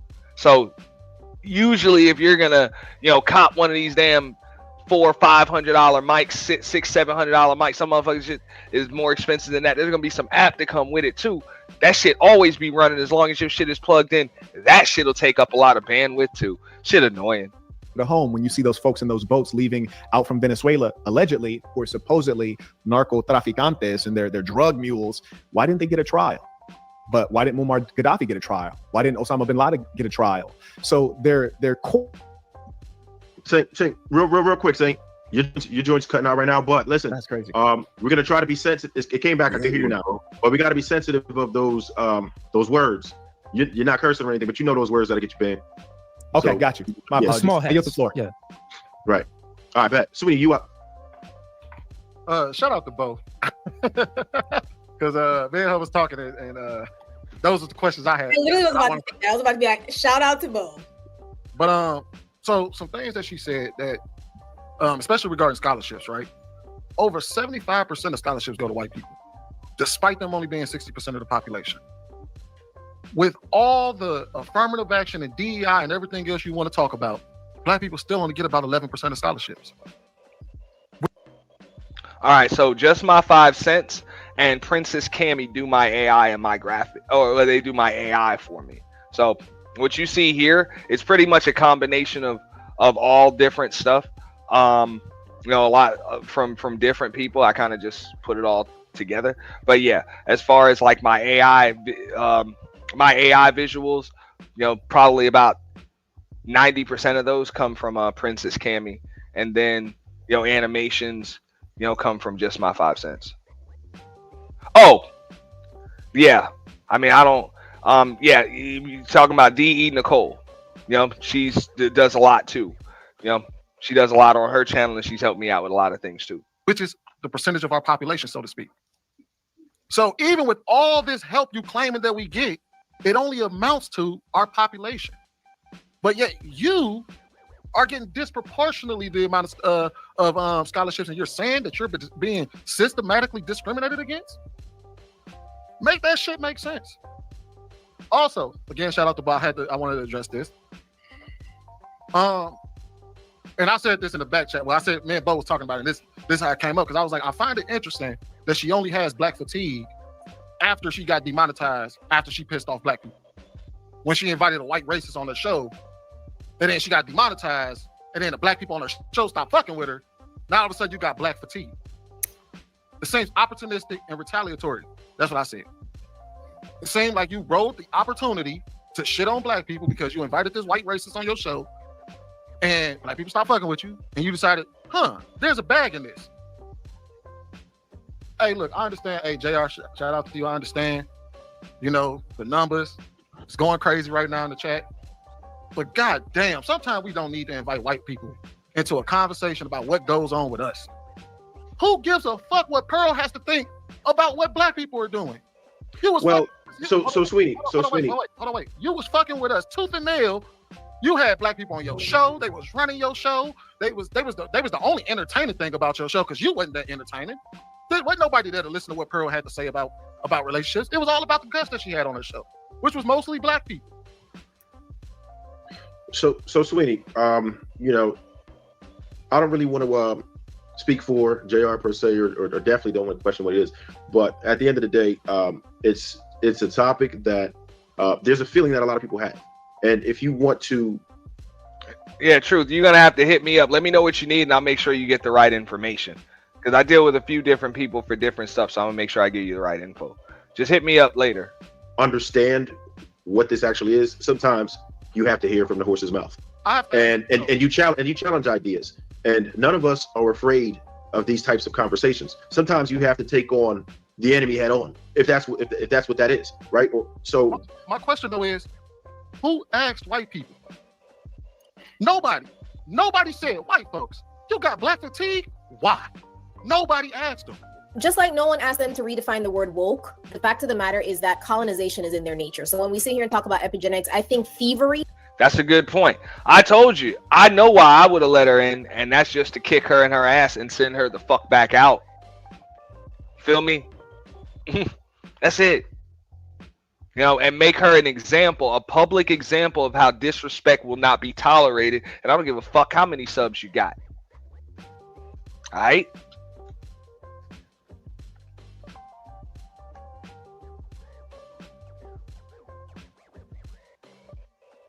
That's the way I would have handled that shit. You know, that's the only, and people just like you, because that's a damn good question, Trinity. Why is she even here? Yeah. So that way we can make a public example out of how we handle disrespect. Because for some reason, this bitch, along with other people, didn't get the fucking memo. That disrespect won't be tolerated. No?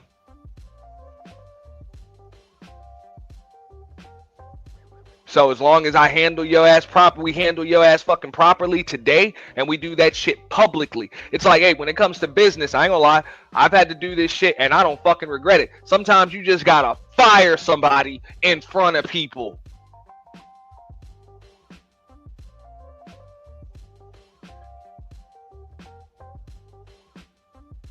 Just to let everybody know that this ain't no fucking playground. And no, you're not above it.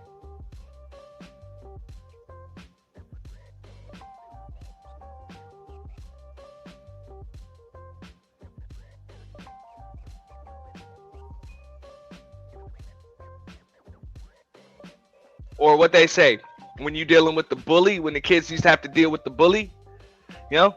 Yeah, sometimes you got to knock that bully the fuck out, but you can't just do it. You got to do that shit in front of people. Like in front of, you got to whoop his ass in front of everybody. Or just fuck him up. Let it make sure him and everybody else see that. Or your lady, whatever, because some of these chicks be bullying motherfuckers too. Hey, we got to make sure there's some bloodshed. Like literally, people got to see that blood. You know?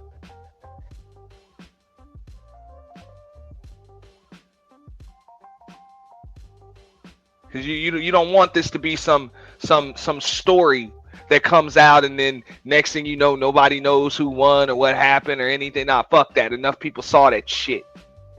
Everybody knows what happened. You know, they don't play that bullshit over there. And sometimes it's about sending a message. Is quite literally now a part of their DNA makeup. They take things that Black people create, they redefine it, contort it, and make it to their benefit. That's what I said when I came on the panel when I first spoke. That's what they have done with woke. That's what they've done with many other words, many other phrasings. Things that we explain our experience as people. That's what happens. No, so how about this though? This is what I want y'all to actually consider, right? There are people who actually think like this. People who are running shit who think like this. We don't want people to view us in this manner. So sometimes the question why makes sense when just if you listen to what people are saying, we're talking about employers, right? People who are in charge of what it is that you do, and people who are going to continue to perpetuate ignorance. So you have to combat that. You can't just let it slide. You need to take your head on. You think the people who have Black fatigue from white people, we changed their minds? What we said on this panel changed their minds. All of a sudden, Pearl gonna go back to the congregation and be like, you know what, white folks, them Black folks over there are cool as hell. So when you have people putting out misinformation, sometimes you have to educate them. She didn't refute a single stat that I brought up. She has to go back to the drawing board and pick and really break these stats down. Because people Google stats, and then there's some people who study statistics and understand what that actual breakdown looks like in real life. We have to educate people. We almost realize it's trendy right now. It's trendy to speak about Black people. If you go on X, that's what I was going to say. If you go on TikTok, it's white conservatives, they're speaking about Black people just for no reason. It's fun for them to say the N-word, and myself and I personally, I don't care about the N-word. I'm not sensitive, but with these white folks that use the N-word on Twitter, it's just very funny. Because if I'm gonna use a word, I don't even cuss actually. But if I am gonna use a word, I'll use the word in any situation. And I have these white racists that come on my show sometime, and I asked them, would you say? I see you say it on X. You even said it on stream. Okay, someone was calling, I believe, another consecrated an N-word, and I said, would you say this in every situation? He said, what do you mean? I said, well, would you say it if you were walking in Newark, New Jersey, walking in, in Chicago? If you were walking, would you say it in the hood around these Black people? Nah, I kind of know when to use it and when not to use it. Okay, I see. That's not very masculine. It's effeminate behavior. But They don't use it around black folks. I think the main point, though, I do think it's trendy. This is why a lot of people are making content about this black fatigue. Like I said before, if it's black fatigue, it's all types of fatigue. But as black people, we must be aware and we must acknowledge and understand our own shortcomings, because that's the only way we can get through. We must acknowledge that. I completely disagree. What'd you say? What part do you disagree with? Because it's the same thing. We must acknowledge our shortcomings. Our shortcomings are highlighted. It is already acknowledged. We understand what is happening. There is no more highlight on our shortcomings that we need. And I think that when you talk about content that is popular, I think the same thing applies to this consistent rhetoric of the single baby mama culture that you have mentioned twice out of context on this very panel. Like, there's a lot of things that are trendy and, oh, this is super cool to talk about. Let me talk about single baby mama culture and ABs. And these are like the trendy topics, black issues, black people, black women.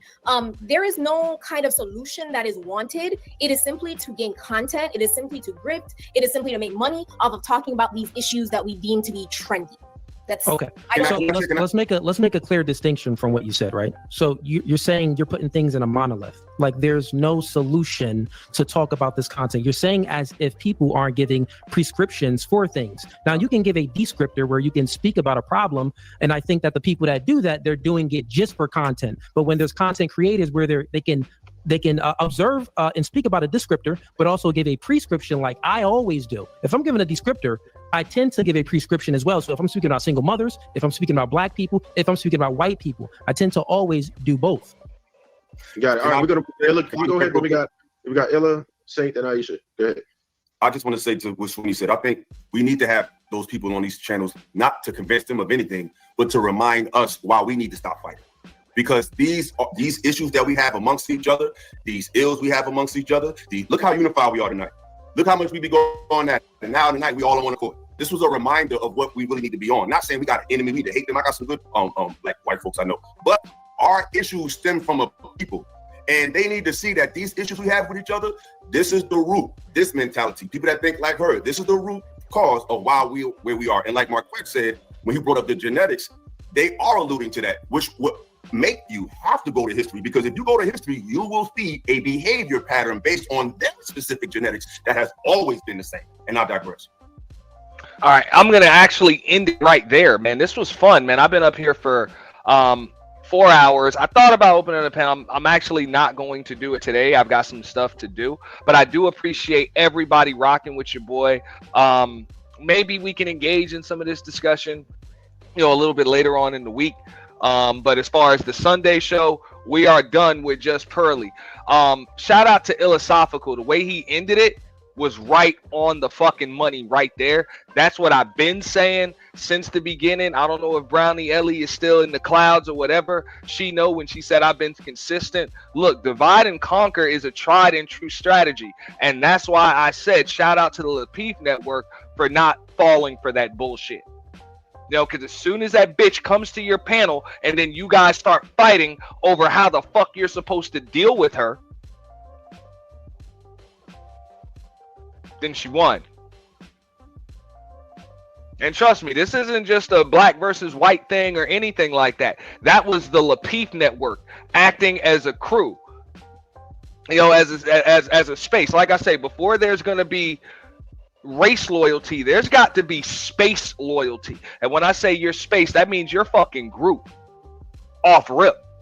We got to be fucking tribalism. We don't link up just because we all got melanin in our fucking skin. It's because we fuck with each other. We rock with each other. Yeah, we can have discord amongst each other, but ain't nobody else gonna come in here and sow no seeds of division. For real, for real. If we gonna argue, it's gonna be because of some shit between us. It ain't gonna be because of some shit that some outsider brought in. And that's the way that shit should be. So respect to them for handling it the way that they fucking handled it. And y'all make sure that whenever y'all are in any of these other spaces or whatever, because people will try to come and do that shit. All types of people will come and try to do it. It's not just white folks. You'll see black folks do it. You'll see people. They'll call themselves trolls. Their only goal is to create division, separate, divide and conquer. That's it. Don't fall for it. Don't. I'm not saying you got to hold hands and sing kumbaya. Just show people that they're not capable of pulling your strings. For real, for real. There's people that are easily controlled. Oof, that's a problem. That's a serious problem. So on that note, man, like I said, again, I want to thank everybody for coming through. Shout out to everyone that hit the Cash App, supported the show. You know what I'm saying? Shout out to L Nixon with Super Chat. Appreciate everybody coming through. LA Project, Melanated Vessel, of course, top moderator Bridget M. What up, Irby? Truth, Candy Cane, Mahogany Roots, Young Riaz, Big J, Triple X, $4, Mr. Center of the World. I saw D Chicago in the building too. Brownie Ellie, Sot Passe, M Mills. You know what I'm saying? All of y'all, man. Appreciate you. If I forgot anybody, hey, and shout out to Wacky World TV, Drip Show, May. Everybody else. Like I said, if I forgot anybody, my bad. It's a long list. We've been up here for 4 hours. So, you know what I'm saying? But I do appreciate y'all. I will be back. You know what I'm saying? I will be back. Probably not tonight, but definitely later on in the week. We got morning rants, afternoon rants, evening rants, all of that stuff coming up, and we got a bunch of other stuff in the near future. On the way out, make sure you guys like the stream, share the stream, support the stream through Cash App, Super Chat, Super Thanks if you're catching the replay. As always, the exclusive replay will be available at Aunt T's The Boiler Room, exclusive. So if you're not subscribed over there, make sure you get your subscription. Also, cop the membership link. Memberships are now available at Aunt T's The Boiler Room.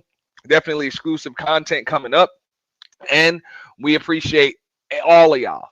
All of y'all. And like I said, again, shout out to the Lapeef Network. Their link is in the description to this video right here. Shout out to Philosophical, you know what I'm saying? He pretty much cooked that bitch. The entire Lapeef Network panel, everybody that was up there. Pretty Intellectual, Aisha, the Noir chick, even Marquez was cooking up. Yeah, Marquette was up there cooking. Sweeney came up there, went off. Miss Pearl chick, all of them. All right. And like I said, they represented. That's the way you're supposed to handle it. Don't fight amongst each other. Don't fight amongst each other when announced, because that's the goal. That's the goal. So for them niggas that fell for that shit, fuck that. But nah. And you saw, hey, the Untouchables, they might have, I don't even think they argued with each other about that shit. They pretty much kicked that bitch in the ass and fucking dipped. That was it. And that's the way that shit's supposed to be. But all that shit that happened on Obsidian's panel with that bitch, and with the Anton Daniels shit and the shit that all of them other niggas was doing, nah, fuck that. That ain't the way you handle a bitch like that. Nah, she get kicked in the ass first. All right. But nah, on that note, man, I'm about to get all the way up out of here, man. Y'all have a wonderful day. Enjoy your Sunday. Peace.